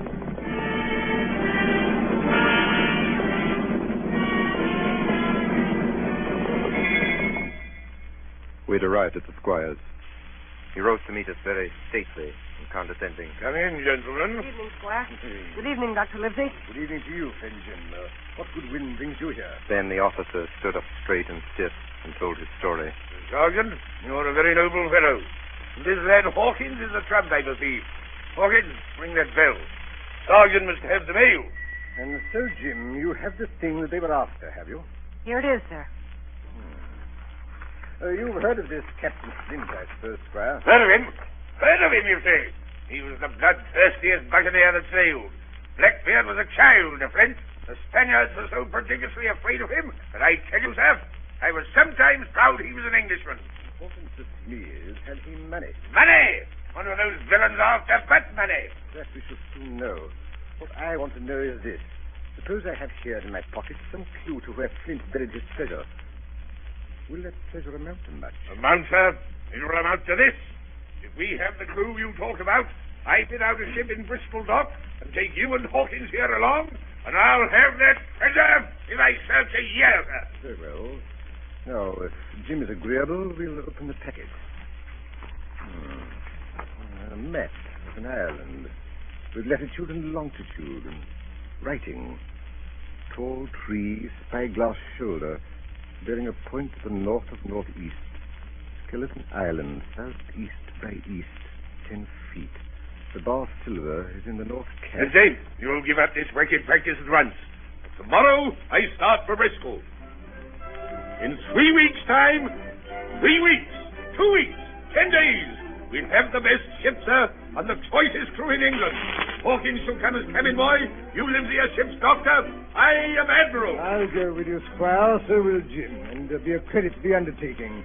There is only one man I'm afraid of. Who's that? Name the dog, sir. You, sir, for you cannot hold your tongue.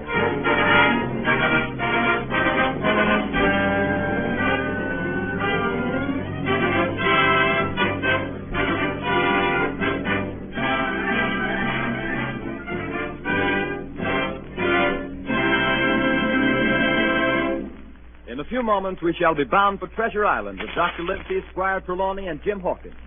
We pause now for station identification. This is the Columbia Broadcasting System. WABC, New York.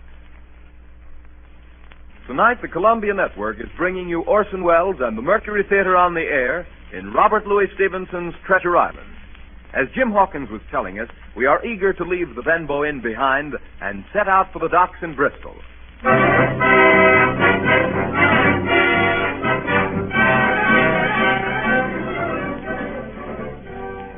It was longer than the squire imagined ere we were ready for the sea. Weeks passed on. Then, one fine day, there came a letter from the squire. From Bristol. Here lives it. The ship is moored and fitted. Lies at anchor ready for sea. It was the crew that delayed me, till the most remarkable stroke of fortune brought me the very man that I required. I was standing on the dock, when by the merest accident I fell in talk with him. He had hobbled down there that morning with a parrot on his shoulder to get a smell of salt, he said. Out of pure pity, I engaged him on the spot to be ship's cook. Long John Silver, he is called, and has lost an egg. Well, sir, I thought I'd only found a cook, but it was a crew I'd discovered. Between Silver and myself, we got together in a few days a company of the toughest old salts imaginable. I declare we could fight. Thanks for listening to Hojo Radio. More classic old-time radio coming your way next. On the 16th of April, the schooner Hispaniola set sail from Bristol Harbor. It was more than 19 years ago, but I can remember it as if it were yesterday. Me and my new blue cabin boys were 19 years ago. leaning over the rail, waving goodbye to my mother, and doing my best not to cry. For at the last moment, it sort of hurt to leave her, and it was the first time I had been away from home. Then, a little before noon, Captain Smollett gave an order. The boatswain sounded his pipe, and the crew began to man the capstan bar. Soon, the anchor was short up. Soon it was hanging dripping at the bars. Soon the sail began to draw, and the land and shipping to flit by on either side. The Hispaniola had begun her voyage to the Isle of Treasure.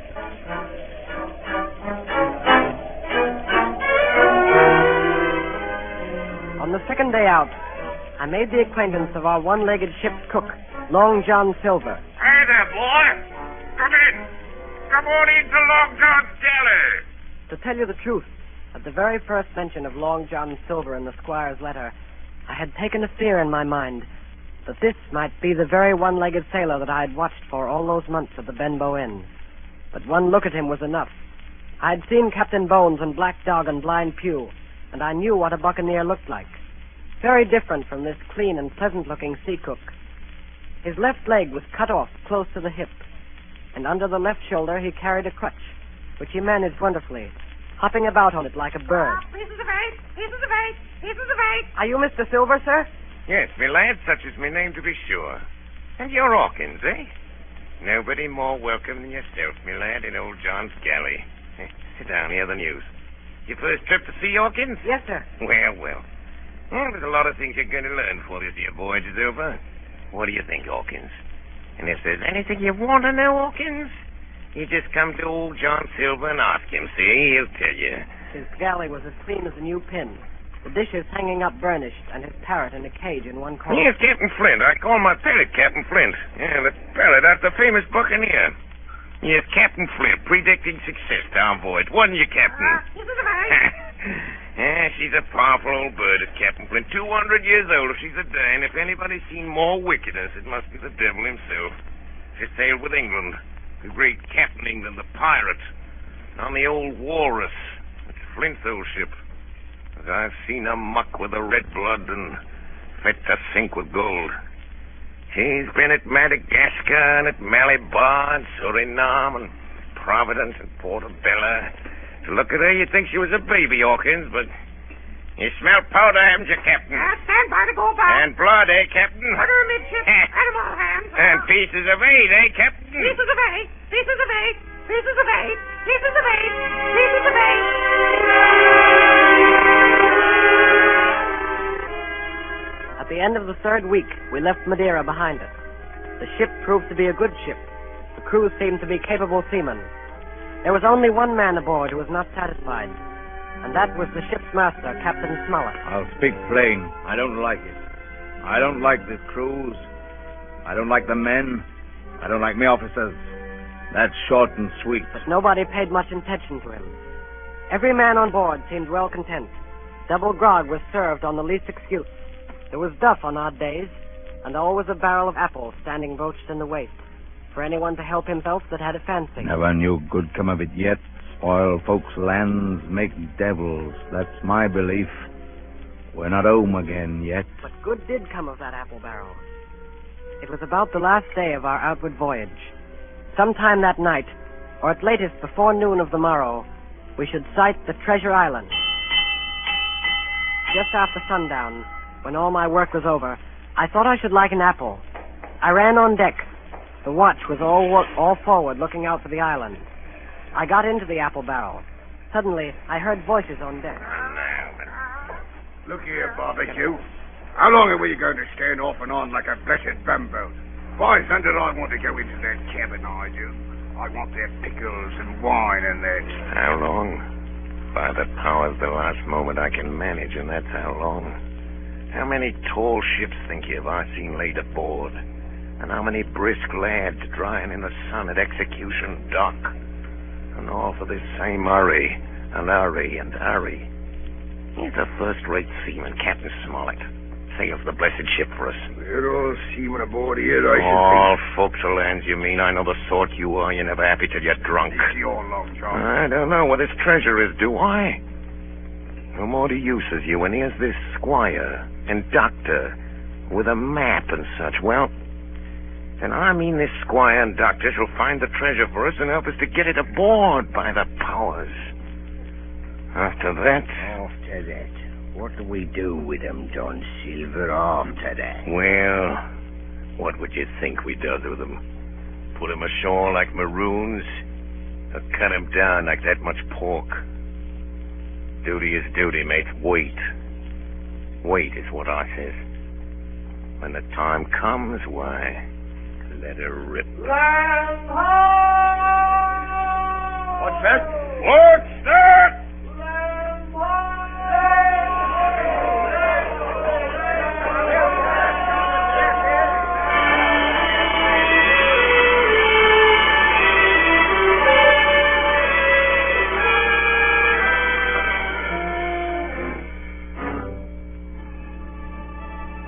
Away to the southwest of us, we saw it. Treasure Island. 10 minutes later, we were gathered in the cabin. The squire, Dr. Livesey, the captain, and myself. Now, Hawkins, you have something to say. Speak up. I did as I was bid. I told them the whole story of Silver's conversation. When that was done, all three, one after another, and each with a bow, drank my good health. Then the squire rose. Captain Smollett, you were right and I was wrong. I own myself an ass. I await your orders, sir. Silver is a remarkable man. Here's the way I see it. We must go on because we can't turn back. And what I propose is that we don't wait for them to surprise us, but that we come to blows at our own time and when they least expect it. There must be some faithful hands left. Well, we must find out who they are. Jim Shear can help us more than anyone. The men are not shy with him, and Jim is a noticing lad. Hawkins, I put prodigious faith in you.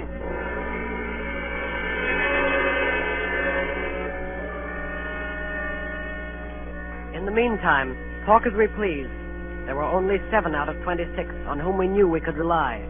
And of these 7, I was a boy, so that the grown men on our side were 6 to their 19.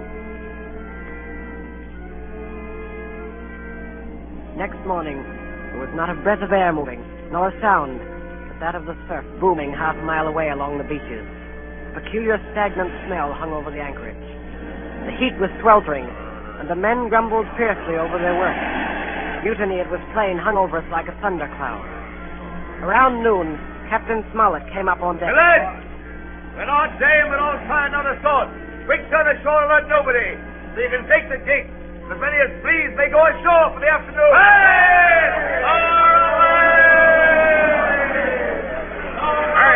Hey, wait a bit, friend. What's the hurry? John Silver suspected a trick. He hopped around the deck on his one leg. What's the hurry? Wait a bit, will you, man? Soon the party was organized. 6 fellows were to stay on board, and 13, including Silver, began to embark. Suddenly, I had a mad notion to go ashore, too. In a jiffy, I had slipped over the side and curled up in the foresheets of the nearest boat. No one took notice of me. The crews raced for the beach. No sooner had we touched shore than I leaped out and plunged into the nearest thicket. Behind me, I could hear John Silver's voice. Hey, Jim! Jim, my boy! Hey, Jim! Jim! Jim! Jim! John Silver was quick at his work. 2 faithful members of the crew were murdered on the island that afternoon. Only an hour after we landed.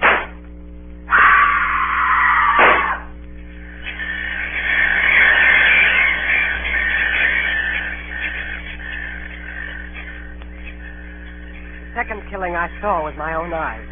From where I lay hidden among the trees. Will you tell me you let yourself be led away with that kind of a mess of swabs? As soon as God sees me, I'd sooner lose my hand than turn to give me duty. Mate, it's because I think's gold dust of you. Gold dust. John Silver, you're mate of mine no more. If I die like a dog, I'll die in me duty. You've killed Allen, have you? Kill me too if you can. But I defy you. He started to walk away. Try this, then. Long John whipped the crutch out of his armpit and sent it hurtling through the air. It struck him in the back and killed him. Then Silver brought out a whistle.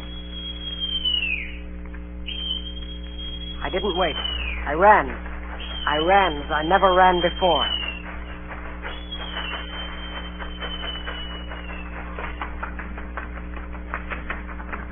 Daddy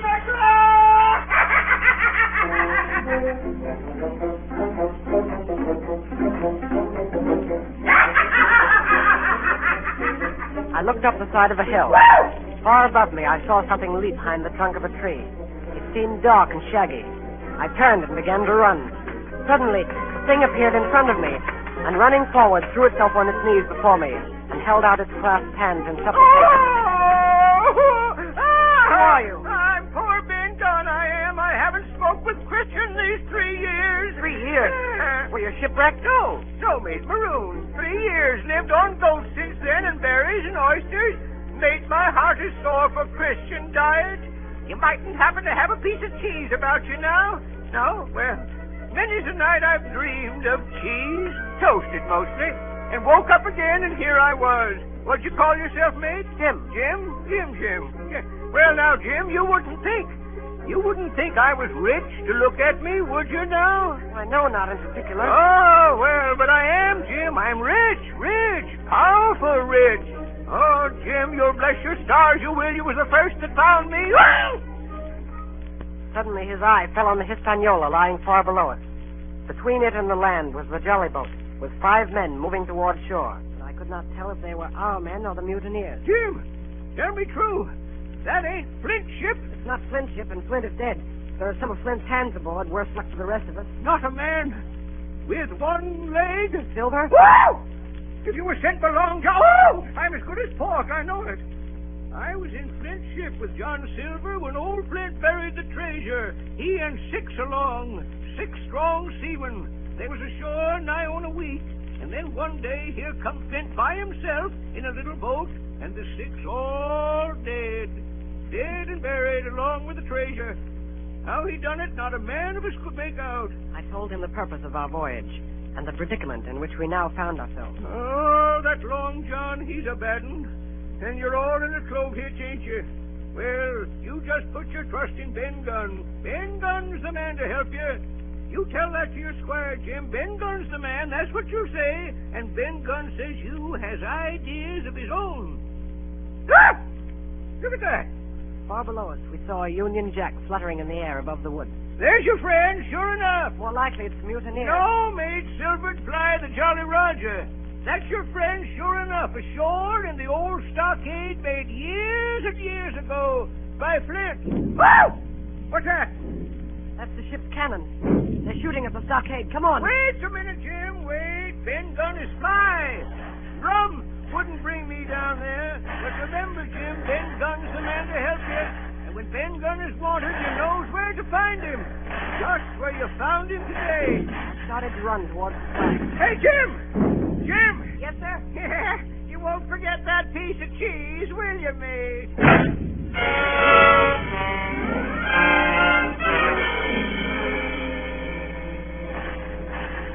It was less than a mile to the stockade. It was heavy running through the woods. The shooting was getting louder. Suddenly before me, I saw a clearing. The smoke of muskets fired nearby. Hey there! Who goes, sir? Hey! Don't shoot, it's me! Who's me? Me! Jim Hawkins! It's Jim! A moment later, I was over the stockade among my friends. And soon afterwards, the firing ceased. The mutineers were saving their powder. The stockade was a good place, with a paling 6 feet high all around it. We could have held it against the regiment. And here Captain Smollett decided to stay and await our enemy's next move. I told Dr. Livesey and the squire about Ben Gunn. Hey! Flag a truce! Flag a truce! Who's that? It's Silver. Keep indoors, men. 10 to 1, this is a trick. Who goes? Stand or we fire. Flag a truce! Doctors, watch on the lookout. Dr. Livesey, take the north side if you please. Yes. Jim, the east. Gray, west. The watch below, all hands to load muskets. Lively men, and careful. What do you want with your flag of truce? Captain Silver, sir! Come to my terms! Captain Silver? Why, you black-hearted scoundrel! Silence, sir! Silence. If you wish to talk to me, you can come, and that's all. If there's any treachery, it'll be on your side, and the Lord help you. That's enough, Captain. A word from you's enough. I know a gentleman, and you may lay to that. You'd better sit down. You ain't gonna let me inside, Captain? It's a main cold morning, to be sure, sir, to sit outside upon the sand. Oh, there's Jim. Top of the morning to you, Jim. Well, there you're all together like a happy family in a manner of speaking. If you've anything to say, my man, better say it. Right you were, Captain Smollett. Duty is duty, to be sure. Well, here it is. We want that treasure. We'll have it. That's our point. You just soon save your lives, I reckon, and that's yours. You have a chart, haven't you? That's as may be. Oh, well, you have. I know that. What I mean is, we want your chart. You give us the chart to get the treasure by, and I'll give you my affidavit upon my word of honor to clap you somewhere safe ashore. Is that all you have to say? Every last word, by thunder. Refuse that, and you've seen the last of me but musket balls. Very good. Now you lay me. If you'll come up one by one, unarmed, I'll engage to clap you all in irons and take you home to a fair trial in England. If you won't, as my name's Alexander Smollett, I've flown my sovereign's colours, and I'll see you all to Davy Jones. You can't find the treasure. You can't sail the ship. And you can't fight us. I stand here and tell you so. And at the last good word you'll get from me. Now, out, me lad. Laugh! Laugh, by thunder, laugh. For an hour doubt, you'll laugh on the other side. And then the die will be the lucky ones.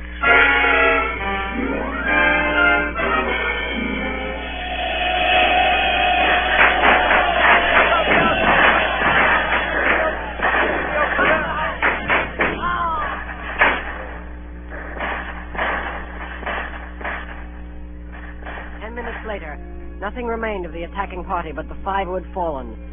4 on the inside and 1 on the outside of the palisade. The mutineers did not come back that night. They had got their rations, as the captain put it. The next day was stifling hot. After dinner, Dr. Livesey sent for me. Jim, was it cheese you said Ben Gunn had a fancy for? Yes, sir, cheese. Well, Jim, just see the good that comes of being dainty in your food. You've seen my snuff box, haven't you? And you never saw me take snuff. The reason being that in my snuff box I carry a piece of Parmesan cheese. A cheese made in Italy, very nutritious. Well, that's for Ben Gunn. Oh, goodbye, my lad. Then he took up his hat and pistols, girt on his cutlass, put the chart in his pocket, and set off briskly through the trees. That afternoon, the blockhouse being stifling hot, and the little patch of sand inside the palisade ablaze with midday sun, and so much blood about me, and so many poor dead bodies lying around, a new idea came into my head. This was to swim out under cover of the night, cut the Hispaniola adrift, and let her go ashore where she fancied. The mutineers, after their repulse of the morning, had nothing nearer their hearts than to up anchor and away to sea. This, I thought, would be a fine thing to prevent. It was evening when I reached the east coast of the island. I could see the Hispaniola lying at anchor offshore. And there was the Jolly Roger, the black flag of piracy, flying from her peak. As the last rays of daylight dwindled and disappeared, absolute darkness settled down on Treasure Island.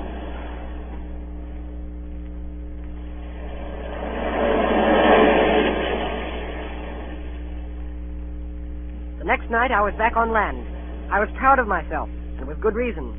I had grounded the Hispaniola, beached her up tidily in the North Inlet with no harm done, safe from the mutineers. I had no trouble finding the stockade.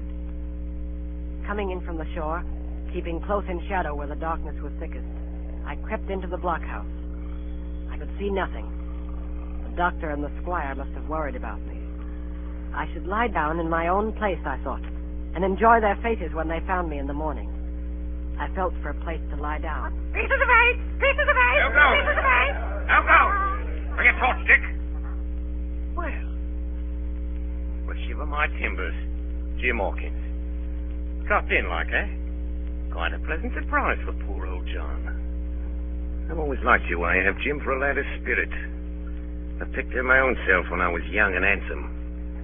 Always wanted you to join my camp and take your share and die a gentleman. And now, my cock, you've got to. You can't go back to your own lot. Where are they? Now, where do you think, my son? Have you killed them? What do you think? Well, I am not such a fool, but I know pretty well what I have to look for. But there's a thing or two I have to tell you. And the first is this. Here you are in a bad way. Ship lost, treasure lost, men lost. And if you want to know who did it, it was I. I was in the apple barrel the night we sighted land. And I heard you, John, and you, Dick Johnson, and Hans, who is now at the bottom of the sea, and told every word you said before the hour was out. And as for the schooner, it was I who cut her cable. And it was I who brought her where you'll never see her more, not one of you. I no more fear you than I fear a fly. I'll put one to that in here go, you sneaking son of a truck. So would I. Come on, sir! Who are you, Tom Morgan? Maybe you thought you was captains here, perhaps. Only that I killed the boy. Did any of you gentlemen want to have it out with me? Him that wants it shall get it. You won't fight him by thunder, you'll obey. You may lay to it. I like that boy now. Never seen a better boy than that. He's more a man than any para-ratty in this here house.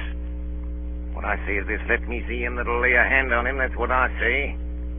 And you may lay to it. Seem to have a lot to say. Pipe up and let me hear it, or lay to. Yeah. What? We got something for you, Jordan. Step up, I won't bite you. Hand it over, lubber. The black spot. I thought so. What's on it? Deposed.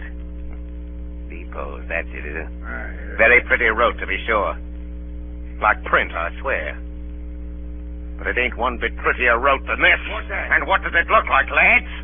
A chart, that's what it is, a chart. A chart of this island, old Flint's chart. Now, what do you say to that? Yes, that's Flint, sure enough. That's it. And a clothage to it.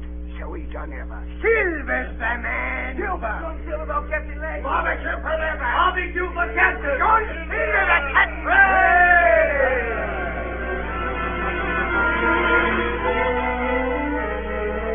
That was the end of the night's business. Only much later, I woke up suddenly and felt someone beside me. Jim, my boy. Yes, Long John? I saved your life here tonight, Jim.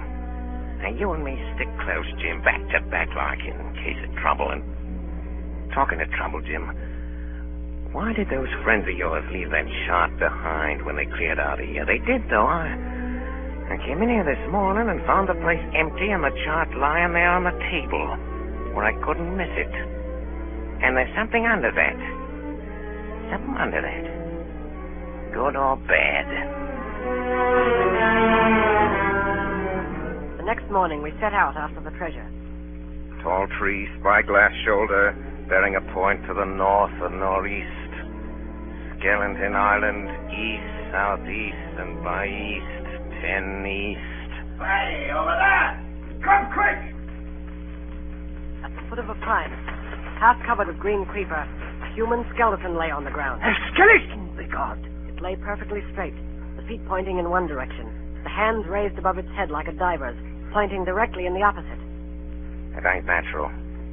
It ain't natural, but you know, lads, I've a notion in my old numbskull. Now, here's the compass. There's the tip-top point of Skeleton Island sticking out like a tooth.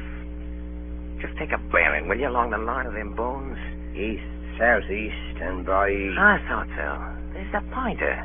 Right up there's our line for the Pole Star and the Jolly Dollars. This is one of Flint's jokes, and no mistake. Him and these 6 was alone here. Alone. He killed them. Every man. And this one yawled up here and laid down by the compass. Yes. 6 they were, and 6 we are. And Bones is what they are now. I saw him dead, old Flint.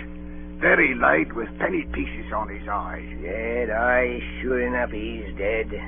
But if ever spirit walked, it'd be Flint's. He had heart, but he died bad, did Flint. Oh, that he did. May not it were. And the windy was open, and I hear that old song of his coming out clear as hell. And the death hole on man already. Listen.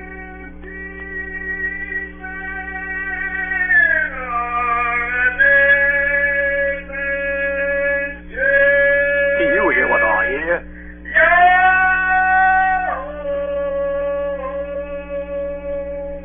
That's Flint, begad. Old Flint. Oh, Lord.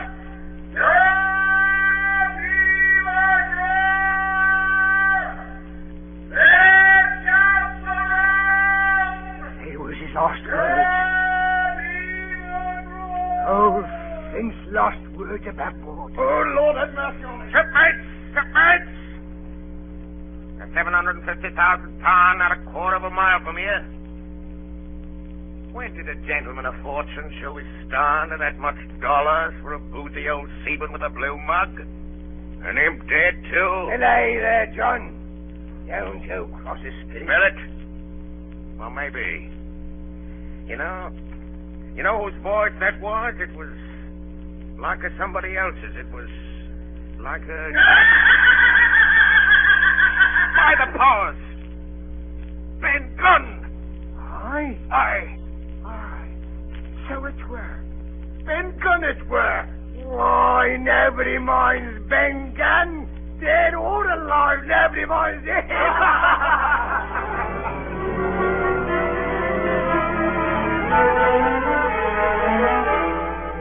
Spyglass shoulder, bearing a point to the northeast, Skeleton Island, southeast and by east. 10 feet. Hey, mate, here's the tall tree! The first of the tall trees was reached, and by bearing proved the wrong one. So did the second. So the third. Here it is! Aye! From God! Betty! Here it is! before us was a great excavation. In this was the shaft of a pick broken in two, and the boards of several packing cases strewn around, all branded with the name Walrus, the name of Flint's ship. The treasure had been found and rifled. The 700,000 pounds were gone. We turned and saw above us on the edge of the pit Ben Gunn, Dr. Livesey, Gray, and the squire, all with muskets. The doctor's plan had worked. The pirates had fallen into his trap.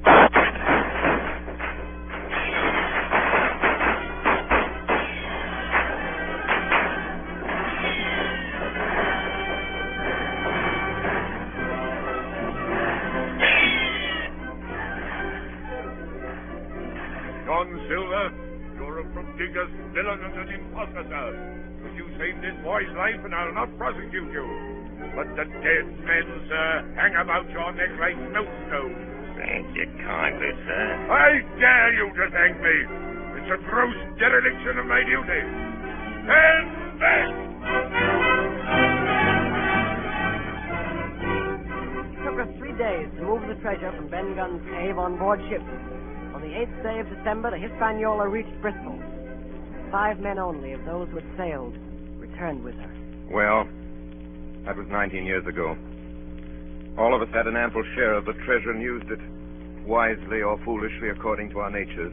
Captain Smollett is now retired from the sea. As for Ben Gunn, he got £1,000 which he spent or lost in 19 days, for he was back begging on the 20th. Silver vanished on the voyage one night off the coast of Mexico, and we heard no more of him. The bar Silver and the arms still lie, for all I know, where Flint buried them. And certainly they shall lie there for all of me. Oxen and wain ropes would not bring me back again to that accursed island. The worst dreams that ever I have are when I hear the surf booming about its coast or start upright in bed, with the sharp voice of Captain Flint still ringing in my ears. Pieces of eight, pieces of eight, pieces of eight, pieces of eight, pieces of eight, pieces of eight, pieces of eight.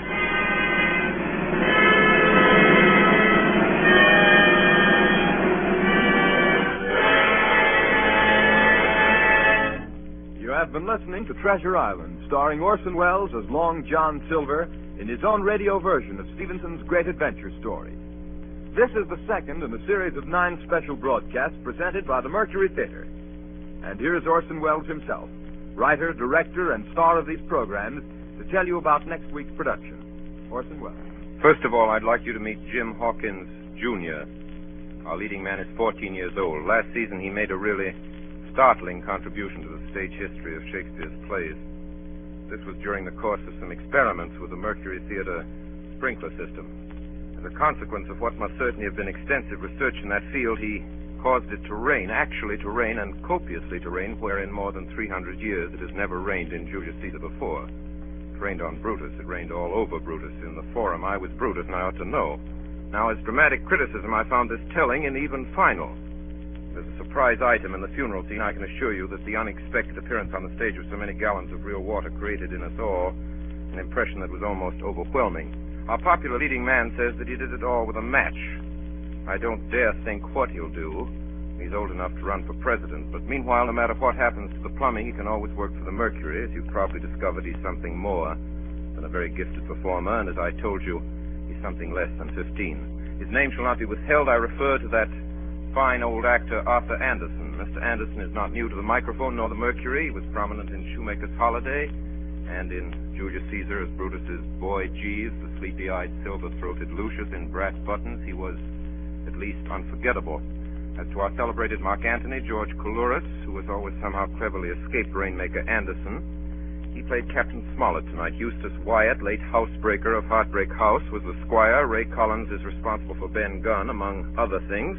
And that was Alfred Shirley as Blind Pew. Then you heard Stephen Fox and Agnes, guess what she played, Moorhead, and a Mercury roundup, William Allen and Richard Wilson inclusive. Jim Hawkins Sr. will bear no comment. Next week, we offer you the ominous and authentic click of the world's most famous knitting needles, Madame Lafarge's needles and Madame herself, Dr. Manette, Sidney Carton, and the entire French Revolution, same time, same station. It is a far, far better thing that I do than I've ever done. Charles Dickens, that is correct. That is absolutely correct. Charles Dickens' Tale of Two Cities. There is at this moment a disturbance in the sub-control room, and if it isn't a tumbrel, it's Arthur Anderson. a good thing the program's over. Good night, everybody. Thanks. Please write me the stories you'd like to hear. And goodbye till next week.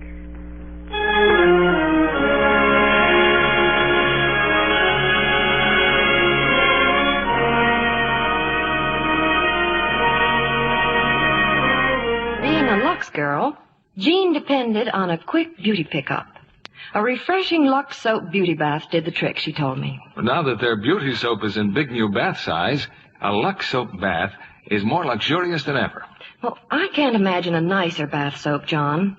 Wonderful creamy lather, even in hard water. And a lovely, delicate fragrance that lasts and lasts. The Lux soap perfume is an exclusive blend, you know. It combines lily of the valley, lilac, carnation, and other delicate flower fragrances. I'm sure every woman who tries the big new bath-size Lux toilet soap will love it. Yes, that generous satin-smooth bath cake is a good item to put at the head of your shopping list. Why not try the new bath-size Lux toilet soap tomorrow? It's another fine product of Lever Brothers Company. Hojo Radio, we're your old-time radio headquarters. Stay tuned.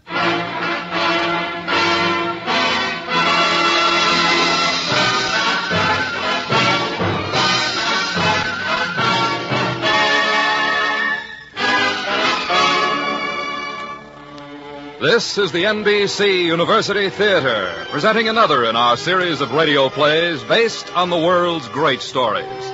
Tonight, Gulliver's Travels by Jonathan Swift, with Henry Hull as Lemuel Gulliver.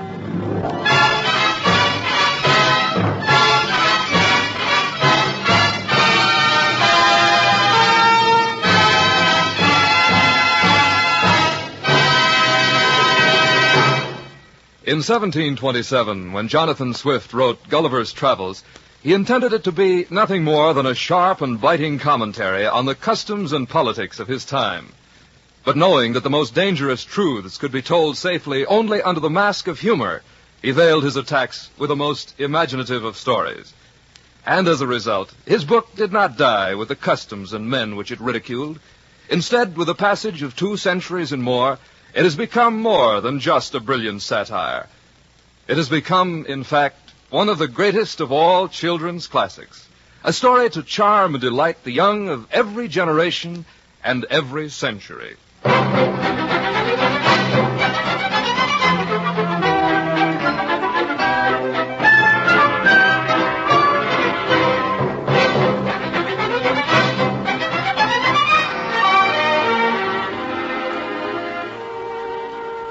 My name is Lemuel Gulliver.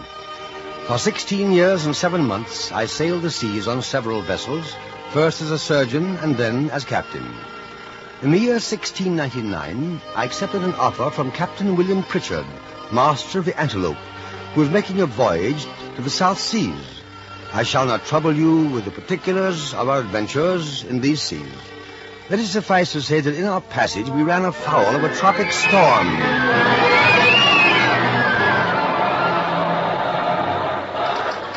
The weather being very hazy, we were within half a cable's length of a giant rock before our lookout spied it. Rock ho! Rock ho! Dead ahead! Avast there, men! Stand by to launch the longboat! Aye!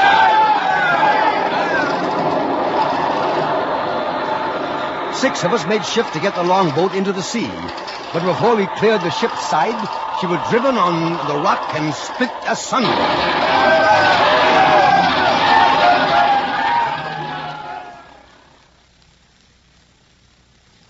What became of my companions, I cannot tell, but conclude that they were lost.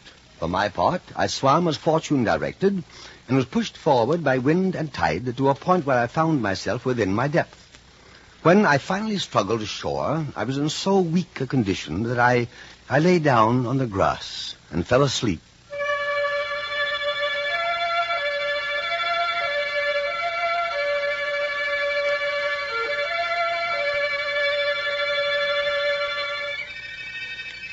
Some hours later, I was awakened by a noise like the humming of insects, a silken whispering like grass in the wind. I tried to raise, only to discover my arms and legs fastened securely to the ground, and my hair tied down in the same manner.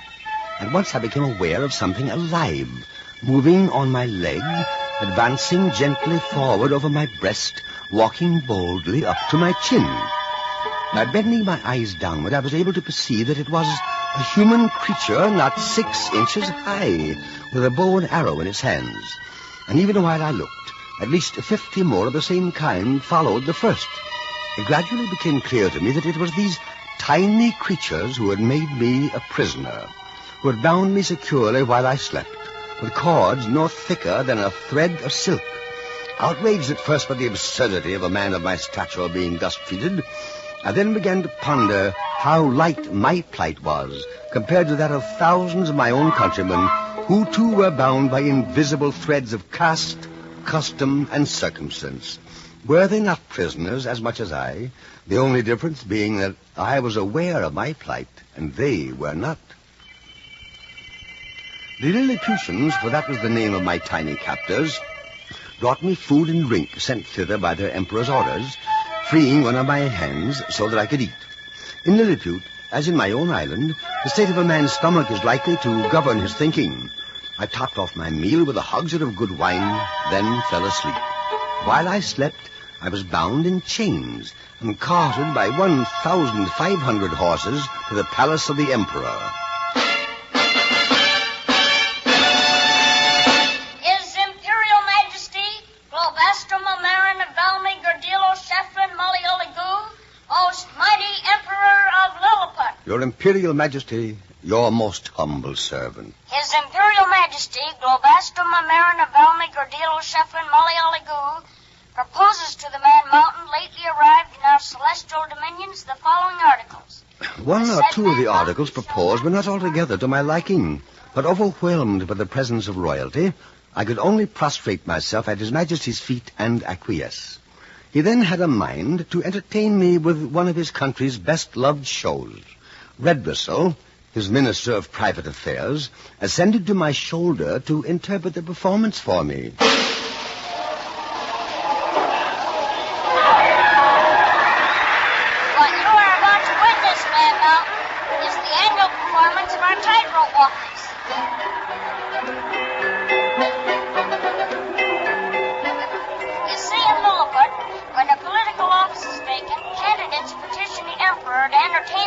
By cutting capers on a rope.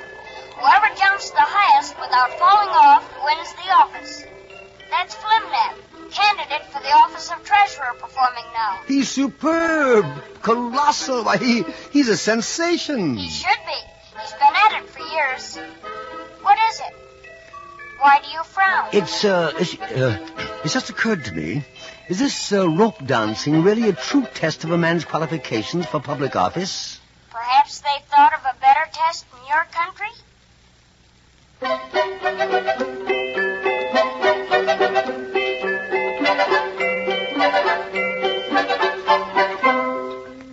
Surely, I thought. Surely in this setting of ideal loveliness, these tiny, doll-like people, so energetic, so resourceful, must have attained a state of happiness and perfection that we larger mortals only dream of. But I was doomed to disillusion. I'd been there scarcely a month when my friend Redbristle came and climbed up on my shoulder and began to whisper in my ear. That mountain, we labor under two mighty evils. A violent schism at home. A schism here in Lilliput? For above 70 moons past, there have been two struggling parties here. The Tremixons and the Slamicsons. Well, how do you differ politically? Most profoundly. One party adheres to the wearing of high-heel shoes, the other low-heel. High and low heels. His Majesty favors lesser heels in his administration. Therefore, the animosity of the two parties runs so high, they will neither eat nor drink with each other. Is there no hope of a compromise? Neither party will yield a fraction.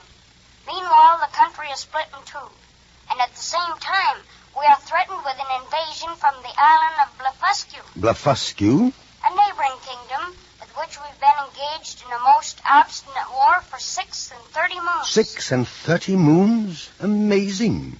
Even in Europe, we are not often able to sustain our wars that long. What started your war with the Blefuscudians? An egg. An egg? Now, it's allowed in all hands that the natural way of cracking a boiled egg is upon the larger end. Naturally. The present emperor's great-grandfather, however, during his reign, published an edict commanding all his subjects to break the smaller end of the egg. The people so resented this that there have been 6 rebellious uprisings wherein one emperor lost his life and another his crown. But you are a rational people. Can't it be made clear to you the futility of such conflicts? Many hundreds of volumes have been published on the subject. But the emperor has ordered all books that do not support the little Indian point of view suppressed, burned. I see. Meanwhile, the war is to start all over again. The enemy has already equipped a numerous fleet and is preparing to descend upon us. If there is anything I can do... His Majesty is placing great confidence in your strength and valor. I'm greatly flattered. Please present my humble duty to His Majesty and inform him that I stand ready with my life to defend his person and state against invaders.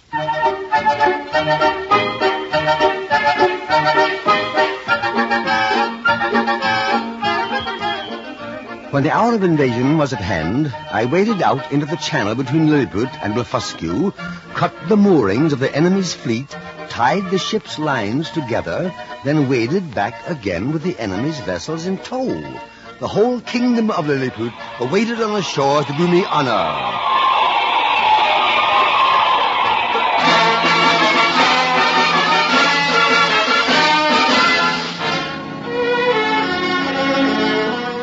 But alas, I was to learn how fickle is the public mind, how short-lived the hero's laurels. Early the next morning... And Mountain. Redressel, what brings you out so early? I have come under express orders from His Majesty. What does he want now? He wants you to bring all the rest of the enemy's ships into our port at once. But great heavens, that would leave the empire of Blefuscu entirely undefended. Exactly. He says it's our national destiny to rule the world. Then he's out of his mind. Not only does he intend to conquer Blefuscu, but he is laying plans to destroy the entire race of big Indians and compel all people to break their eggs on the smaller end. And if they refuse? They will be exterminated. You may return to His Majesty and say that I refuse his request. I shall never be the instrument of bringing a race of free and brave people into slavery.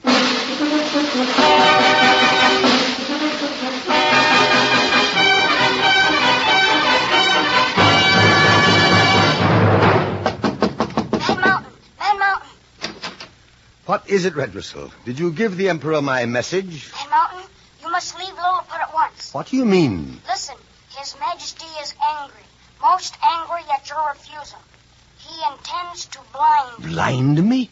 Yes, he's clever. He recognizes that the loss of your sight will in no wise impair your bodily strength. You will still be useful to him. In fact, he feels you will be even of greater service to him blind. Ah, what a low, contemptible, mean, sniveling, treacherous, selfish race you are. How about you, Redressel? Why are you here?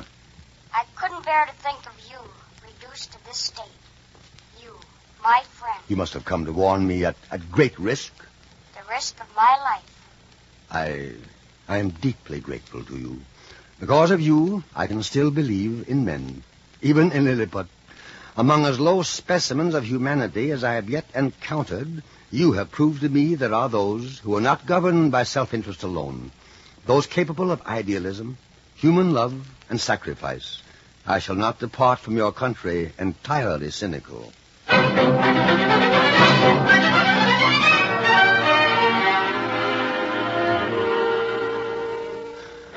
My next voyage, after many misadventures, brought me to the kingdom of the Brobdingnagians, a race of giants as tall as steeple spires, whose voices roared like waterfalls. Among these giants, I was looked upon as a freak. The queen chanced upon me when I was being displayed in a box in the marketplace, and, delighted by the fact that I was 30 times smaller than her court dwarf, persuaded the king to buy me for her plaything. At the court, my lot was intolerably humiliating. My behavior occasioned gales of laughter. Just as in my country, children are looked upon as objects of fun and derision. I became obsessed with the idea of proving to the king and his court that I was indeed a man, after all. At length, I hit upon a way to accomplish this. I offered to reveal to the king the secret of an invention. An invention that, up to this time, is the most significant achievement of my race. Tell me, my diminutive friend, what is this wonderful invention? Well, sire, between 300 and 400 years ago, there was compounded a certain powder, which, when kindled, will fly up into the air with a noise and agitation greater than thunder. What a diverting idea for feast days and celebrations. Ah, but wait, your majesty. Ram the proper quantity of this powder into a hollow tube of brass or iron, and it will drive a ball of lead with such violence and speed that nothing can sustain its force. But might that not prove destructive? It will rip up pavements, tear houses to pieces, lay waste cities, dash out the brains of all who are near. Stop. You could become the master of the lives, liberties, and fortunes of all your people. Whoever disputed your absolute authority... Are you too ignorant to understand that I neither have nor want absolute authority? Surely you, a king, you cannot be without ambition. You must wish to live in the annals of your people. Now, by the use of this formula, our Prince of Orange... Be quiet, I command you. Some evil genius, enemy of mankind, must have been the first contriver of this powder. If you value your life, never mention it again. As you will, sire.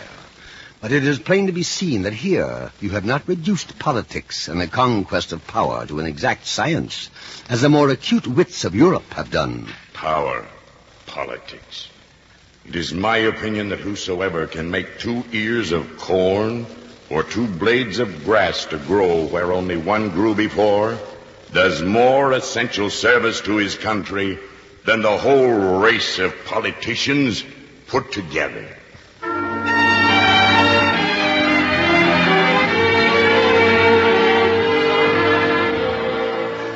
I was forced to conclude that the king's narrowness of view was the miserably perverted effect of a limited education. Eventually, I reached home again, but such is my restless nature that I had not been there 10 days before... Man the capstan and cast off the stern line! Aye, aye,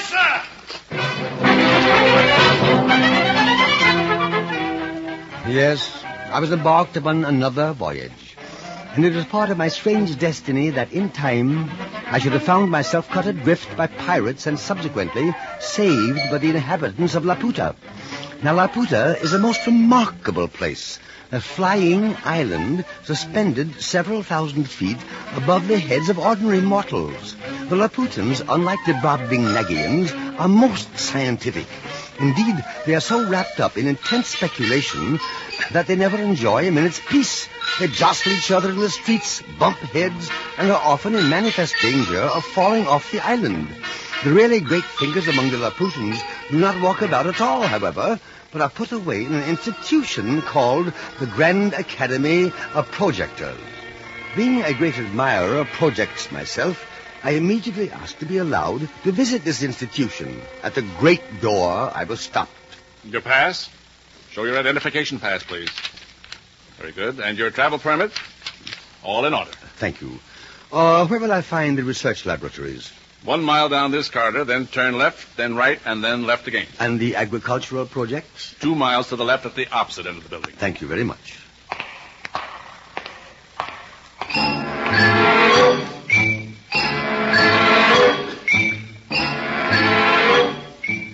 Yes, I am the coordinator of all architectural research projects. It was I who first introduced the idea of beginning all buildings at the top and working down. My friend, food is our business. Stuff of life, you know. I've just perfected a method of plowing so simple, you'll wonder you did not think of it yourself. The farmer plants his field with a crop of acorns, turns a drove of hogs loose in the fields. The hogs root with their feet and plow up the field. Simple, isn't it? Our aim is to perfect a universal language. Now, I hold that by leaving out verbs and participles... Nonsense, Professor X. You're only wasting your time with minor changes of that sort. Now, I propose that we abolish words altogether. Unthinkable. Abolish words altogether and carry about in a sack on our backs such objects as are necessary to express a thought. There's your universal language. Oh, you can't do it, I tell you. They won't let you do away with words. Who won't let me pray? The women. The women. The School of Political Projectors, right through that door. And I propose that as a solution to all political problems, we endeavor to persuade the people to choose leaders for their wisdom, capacity, and virtue. That we teach office holders to consult the public good. That we reward merit, ability, and eminent service. And exhort leaders to subordinate their own interests to those of their people. I protest! This man is a radical!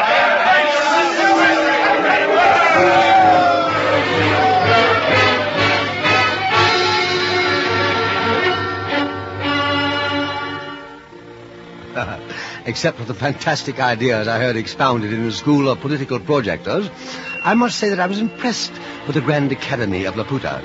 The only inconvenience is that none of the projects of any of the projectors have yet been brought to perfection. And in the meantime, the whole country lies a miserable waste, the houses in ruins and the people without food and clothes. However, I dare say in time they will get around to doing something about that, too.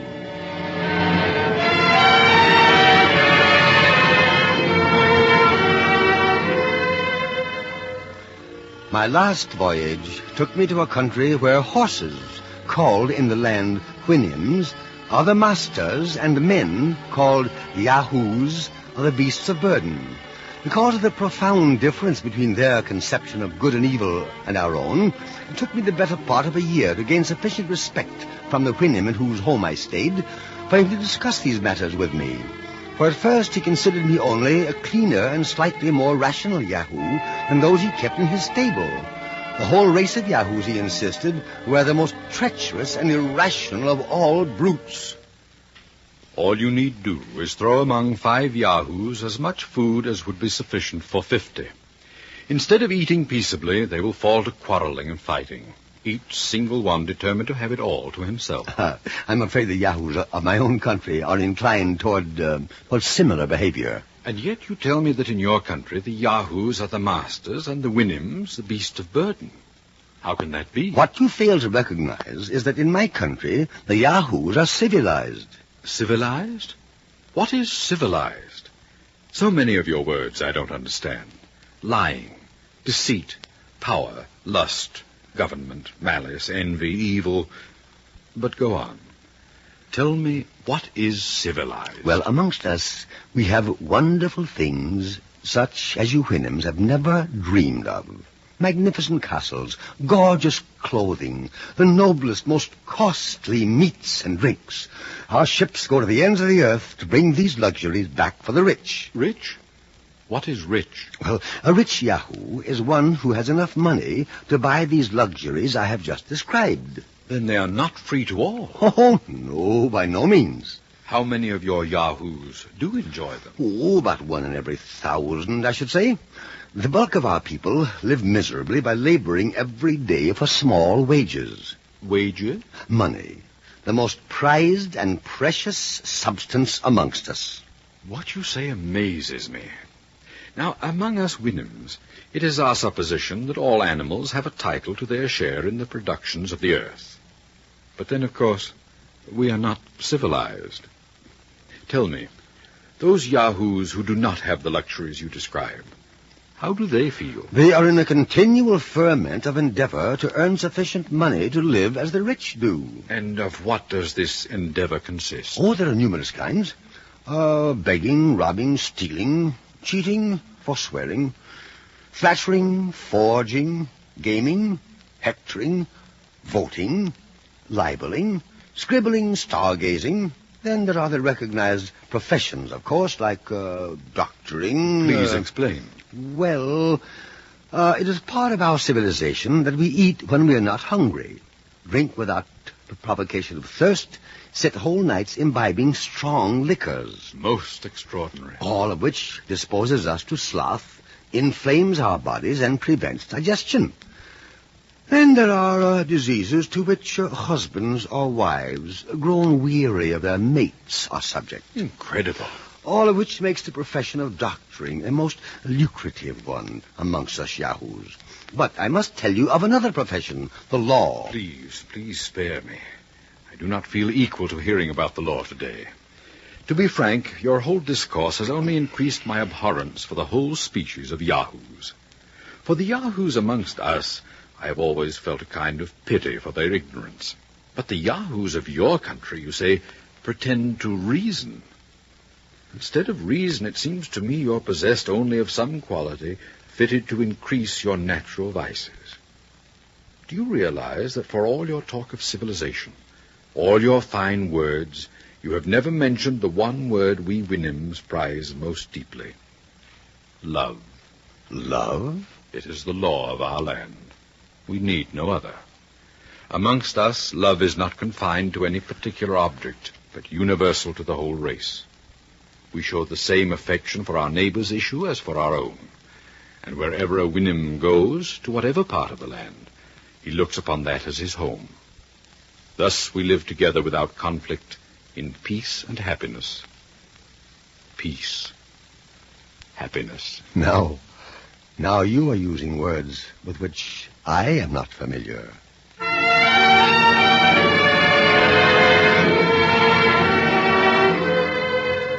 But in time, dwelling amongst the Winnims, I was to learn the full meaning of peace and happiness. I enjoyed perfect health of mind and body. I did not feel the treachery or inconstancy of a friend.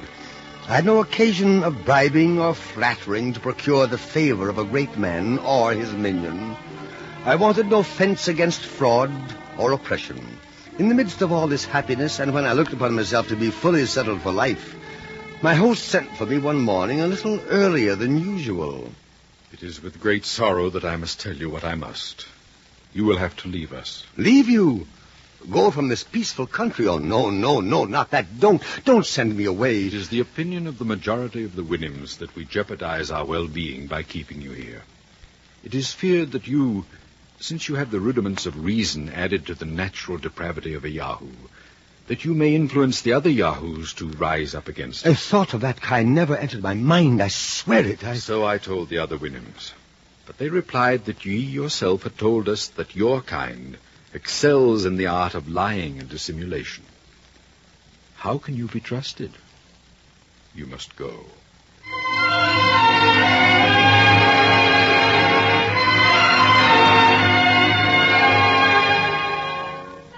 Thus, gentle listener, I have given thee a faithful account of my travels for 16 years and above 7 months, wherein I have not been as studious of ornament as of truth. I could perhaps have astounded thee with strange, improbable tales, but I chose to relate plain matter of fact in manner and style. It is my belief that a traveler's chief aim should be not to form wonderful descriptions of both land and sea, but to make men wiser and better.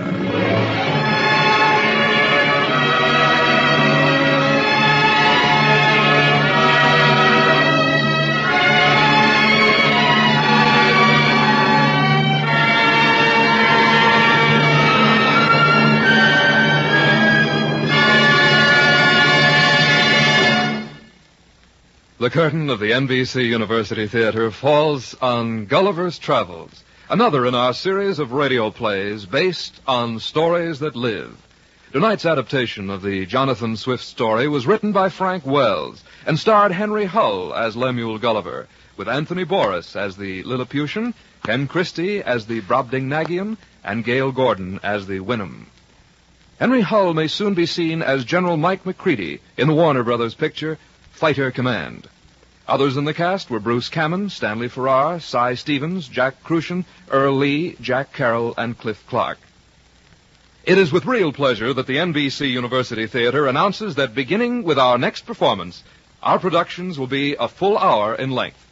The first of these attractions will be an adaptation of the Henry James novel, The American, with Alan Hale in the starring role. We suggest that you watch your local newspaper for time and station.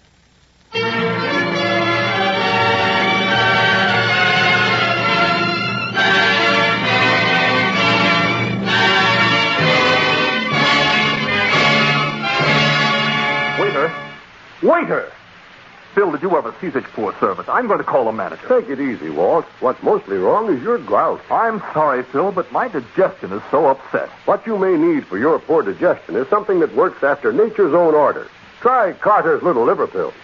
Good advice. When your digestion is upset and you feel headachy and irritable, take Carter's Little Liver Pills. You see, each day nature normally produces about 2 pints of a vital digestive juice to help digest your food. If nature fails, your food may remain undigested, leaving you headachy and irritable. To feel cheerful and happy again, take Carter's Little Liver Pills. They increase the flow of this vital digestive juice quickly, often in as little as 30 minutes, and you're on the road to feeling better. Don't depend on artificial aids to counteract indigestion when Carter's Little Liver Pills aid digestion after nature's own order. Take Carter's Little Liver Pills as directed. Get them at any drugstore, only 25 cents. Stay tuned to Hojo Radio. The National Broadcasting Company presents Radio City Playhouse, Attraction 5.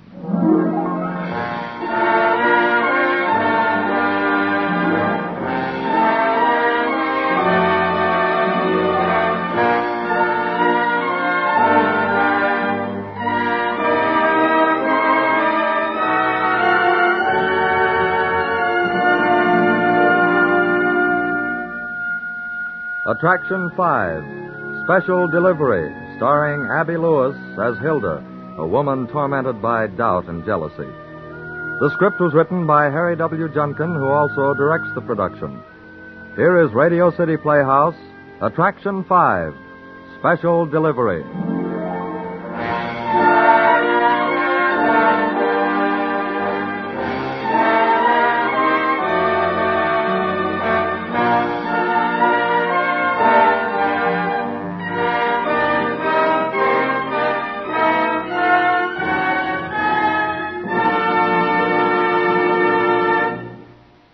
Maybe you don't believe in coincidence.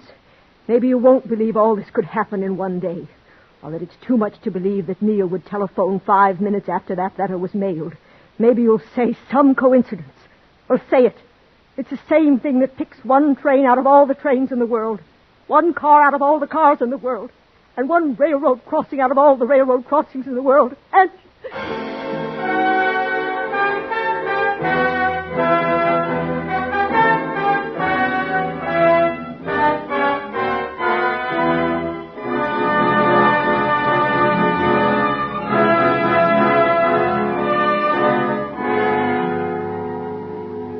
As she writes, her hand sticks to the paper. The noon heat is unmoving, solid, relentless. At the end of the letter, she signs her name. Your loving daughter-in-law, Hilda. And that my fine, prancing husband will fix you. Ellen. Judge James T. Bradley. Ellen. Airmail special delivery. Ellen, for heaven's sakes, what are you doing? Yes, Mrs. Bradley. I want you to mail this. It's airmail special delivery. You'll need a 13 and a 5. Here's $1. Get the stamps at the drugstore. Yes, Mrs. Bradley. If you hurry, you'll catch the 1 o'clock pickup from the mailbox at the corner. I'll hurry, Mrs. Bradley. It's to Mr. Bradley's father in Washington, and it's very important. It's got to get there on time. Okay, Mrs. Bradley, I'll hurry. P.R. Yes, U.S. government. M.N.P. Post office. 8th Avenue and 31st Street. Pennsylvania 67099. P.E. 6 7 9 9.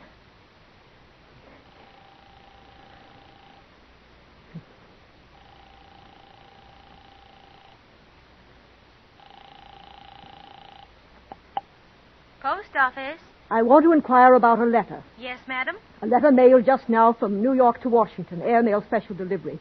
When would it get there? Well, it should be there by 9 o'clock tonight, madam. If it's marked special delivery, they'd send it out right away. You're sure it would be there by 10? Of course, I can't guarantee it, madam. But you think it would be? Yes, madam. All right. Thank you. Oh, Neil.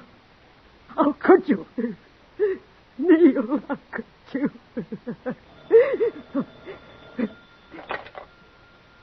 Hello? Hilda? That you, Hilda? Yes. You sound peculiar. I'm all right. Is it still convenient for me to drop in tonight? I was expecting you. Ellen has the rest of your things packed. They'll be ready. I'd like to see you, Hilda. What do you want? A fond farewell? Hilda. I've got the evening all planned. We can toast each other in nitric acid. I wish you'd listen to reason. Reason? You son! Hilda, we can't talk on the phone. You're so mixed up with love and hate, you don't know what to think. I don't want to leave you.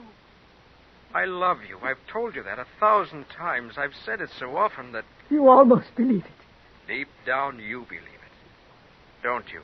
Oh, Neil, I don't know. One minute I could claw you apart, and the next I could... Hilda, it won't hurt you to talk to me. Will it? It always has. I love you, darling. You can't just throw me out like this. There's nothing with Sharon. There's never been anything with Sharon. If only we could... If only I could believe it. It's true, dear. Honestly true. I just can't believe this is happening to us. You can't mean it. Please see me. Just once more. Please. Hilda. Neil, do you really think we could get... I'm sure we could. Oh, Hilda, darling, I love you. If you could only trust me. But you're so... Oh, I know. Say it. I'm eaten with jealousy. It's true, Hilda. Oh, Neil, I'd give anything if we could. I try not to be jealous. You don't know what it's like. One minute I want to... I know. Don't let's talk on the phone, dear. I'll be up tonight. Just remember, no matter what else you think, I love you. Want to come for dinner? Oh, Hilda, you'll never be sorry. If we can get back together again, you'll never be sorry, I promise. Maybe we can. Maybe. I want to terribly. I can't talk anymore. Come about 8. All right, Hilda. Goodbye. Goodbye. Why is it that one moment I love him to death, and the next moment I want to kill him? Oh, the letter. Ellen, never mind that letter. Ellen!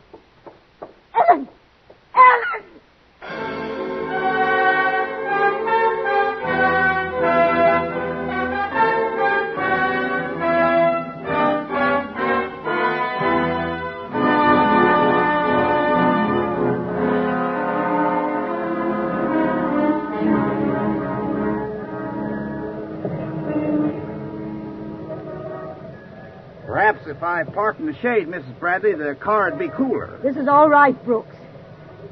What time is it? 1:25, Mrs. Bradley. But it says on the letterbox that the pickup is at 1. Brooks, where can he be? Oh, he'll be along. It says 1 o'clock on the box. Why don't they clear it at 1 o'clock? Do you think we've missed him? Well, I wouldn't know, Miss Bradley. Brooks, I'm going to ask for a letter back. Do you think he'll give it to me? Well, I wouldn't know, Miss Bradley. After all, I wrote it. It's not as though it was somebody else's letter. No, Miss Bradley, not when you wrote it. Why the devil doesn't he come? Oh, he'll probably be along soon, Mrs. Bradley. Oh, if I'd only caught Ellen before she nailed it. Brooks, there he is. Want me to come with you, Mrs. Bradley? No, wait here, Brooks. I won't be long.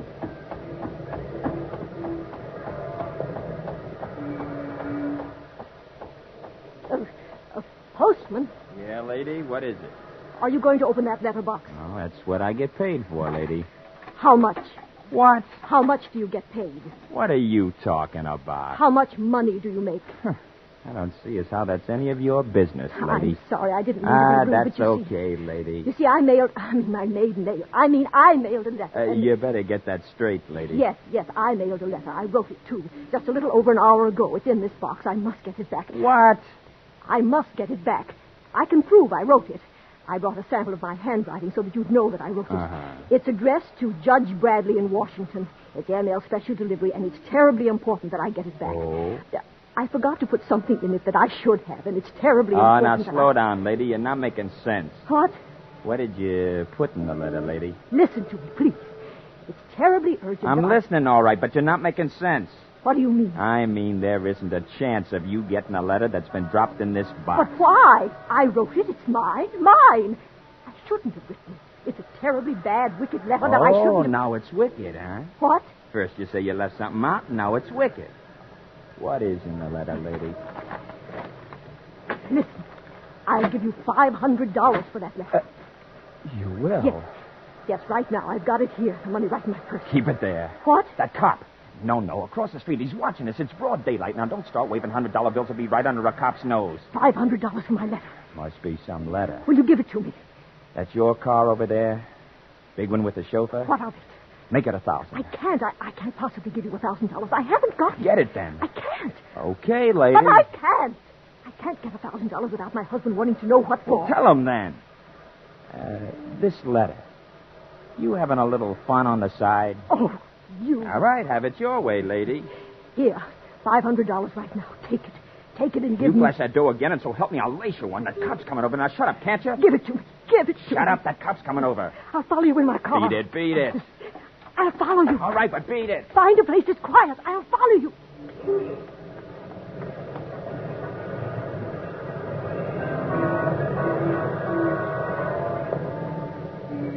Brooks, surely you can hang on to a mail truck with a Cadillac. Don't worry, Mrs. Bradley. Where's he going? Oh, probably another box on his roof. Watch him. This traffic's getting heavier. Brooks, he's making that light. Go on, Brooks. Never mind the light. Go on. I can't, Mrs. Bradley.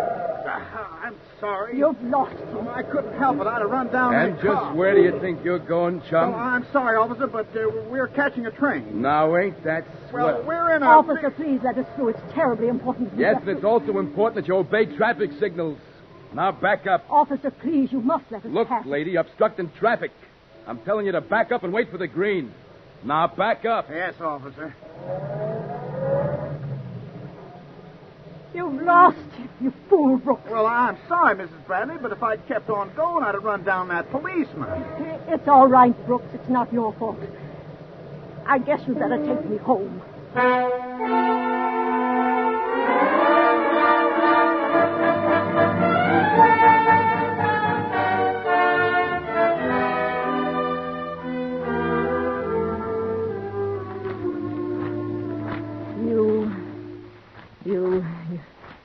U.S. government.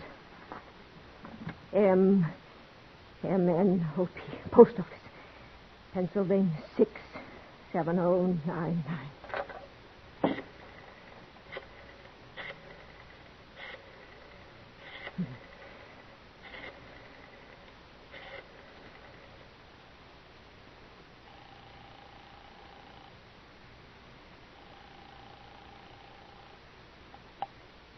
Post office. Who's in charge of everything? Well, just what was it you wanted, madam? I asked you a perfectly plain question. I want to know who's in charge of everything. Mr. Rogers is the postal superintendent, madam. Let me speak to him, please. Just a moment, madam. Hello. Hello. Rogers speaking. Mr. Rogers, this is Mrs. Neil J. Bradley speaking. I must see you about something very important. If I came right down to your office, could you see me? Just what was it you wanted, Mrs. Bradley? I can't possibly tell you about it over the telephone. I must see you, Mr. Rogers. Please let me come down. Well, if it's that important, why, certainly. 8th Avenue and 31st Street. Thank you, Mr. Rogers. I'll be down in 20 minutes.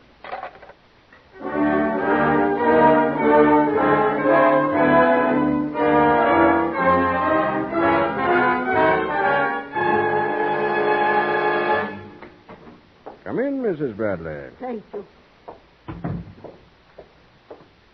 Sit down, won't you? Thank you. Now, what can I do for you? It's hard to know where to start. Do you think that people who aren't really basically bad can ever do wicked things? I beg your pardon? I've done something.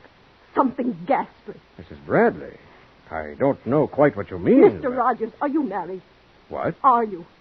Well, as a matter of fact, I am. Why? Do you love your wife? Mrs. Bradley, what are you talking about? Do you? Why, yes, of course I love my wife. Do you love her so much that sometimes you want to kill her? Not really, Mrs. Bradley. I can't for the life of me understand what it is you want me to do. Well, I wrote a letter, a special delivery letter. A letter? A dreadful, terrible letter that it isn't true at all.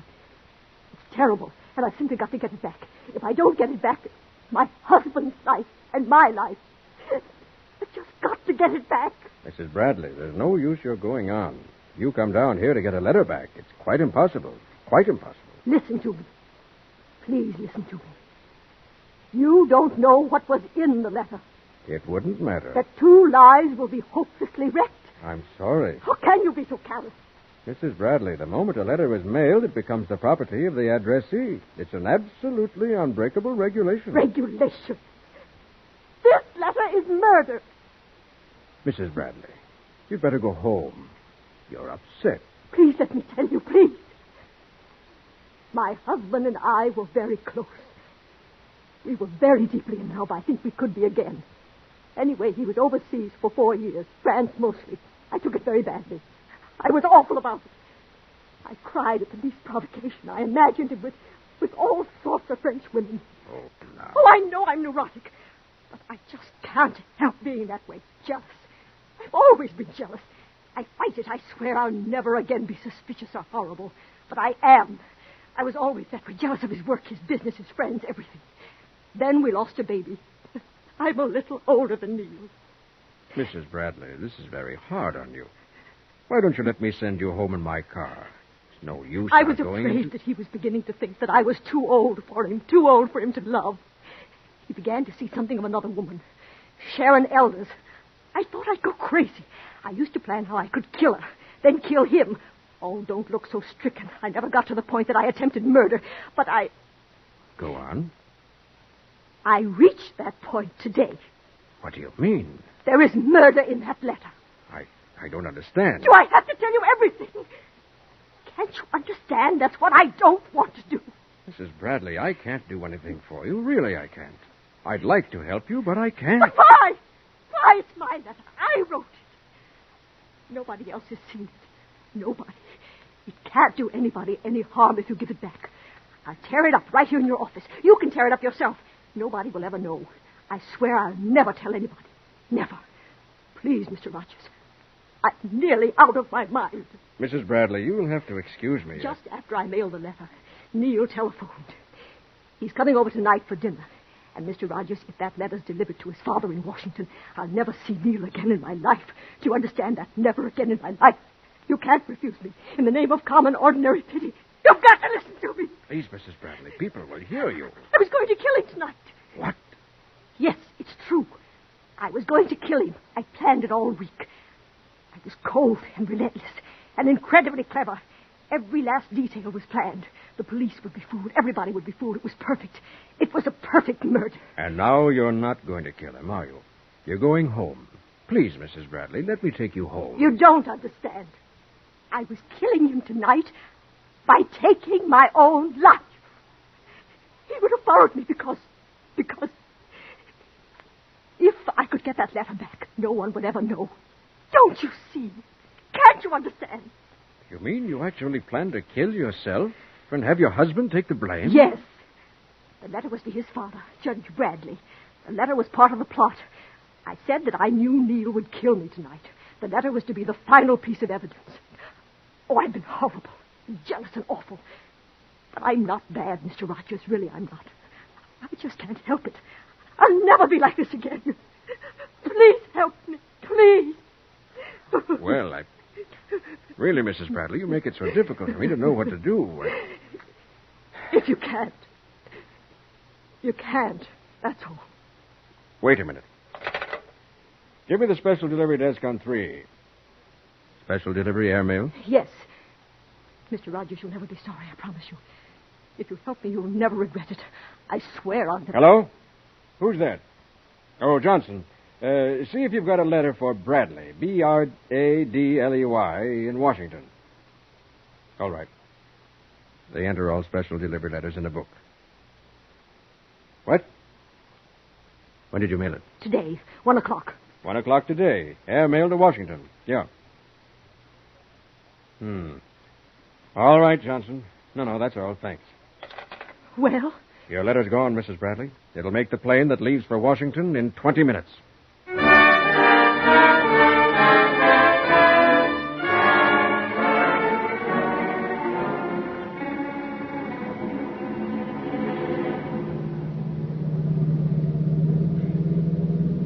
Faster, Brooks. We've only 10 more minutes. Well, we're doing 70, Mrs. Bradley. Then do 90. Do 100.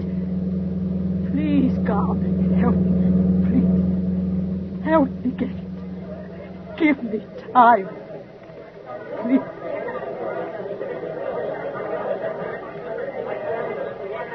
Passengers for Flight 7 to Washington. Flight 7 to Washington. Now loading through gate number 2. All aboard, please. Is that the next flight to Washington? Yes, madam. Leaving in 3 minutes. I want a seat. I'm sorry, madam. The flight is full. I've got to get on that plane. Well, there might be a cancellation on Flight 8, madam. If you care to stand by for an hour, I'll see what Who's in charge of the mail on that plane? Well, just what is it you want, madam? If you keep quiet, I'll tell you. I want to know who's in charge of the mail. Is that the ship out there? The big silver one? Is that the one that's going to Washington? Yes, madam, but it's quite impossible for me to get... Madam! Madam, come back here! You can't go through there! Madam! Flight 7 to Washington. All aboard, please. All aboard, please.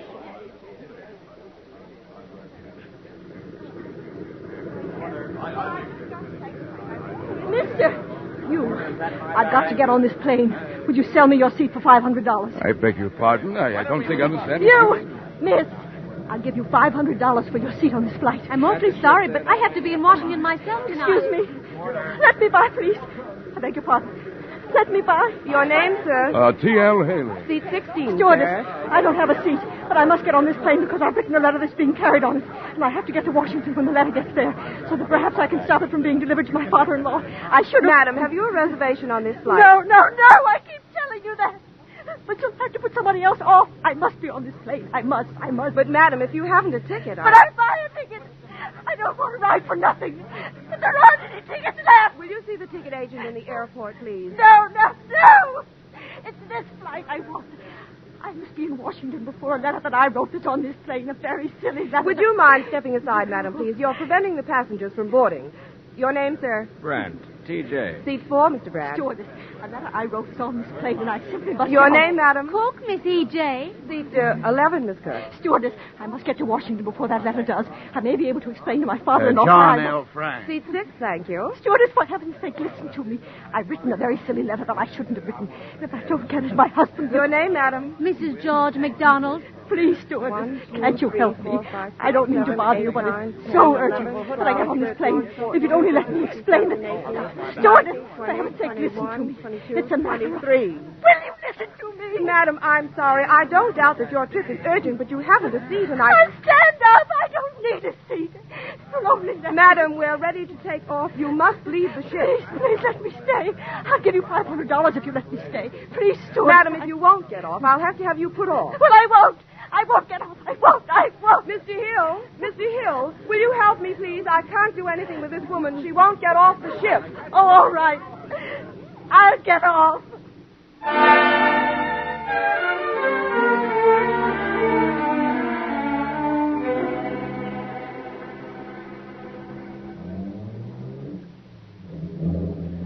Shall I drive you home now, Mrs. Bradley? Mrs. Bradley. What? Home now?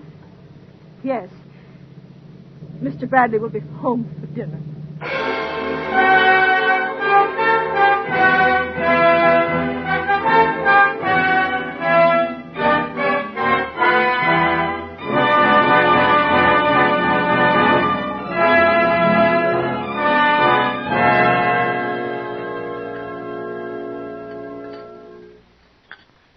Some coffee, Neil. No, thanks. Aren't you well, Hilda? Yes, I'm fine. You seem awfully nervous. Nervous? Never seen you like this before. Hilda, please don't worry about things. It's all settled. Isn't it? I guess so. You guess so? I don't want to talk about it anymore. I don't understand you tonight, Hilda. I don't understand myself. What time is it? 10:15? Any minute now. What? Nothing. What do you mean, any minute now? Nothing. You must have meant something. It doesn't matter. Hilda, please, don't brood anymore. I thought I'd come up here and that we just settled it all. I even told the hotel I'd be checking out tonight. I thought maybe I'd come back here tonight, Hilda. Thought you'd want me to. I do want you to. I do. Neil, go for your bags now. Go right now, will you? Please, it'll only take you an hour. Hilda, what is bothering you? You're shaking like a leaf. I I can't stand any more. Hilda, what is it? You've been acting so strangely all evening. Please, don't cry, Hilda. Tell me what it is. I can help. Darling, it kills me to see you like this. There's nothing to cry about now. Everything's going to be all right. Stop! Leave me alone. Don't touch me. Hilda. You might as well go. There's no use you're staying any longer. Darling, I've never seen you so upset. Here, drink this. Please, Hilda, have some coffee, please. I don't want any coffee. Please, here, drink it. It's cold. It'll do you good. If I dropped that cup, you'd have murdered me. Don't. What? Don't answer it. Hilda. Don't answer it, I tell you. You can't answer it in that condition. Leave it. Leave it. Let it ring. Hilda, don't be silly. Oh. Hello? Yes, this is Regent 49970. Thank you. Washington. Must be Dad. No. Please, God. Hello, Dad? No. It's Neil. Well, I didn't expect to be here either. But Hilda and I have everything patched up. Well, I'm glad, too. Dear God, help me. You what? A letter from Hilda? No. No. Tonight? What? Well, you better talk to Hilda about it. Here, talk to Dad. No. No, I don't want to talk to him. Do you hear? Control yourself, Hilda. It's something about a letter you wrote. I know. I don't want to talk to him. Just a minute, Dad. Hilda, will you control yourself? Did you write him a special delivery letter? Yes. Well, he's lost it or something. What? Talk to him. For goodness sake, stop crying. Tell me. He'll tell you. Tell me. The postman brought him a letter in your handwriting. Special delivery. He took it out, laid it down on the terrace railing while he fumbled for his glasses, and it blew off. Gone! By the time he got down 8 flights to the street, it had blown into Kingdom Come or something. Here, talk to him. What? What did you say? Give me that phone. Hello? Yes. What? Yes. Well, it was nothing, Dad. Really, it's all so silly.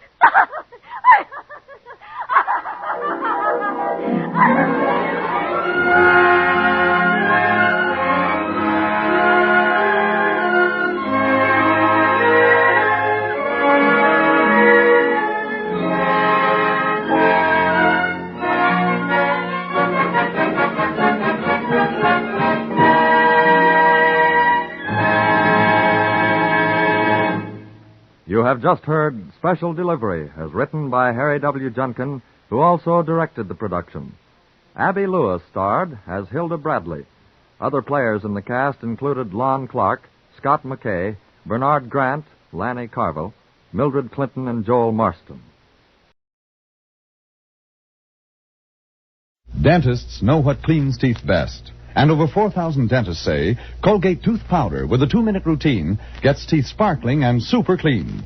So to remove dull film and get your teeth shining clean, just brush teeth 2 minutes morning and night with Colgate tooth powder. Brush inside, outside, and biting surface. Hojo Radio, where the classics come alive. Theatre Guild on the air.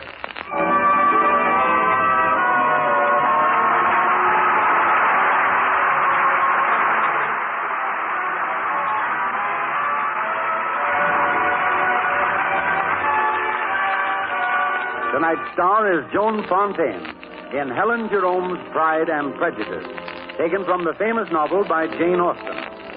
Featured with Miss Fontaine are Peggy Conklin, Kyle Swenson, and Percy Wareham. And here is Lawrence Langner, co-director with Teresa Helburn of the Theatre Guild, to tell you something about the play and the players. Mr. Langner. Thank you, Norman Brokenshire. Ladies and gentlemen, tonight's play is fashioned from one of the greatest love stories of all time. Indeed, Pride and Prejudice is ageless, for it's hard to imagine a brave new world in which a mother with several daughters will not attempt to find husbands for them.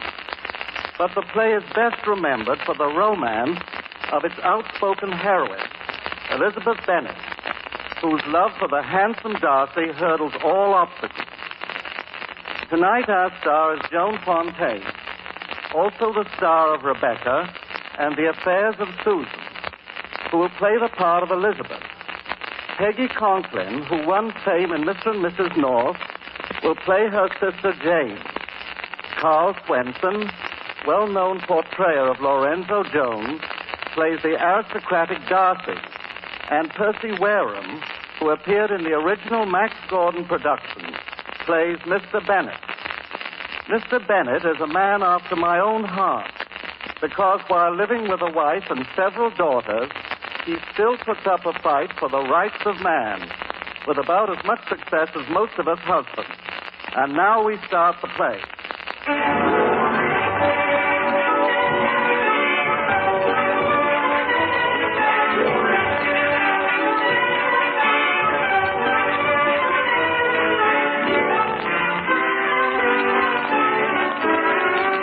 Nothing unusual about the Bennett house, excepting one small thing. It had been inherited, and it was really too expensive for Mr. Bennett's income. Wide lawns and old trees kept it private. The horse and carriage in the stable stood ready to carry the family into town when they chose to go. It was a well-behaved horse, in a well-behaved house, in a well-behaved England of 100 years ago. The only singular fact to record was the scent that hovered in the rooms. It was made of old lavender and lilac water, or whatever it is in the air that tells of many women in a house. Good afternoon, Elizabeth. Good afternoon, Papa. Did you read this? Elizabeth, you're not reading this book, are you? Yes, I'm almost finished. But, my dear, this is a novel. No respectable woman reads a novel until she's married. Your mother didn't read it until she had 2 children. Oh, but this one's only about a harmless school for girls, Papa. Don't try to fool me, daughter. One of the girls in this book has a divorced mother. I hope at least that you won't mention the story to your sister Lydia. Indeed, I won't, Papa. Lydia recommended it to me. This is too much. Now, Elizabeth, Mr. Bennet, have you heard the news? Have you heard the news? I have not. Oh, it's of tremendous importance to all of us. Tremendous importance. Mrs. Bennet, you have repeated yourself twice with no increase in the amount of information imparted to me. Will you proceed to your next idea? The great house of Netherfield has been rented. Not really. Mrs. Long just stopped by and told me. Don't you want to know who's taken it? You know any way I can stop you from telling me? Well, my dear, he's a young man of large fortune from the north of England, immensely wealthy, immensely. What's his name? His name is Bingley, and he's single, Mamma. Why, how did you ever guess, Elizabeth? Why, Mamma, any time you run into a room like this, I know a single man has crossed the county line. Oh, isn't it a splendid thing for one of our girls, Mr. Bennet? What has Mr. Bingley to do with our girls, for heaven's sake? Mr. B, how can you be so tiresome? I feel a wonderful wedding coming on, a husband and everything that goes with it. I feel it coming in the air. That is an improper feeling to mention before our maiden daughter. Pretend you didn't hear it, Elizabeth. I'm pretending, Papa. Oh, I know he'll fall in love with one of the girls. How could he help it? In the same way that the rest of the male population of England has helped it until now. But that's why you must visit him as soon as possible and bring him to the house. Bring him, indeed. You talk as if I was running a horse auction. Nonsense. I'm not selling my daughters. I'm merely trying to give them away. There's a big difference. Indeed, there is, Mamma. A man will pay for a horse. Imagine, Mamma. Imagine being of some value in the world. Don't be silly, Elizabeth. Have you heard the news, Father? My dear Lydia, I beg you not to jump when you get excited. I have heard the news, and we must buy Elizabeth a new dress. Jane, be still. Well, what about me? We'll buy you a harpoon, Lydia. Everyone will get a new dress. Blue for Lydia because she's the youngest. Pink for Jane because she likes pink. And for Lizzie... Nothing at all, because I'm perfectly comfortable in what I have. Oh, but now, Lizzie, you can't. I'm not going through one fitting after another just to satisfy some silly man who won't know the difference anyway. There's a sensible girl. Sensible, indeed. If we all acted like Elizabeth, the world would never be populated. Well, you needn't try to do it all with your 3 daughters, Mamma. That's quite enough, Elizabeth. Mr. Bennet, please put on your hat and coat. I'm not calling on Mr. Bingley. I don't know the man, and he doesn't know me. Mr. Bennet, you never think of your daughter's future. I have no talent for this sort of thing. Bring him here. We'll supply the talent. Do you realize that with your estate entailed, the girls will be practically penniless when you die? Everything you will have will go to that Reverend Collins. Speaking about the Reverend Collins, I have a letter from him. He's coming to visit us. I'm not interested in his letters. We're talking of your estate and your poor daughters who'll be penniless if you persist in... I had nothing to do with passing the law of entail, Mrs. Bennet. It's not his fault, Mother. Thank you, Elizabeth. British law dictates that all estates shall be inherited by male descendants only. And we have no son, Mrs. Bennet, as perhaps you may remember. You needn't criticize me. I'm simply pointing out that the Reverend Collins will inherit by law what I possess, because he's my cousin and closest male relative. That's why you must invite Mr. Bingley here. Let him become your closest relative. I do not choose to make a fool of myself. You better go and do it, Father, or she'll never let you rest. He has 8 servants, Mr. Bennet. 8. I can't ask a perfect stranger to come and inspect my daughters. I suppose he ought to see Jane, Father. Oh, Lizzie, it's you he'll like the best. You're the one with character. Character doesn't make weddings, Janie. Your horse is saddled, Mr. Bennet. Get his coat, Lydia. I make no guarantee that I'll see Bingley. Just so you see him, dear. Here are your gloves. I had no intention of riding this afternoon. Here's your coat, Father. Stop pushing me. Of course, if I should happen to pass his house. Goodbye, Mr. Bennet. I'm making no promises. I may see him, and then again Goodbye, Father. Now, see here, girls. I will not be fooled.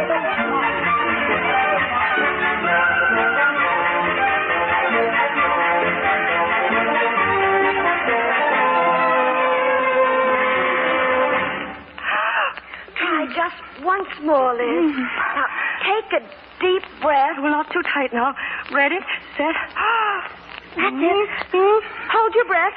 I'm tying the string. Oh, quick, I can't. Oh, I can't hold it anymore. Oh, what a figure you have now, Liz. That's a darling corset. My spine seems to be in front. What idiotic things these corsets are. Everything from the middle is on top. But a girl can't very well do without them, Liz. Well, I'm sure if the Lord meant us to look like this, we'd have our ribs running up and down instead of sideways. Help me on with my dress, dear, will you? Aren't you dressed yet? They're here. Oh, take your hair out of your eyes, Lydia. Who's the other man Mr. Bingley brought with him? His friend, Mr. Darcy's his name. I peeked through the library keyhole. And Liz, Mr. Darcy is related to royalty. Really? I saw him through the window when he came in. He seems tall. Oh, very tall. And nicely blonde, too, I think. Oh, but I suppose he's married. No, I think he's single, too. How do you know? Well, Mother sat him in Papa's own chair. No. You hear that, Janie? Oh, you're going to have a hard choice, dear. Why do you say that, Lizzie? Why don't you ever think of anyone for yourself? Oh, I don't know. Most men, everyone I ever met, left me with the feeling that I just drunk some cooled-off tea. Well, I suppose I'll feel that way, too, when I get to be 20. But I do think you're much too critical, Liz. Oh, that's because everybody loves you, Jane. Wait for us, Lydia. I just remembered. I've got to look in the paper and make sure when that new regiment is coming to town. Oh, just don't go out and meet them on the high road, dear. Come on, Jane. We'd better go down and stand inspection for the gentlemen. Liz, one minute.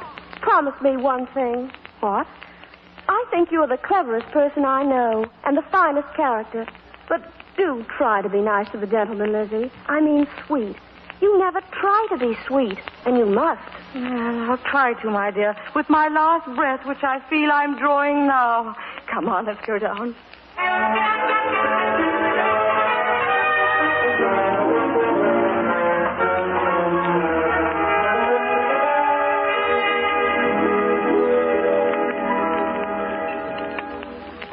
Yes, it is a good view from this window, Miss Elizabeth. Not outstanding, of course, but, good. We're so happy to have people enjoy our house, Mr. Darcy. See our roses out there? Oh, yes, they're good roses indeed. Not outstanding, of course, but, quite, good. Oh, well, I hear them laughing in the parlor. Shall we join them? Yes, shall we? It's been a long time since I really laughed.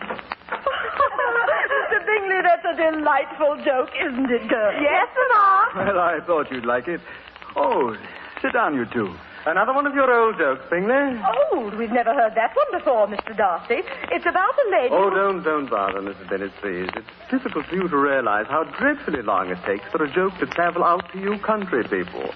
All jokes start in London, you know, and we can't tolerate old ones. We never waste our time telling new ones here. Isn't that strange? We like the old and tested ones. They're always sure to be funny. Mr. Bingley, you can't imagine how nice it is to have some eligible young men in the neighborhood at last. I believe Mr. Bingley can well imagine, Mrs. Bennet. I mistook you, Mr. Darcy. You don't seem to be finding our part of the country to your liking, do you? I don't care for the country, Miss Elizabeth. Oh, what a pity. It must annoy you terribly. There's so little smoke and noise out here. Not at all, miss. The longer I stay, the noisier it seems to be. I love the city. When we were in London once, the soldier followed That me. will do, Lydia. Mr. Bingley, I hope you like it in the country, or do you intend to run to London and leave us? Oh, I never know, ma'am. Everything I do is done in a hurry. Oh, that's nice, living that way. Yes, Miss Jane, and when I fall in love, I expect it will be the same. Oh, really? Is that answer, Mr. Bingley, Jane, dear? Isn't your tea getting cool, Mr. Darcy? Oh, thank you, Miss Jane. We're drinking it that way in London now. Oh, that's so characteristic. I notice city people most always lean toward tepid things. I perceive you are a student of character, Miss Elizabeth. I make a point of estimating people according to their value. You must find little opportunity to exercise your gift here. On the contrary, Mr. Darcy, I find that people who live in the country usually can't find a living in the city. I'm sure we all agree that city people and country people are both very nice. Don't you think so, Mr. Bingley? Well, city or country, wherever I am, I'm happy. Give me a horse, a long road, a whiff of hay, and a country lass, Miss Jane. Oh, you have such a nice disposition, Mr. Bingley. That's because Mr. Bingley doesn't criticize every time he opens his mouth. Unlike certain other gentlemen. You misunderstand, Mr. Darcy. I understand Mr. Darcy completely, Jane, and I don't Mr. Darcy, won't you have some more tea? No, thank you, Miss Jane. I really think I had better go.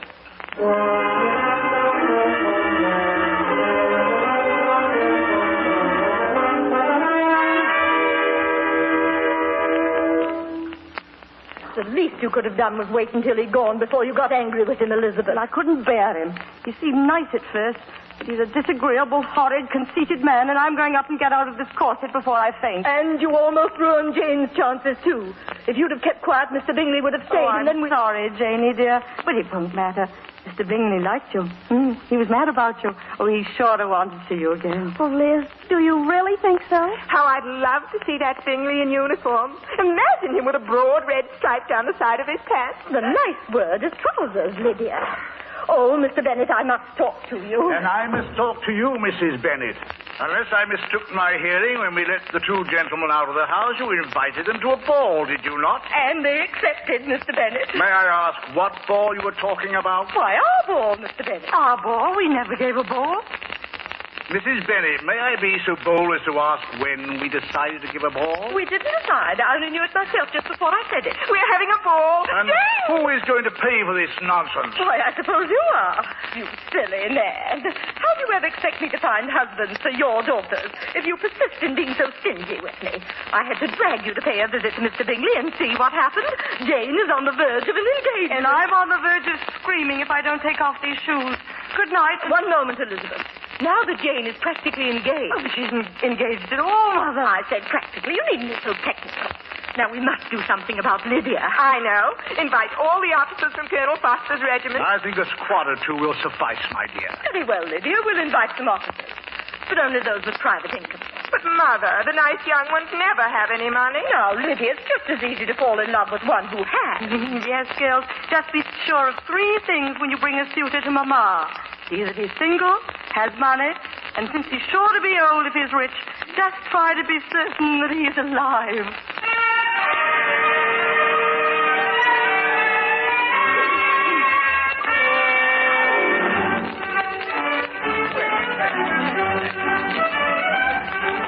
If I may say it, Miss Jane, you dance with inspiration. You surely make me trip saying such things, Mr. Bingley. I am a man. I can't restrain myself. Miss Jane. Yes, Mr. Bingley? Your light as air, Miss Jane. Your clean air. Now I've said it. Will you ever forgive my lack of self-control? I almost feel faint. I'm dreadfully sorry, Miss Jane. Come, we'll find a chair for Oh, you. no. No, just hold me this way until I recover my senses. Why do you keep turning your head? Is there someone you... Well, I just noticed Mr. Darcy in the doorway. He's not dancing at all tonight. Do you suppose he'd have a turn with my sister, Elizabeth? Why, I'm sure he'd be delighted. Where is your sister? I've hardly seen her all night. Well, I don't know where she's gone off to. Supposing I find Elizabeth, will you keep Mr. Darcy in the conservatory until I come back? I do so want her to dance. I'm beginning to understand why everyone loves you, Miss Jane. Does everyone? Oh, Miss Jane, I dare not repeat what I said. You're too pale for my last remark. Well, you hold on to Mr. Darcy. I'll be back before you can forget me.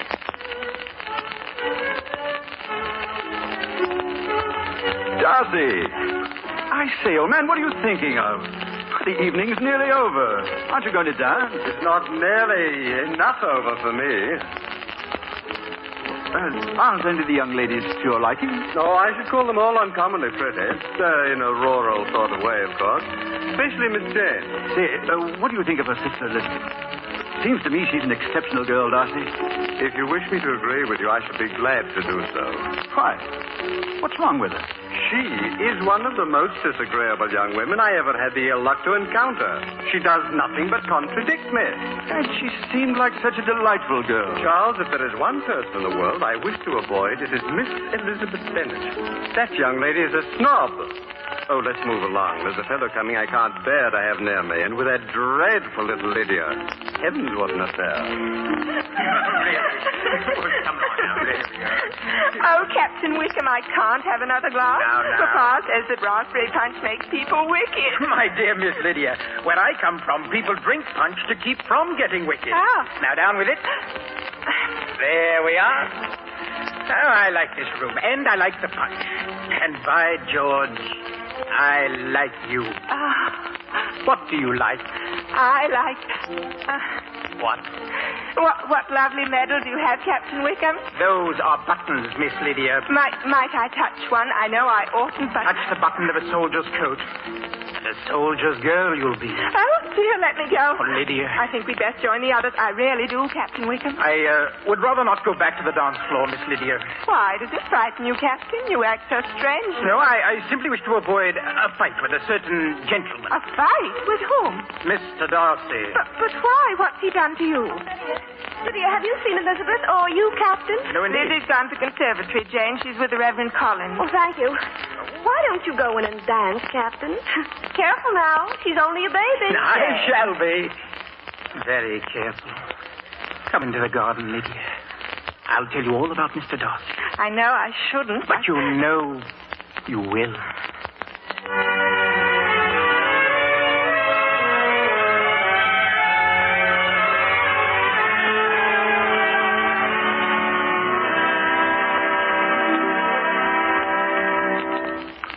Miss Elizabeth. Miss Elizabeth. Oh, I'm sorry, Reverend Collins. I was thinking of something. Shall we go back into the ballroom now? In a moment. Since my arrival yesterday, you and I have merely spoken in vague generalities. Yes, it has been nice since yesterday. Miss Elizabeth, I have not come merely to visit your father, my esteemed cousin. Therefore, I wish to speak now, not only as a man of the cloth... How then, Mr. Collins? Well, you might say, as a man. Really, Mr. Collins, you mustn't strain yourself. Your father has given me permission to inform you that I have singled you out as the companion of my future life. Oh, isn't that generous of Papa? You must really be excited, mustn't you? Now, before our feelings run away with us, Miss Elizabeth, may I say that no ungenerous word of reproach shall ever pass my lips, despite the fact that £1,000 invested at 4% is all you have as a dowry. Well, I'm flattered how mathematically sure you are that you love me, but why in the world did you choose me? A fair question. My patroness, Lady Catherine de Berg, has condescended to advise me to marry. She does much to support my church, you understand. I believe you will be acceptable to her. You see, you have risen to that exalted level in society when you've been introduced to Mr. Darcy. And Mr. Darcy is Lady Catherine's nephew. Oh, isn't she the lucky one? As an added inducement, Miss Elizabeth, there is a better than fair chance that when we are married, Lady Catherine may decide to visit us. What? Oh, Mr. Collins, I never knew you were given to such wild hopes. Now, all that remains is to assure you of my violent affection. Miss Elizabeth. Nay, my dear Miss Elizabeth. I will go so far as to say, my dearest Elizabeth. In all my life... Mr. Collins, I appreciate the honor, but I will not marry you. Oh, I understand. It's the usual practice for elegant females to say no, but they mean yes. And so I will I'm proceed... not one of those idiotic ladies you describe. When I say no, I mean no. I realize it's quite impossible for people to imagine a rational woman. But outside of novels, they do exist, and I'm one of them. I said no, and I meant no. Oh, you're adorable. I shall proceed to ask you again. My dearest, will you... Mr. Collins, will you get off your knees and let me out of here? You must be joking. Why, Miss Elizabeth, make haste, my dear. Remember, you're already past 20. My dear Mr. Collins, with British manhood in the state it is today, I believe I'll wait until I reach old age. Even perhaps as old as 25?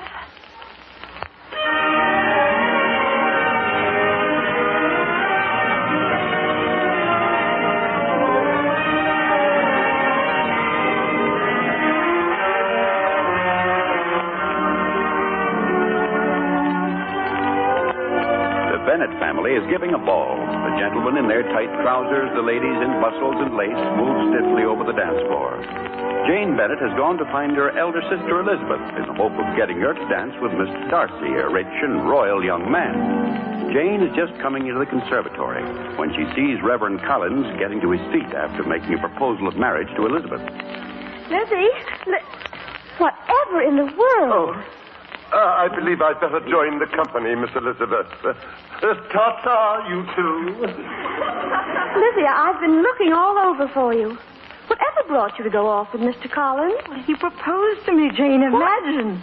Lady Catherine gave him permission. It's amazing that he bothered to ask me at all. Oh, that silly man. Come along now. You must dance before it's all over. And I've got Mr. Darcy waiting for your arm. Mr. Darcy? You must dance with him, Lizzie. I've been floating in a dream all evening with Mr. Bingley. And then I think of you, and I want to take you and swing you into my dream with me. Lizzie, you are so clever and so very pretty. And Mr. Darcy is really the handsomest man. Snobs usually are. If he held his neck any stiffer, a good breeze would crack it. Liz, why do you dislike him so? You've hardly said a dozen words to him. He acts as though all women should faint with joy when he combs his hair. Just because Mama and Papa are not very rich, and the house is not a mansion, he thinks we'll all fall over ourselves to please him. But he never said anything to make you feel... He doesn't need to. He's got the eye of a snob and the tone of a snob, and he is a snob. But if you insist, Janie, I'll dance with him once, if he can stand it. Oh, good, Lizzie. Ah, here's Captain Wickham. Oh, I was looking for you both to bid you good night. I hope you will excuse me. Oh, but it's not very late. Where's Lydia? I've already said good night to her. What's happened to you? Why are you so excited? You must have noticed what Mr. Darcy did to me in the ballroom. Darcy? Well, what's he done? Your mother wished to introduce me to Mr. Bingley. Mr. Darcy was standing with him at the moment. As soon as I approached, he took Mr. Bingley's arm and walked away. Well, if that isn't... But why? I didn't know you'd even met Mr. Darcy before. Tell me, how do you know Mr. Darcy? Why, my father was manager of the Darcy estate in Derbyshire. Oh, well, then you must know his character. I do, miss. When the elder Darcy died, he left instructions that his son should bestow upon me a sum of money. May one ask why, Captain Wickham? The old man was my godfather. He was very fond of me. Well, you surely don't mean to tell me that Mr. Darcy refuses to pay you the money? He refuses to even speak to me, Miss Elizabeth. Please let me go now, and my apologies to your mother. Good night. Good night. Now then, Jane, there you have Mr. Darcy. Lizzie, there must be two sides to this. There certainly are, the right and Mr. Darcy's. Did you ever hear of such dishonest, such slow... Lizzie, he's coming. Darcy, give him a chance. Please, Liz, give him one more chance. Miss Elizabeth, they're playing the last extra. May I have the honor? Thank you, sir. I'm too tired to dance anymore. Besides, I feel the honor would be more than I could bear. I believe I'll see what Mr. Bingley is doing. Do dance, Lizzie. Have I had the misfortune to offend you? You've offended Captain Wickham, one of my mother's guests. Offense is more than Wickham merits, then. I beg your pardon. I found him very charming, Mr. Darcy, and I'm sure my mother did. Wickham makes new friendships, ma'am, but he does not keep them. He certainly lacks the talent to retain yours. It's your turn to make a remark now. Whatever you wish me to say, you may consider said. Yes, I dare say there are times when perhaps it is better to limit conversation to yes or no. You are gratifying your wishes, not mine. Both, Mr. Darcy. I recognize how similar we are. We are each unsociable and taciturn, reluctant to speak unless we can say something that will astonish the whole room or be handed down to posterity. That hardly describes your character, Miss Elizabeth. You're probably describing mine, and include yourself out of pity for my wounded feelings. Feelings? Why? Have you any, Mr. Darcy? Evidently you have decided about that. Mr. Darcy, I hear such different accounts of you. I'm puzzled. When you're present, some of the reports seem difficult to believe. May I ask what reports you refer to? I refer to a certain Captain Wickham. Oh, so Captain Wickham has been talking to you. Indeed he has. Permit me, Miss Elizabeth, to caution you not to give too much credence to his tales. Captain Wickham is a liar, but what can one expect considering his origin? People don't arrange their origins in advance, Mr. Darcy. Nor have I observed that the well-born are invariably well-bred. I think perhaps you attach too much importance to the accident of birth. Accident? Rarely, Miss Elizabeth. Why, have you ever studied biology? I have, but I never imagined it a subject for a woman to read about. Well, you needn't imagine any more, Mr. Darcy. I have studied biology, and I know... Enough, Miss Elizabeth. I have no desire to hear what you know about so unfeminine a subject as biology. Well, I know this much. We are not royal here, and we've only one carriage while you have four. But we, Mr. Darcy, do not cheat people out of inheritance. The truth happens to be... I know the truth. You choose to believe this ex-steward, this servant in uniform, against my word? I believe the truth. In that case, Miss Bennet, there is little I can say except that you are being seriously misled by a scoundrel. Good night. Good night. Good night. Lizzie, darling, Mr. Bingley just... Lizzie, are you crying? What about, Mr. Bingley? Liz, put your arms around me. I'm so happy it frightens me. Oh, you've had a happy time. Oh, you're so sweet and good. Liz. Has Mr. Bingley made you an offer? No, but I'm sure he will, as soon as he can ask Father. Oh, darling, well, how do you know? Lizzie, he kissed me. Janie. Oh, Janie, darling. Then you're as good as married. You certainly are. Stay tuned to Hojo Radio.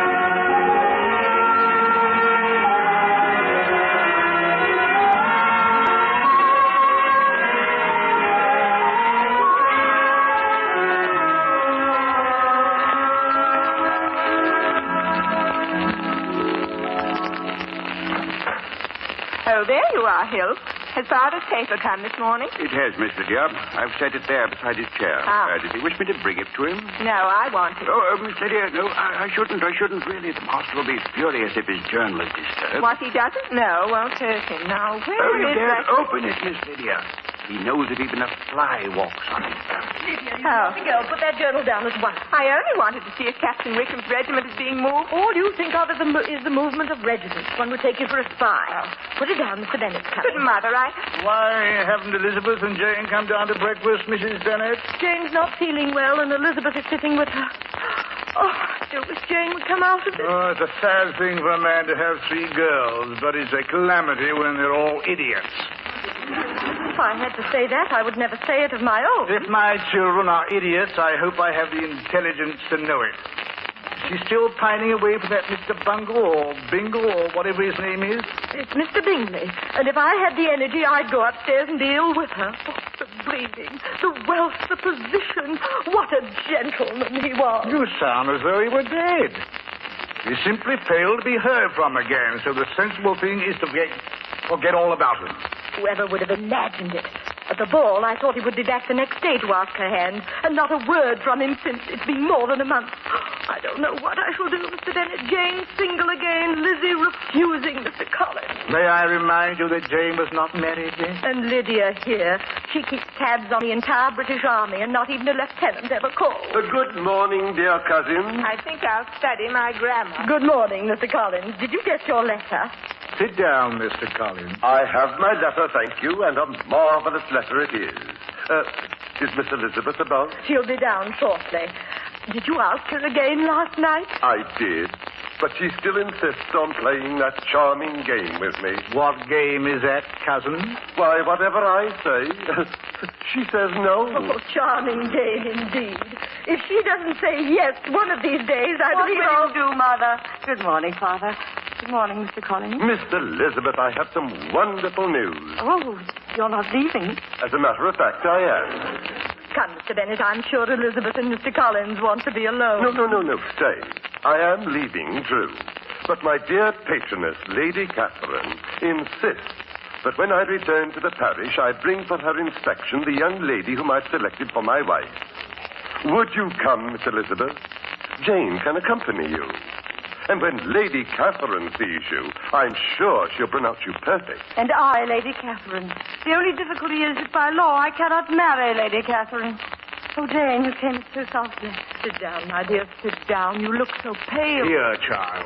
If only he'd written just a word, saying it was a mistake, saying something. I can't believe he'd go without a word. Without a blessed word. Oh, don't, darling. He'll come back. But, Lizzie, he's gone back to London for the season. I assume Miss Jane is referring to Mr. Bingley? Yes, Mr. Bingley. In this house, we are either expecting a Mr. Somebody or mourning him. This time it's Mr. Bingley. Why, is that the Bingley who was so close a friend of Mr. Darcy, Lady Catherine's nephew? Why, what do you... I have a splendid notion, Elizabeth. You and Jane come back with me to the parsonage. You'll meet Lady Catherine, who knows everything about everyone, especially her nephew's friends. And then you'll settle whatever happened to Mr. Bingley. And that, Mr. Collins, is a brilliant piece of detective work. Elizabeth, you're off. Oh, but I've no intention of marrying Mr. Collins, and if I meet Lady Catherine, she mustn't imagine that... There she goes again with her charming joke. What do you think, Father? Well, Father thinks it's a splendid plan. Oh, Mother, dear. And you always said marriages were made in heaven. From what I know of men, my dear, if we left it to them in heaven, we should all be old maids. You'll pack at once.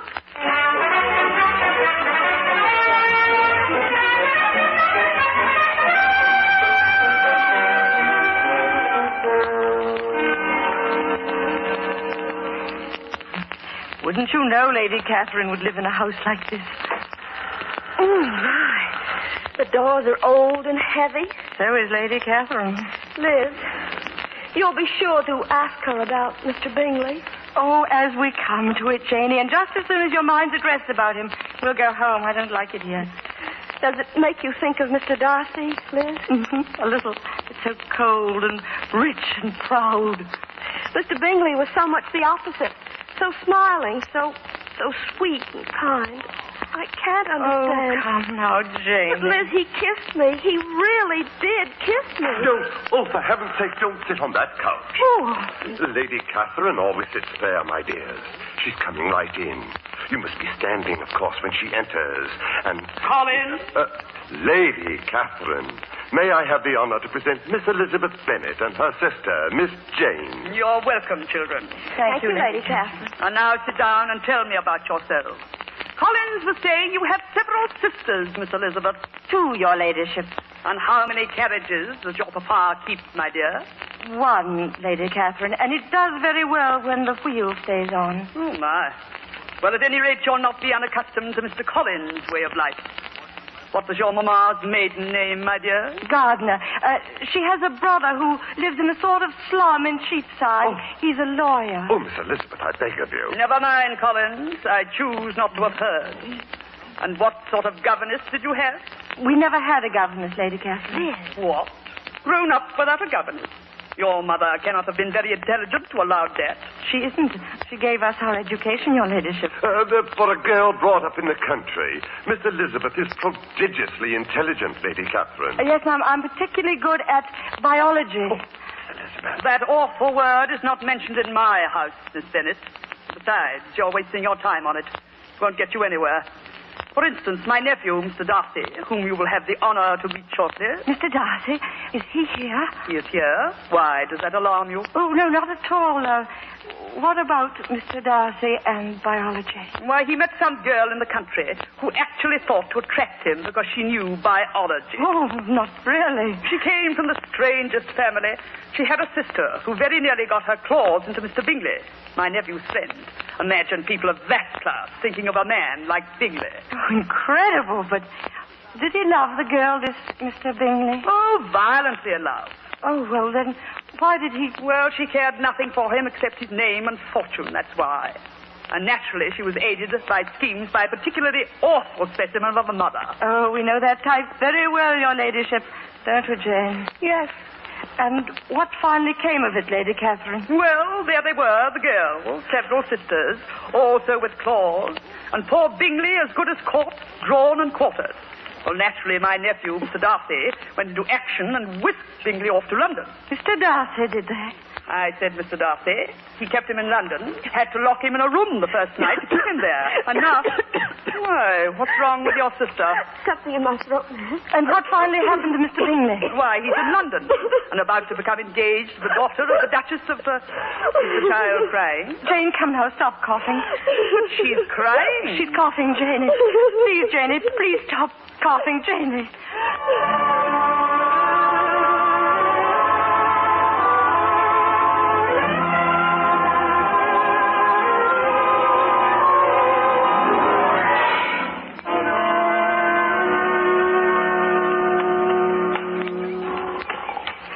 Will you help her into the carriage, Mr. Collins? No. Be careful now, Miss Jane.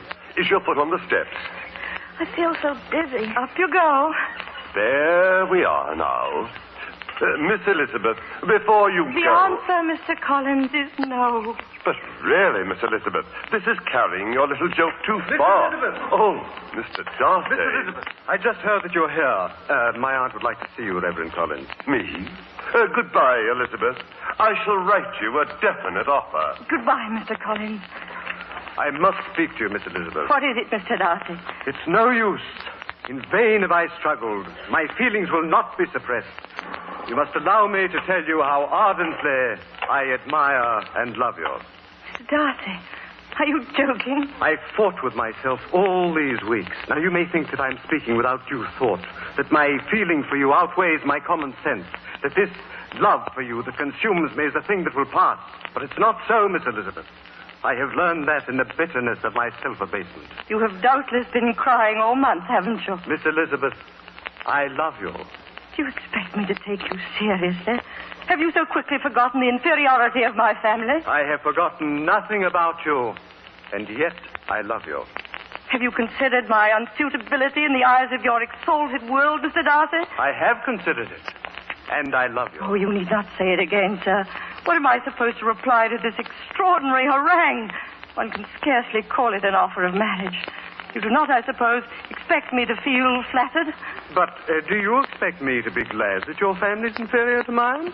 Or blame me for being honest and sincere when making the most momentous decision of my life?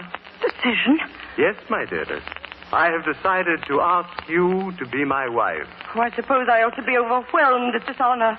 I ought to congratulate you on overcoming the battle between your unwilling affection and my unworthiness. But you see, I happen to be quite uninterested in your problems. Lizzie, aren't you coming? Please. Right now, Jane, dear. Miss Elizabeth, if the manner of my revelation has offended you... I am influenced by something deeper than your manners, Mr. Darcy.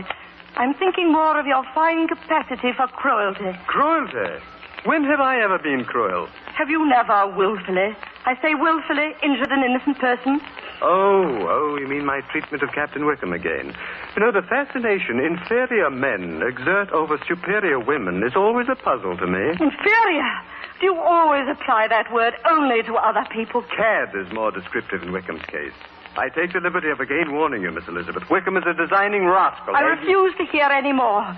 What you did to Captain Wickham would be quite enough. But nothing could induce me to marry the man who has ruined my sister's life. Oh, how could you do it? How could you avert it? Having once known her, can you deny that you came between Jane and Charles Bingley? I did everything in my power to separate my friend and your sister. I have been wiser with him than with myself. And you talk to me of love. They love each other. Jane is of those who only love once. It will kill her. I know it will. You have trodden on a heart with an iron boot. Mr. Darcy, you are the last man in the world whom I could ever be prevailed upon to marry.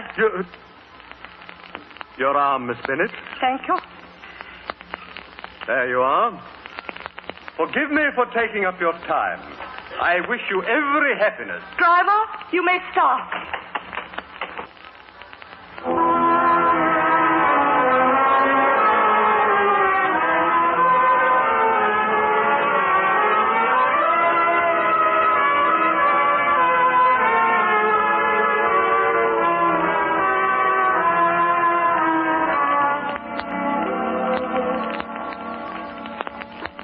Here. You must be quiet, Mrs. Bennet. Is poor Jane asleep?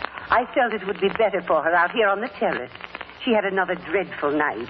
You'd better go back into the house and leave her to me. Oh, that Mr. Bingley, that dreadful Mr. Bingley.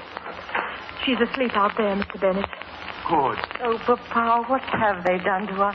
Our little Jane. If she dies of a broken heart, it will be a comfort to know that that young man is responsible. You certainly get your comfort in queer ways, Mrs. Bennet. Oh, what's to be done? Lizzie's through with Mr. Collins. Jane deserted.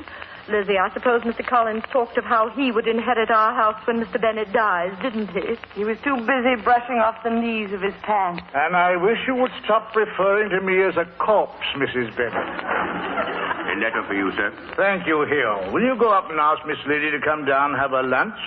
I assume, Mrs. B, that Lydia returned from a visit to Colonel and Mrs. Foster? Miss Lydia, sir, is not in the house. Not in the house? Well, find her, Hill, and bring her to lunch. Miss Lydia has not returned from a visit, ma'am. Good heavens, this letter. It's not possible. It's Elizabeth. Papa, what happened? This letter. Who's it from? Give it here. Let it go. Good Lord, listen to this. It's from Colonel Foster. Colonel Foster, he's Captain Wickham's commanding officer. Don't tell me she... Lydia's gone off with Captain Wickham. Gone off? Where? What does it matter where? The important thing is that she went anywhere with that scoundrel. They've eloped, do you understand? Wickham? Oh, it's incredible. Oh, the dear child, and without wedding clothes. Mr. Bennet, you must send money at once. Where could they have been married so quickly? He will marry her, won't he, Papa? What? They're not married? Kindly control yourself, Mrs. Bennet. This is what Colonel Foster writes. Your daughter left a note with my wife stating that she and Captain Wickham were gone to London. I am sincerely grieved to tell you that I can find no further trace of them and no word of any marriage ceremony. Oh, my poor girl. Oh, but that's not proof they weren't married, Papa. Now I'm going to attend to that young man. But where are you going? You don't even know where to go. I'll find him, the blackguard. I'll make him marry her. Mrs. Bennet, stop sniffling and take yourself upstairs. Oh, you'll fight with Captain Wickham and be killed. And Mr. Collins will turn us out before you're cold in the grave. I am still quite warm, thank you, Mrs. Bennet. I'm leaving now, Elizabeth. Oh, it's my fault, Papa. I had been warned about Wickham, and Mr. Darcy, sir, and Mr. Bingley. I hope we're not intruding, sir. You will excuse me, gentlemen. I'm posting to London and must be off. Goodbye, Lizzie. Goodbye, Papa. Mr. Bingley, you've come. Mr. Darcy rushed to London to tell me your sister was ill. Gravely ill, Mr. Bingley. Oh, I can't blame you for thinking badly of me, but I had no idea that she... that is to say, I never dreamed she cared for me as I do for her. Oh, Mr. Bingley. May I see her? She's out there with her nurse. Go through that door. Thank you. Mr. Darcy, I find myself in the unexpected position of having to thank you. You need not embarrass yourself. I had no idea either that Miss Jane rarely cares so much for Mr. Bingley. I beg your forgiveness, There's no time for that, Mr. Darcy. My younger sister has eloped with Captain Wickham. Eloped? I want the real truth about him, Mr. Darcy. With pleasure. Captain Wickham did inherit money from my father, and I paid it to him. And in 1 year, he squandered it on women and gambling. And not long ago, he persuaded my sister. Your sister? 15 years old. Thank heaven I arrived in time to stop him from carrying her off. Oh, then we really are done for. You see, Mr. Darcy, we are not only an inferior family now, a disgrace. Where are you going? Bingley, I'm leaving. Is anything wrong, Mr. Darcy? What? Did you call me, Darcy? I'm leaving, Bingley. I shan't be taking supper with you tonight. But you would have stayed a week. Well, I've changed my mind. I have no taste for life in the country. Goodbye, Miss Elizabeth. Goodbye, Bingley. What got you so upset, old man? Why, I never saw him so concerned in all my life. What happened here? Well, I'm sure I haven't the faintest idea.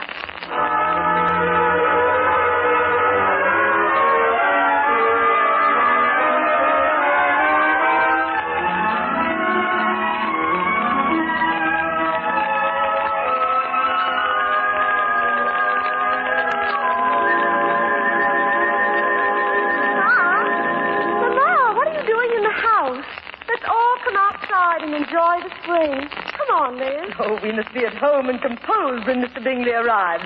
Men do not come to ask my daughter's hand every day in the week. Sit, Jane. Your nose swells up when you move around so much. How did it feel, Mamma?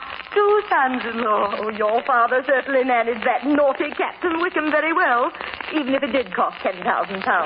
Good afternoon, girls. I see Mr. Bingley hasn't arrived yet. Jane? By the way, Mr. Bennet, it was very good of my brother to lend you the money for that naughty Captain Wickham. Although I earnestly hope he doesn't expect us to pay it back. Lucky he had it to lend, or the naughty Captain Wickham would have continued to live in sin with Lydia. Lizzie, your own sister. If the servants were to hear you. But isn't that the accepted way of mentioning a young lady and gentleman who are traveling about in hackney coaches together without benefits of clergy? There is no way of mentioning it. Not for respectable people. Our poor uncle had to pay £10,000 so people could mention it. And if he could spare another 10,000, perhaps we can do something about you, Lizzie. Oh, I'm quite all right, Mamma. After all, I still have my teeth. That would be excellent if men married women for their teeth, my dear. Did you give him the money in cash, Mr. Bennet, or I suppose my brother made a draft on his bank? £10,000 does fascinate you, doesn't it, Mrs. Bennet? I admit that £10,000 does fascinate me. How did my brother pay it? The fact is, your brother did not pay it. Why didn't he? The simple reason that he hasn't got it. Oh, but, Papa, you did give Captain Wickham... Mr. Darcy followed my coach to London. Mr. Darcy? Yes, and was good enough to offer me his cheque. I could never have found Wickham without Darcy's help. He knew all the scoundrel's horns and led me to him. I thought he was going to murder Wickham, but he controlled himself and gave him the money. Well, that makes it much better. I loathe owing money to relatives. Mr. Darcy did that, Papa. He really did it. Liz, and you thought he was so stuffy and proud. But why did he do it? What? Liz, Mr. Bingley. He's coming up the walk with Mr. Darcy. I'll go to meet him. May I, Mamma? I think it would be all right if you happened to appear outside accidentally. Take a book or so you were reading. You're so good, Mamma. I disagree, Mrs. Bennet. I think we all ought to be out there with her after what Lydia did. Oh, don't be silly. Mr. Bingley is not Captain Wickham. And I'm not the Bank of England. Can you suggest, perhaps, where I would get another £10,000? I don't suppose I can. Then let us accompany our daughter, Mrs. Bennet. Coming, Elizabeth? Mr. Darcy. I have implicit faith in Mr. Darcy. Come along, Mrs. Bennet. We'll go through the garden. And, Elizabeth, you might ask Mr. Darcy to speak to Reverend Collins for you. I'm sure he could get him to ask you again. He's coming, Mamma. Go on, please. Miss Elizabeth. Mr. Darcy, I should like to express my gratitude for all you've done for my sister and my family. Let it be for yourself alone, Miss Elizabeth. I thought only of you. Of me? Miss Elizabeth, you are too generous to trifle with me. I came today to ask you if you still feel toward me. I see no excuse for such a good memory, Mr. Darcy. Oh, Elizabeth, I've been arrogant. Elizabeth. I'm so ashamed. If you've been anything but noble and just, you would hate me. I was the foolish one. The foolish and the proud one. No, my dearest. Only the prejudiced one. I cannot bear your kindness. I love you, Elizabeth. May I ask you if you would consider... My father says you're the sort of gentleman one dares not refuse anything he condescended to ask. Oh, my cruel, my kind. Oh, my lovely Elizabeth. Mr. Darcy, I think you may hold my hand.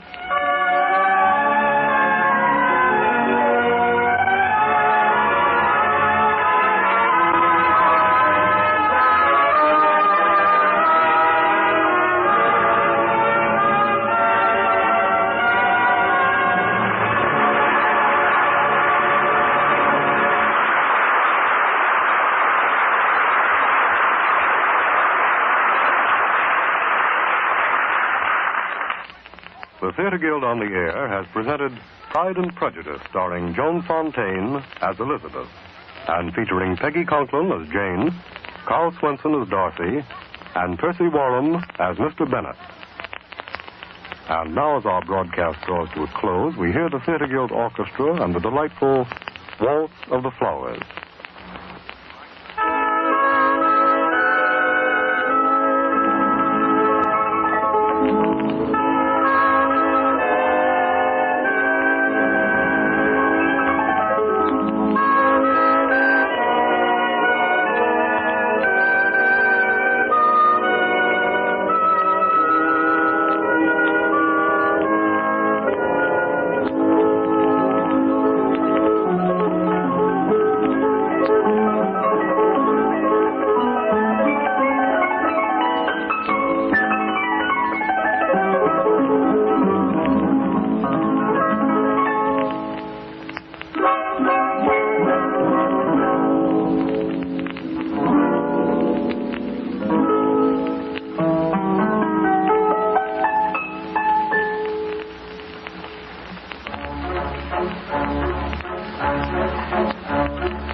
This program has been a presentation of the Armed Forces Radio Service, the voice of information and education.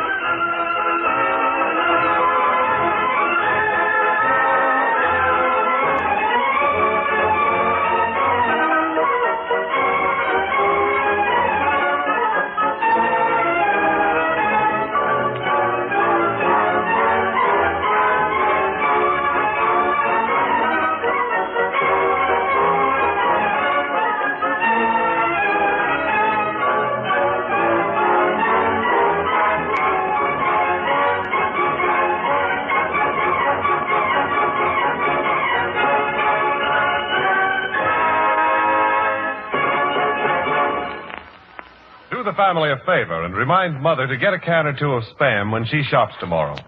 This delicious meat packed in a handy can is grand to eat, easy to serve, cold or hot. Tomorrow, ask for Spam.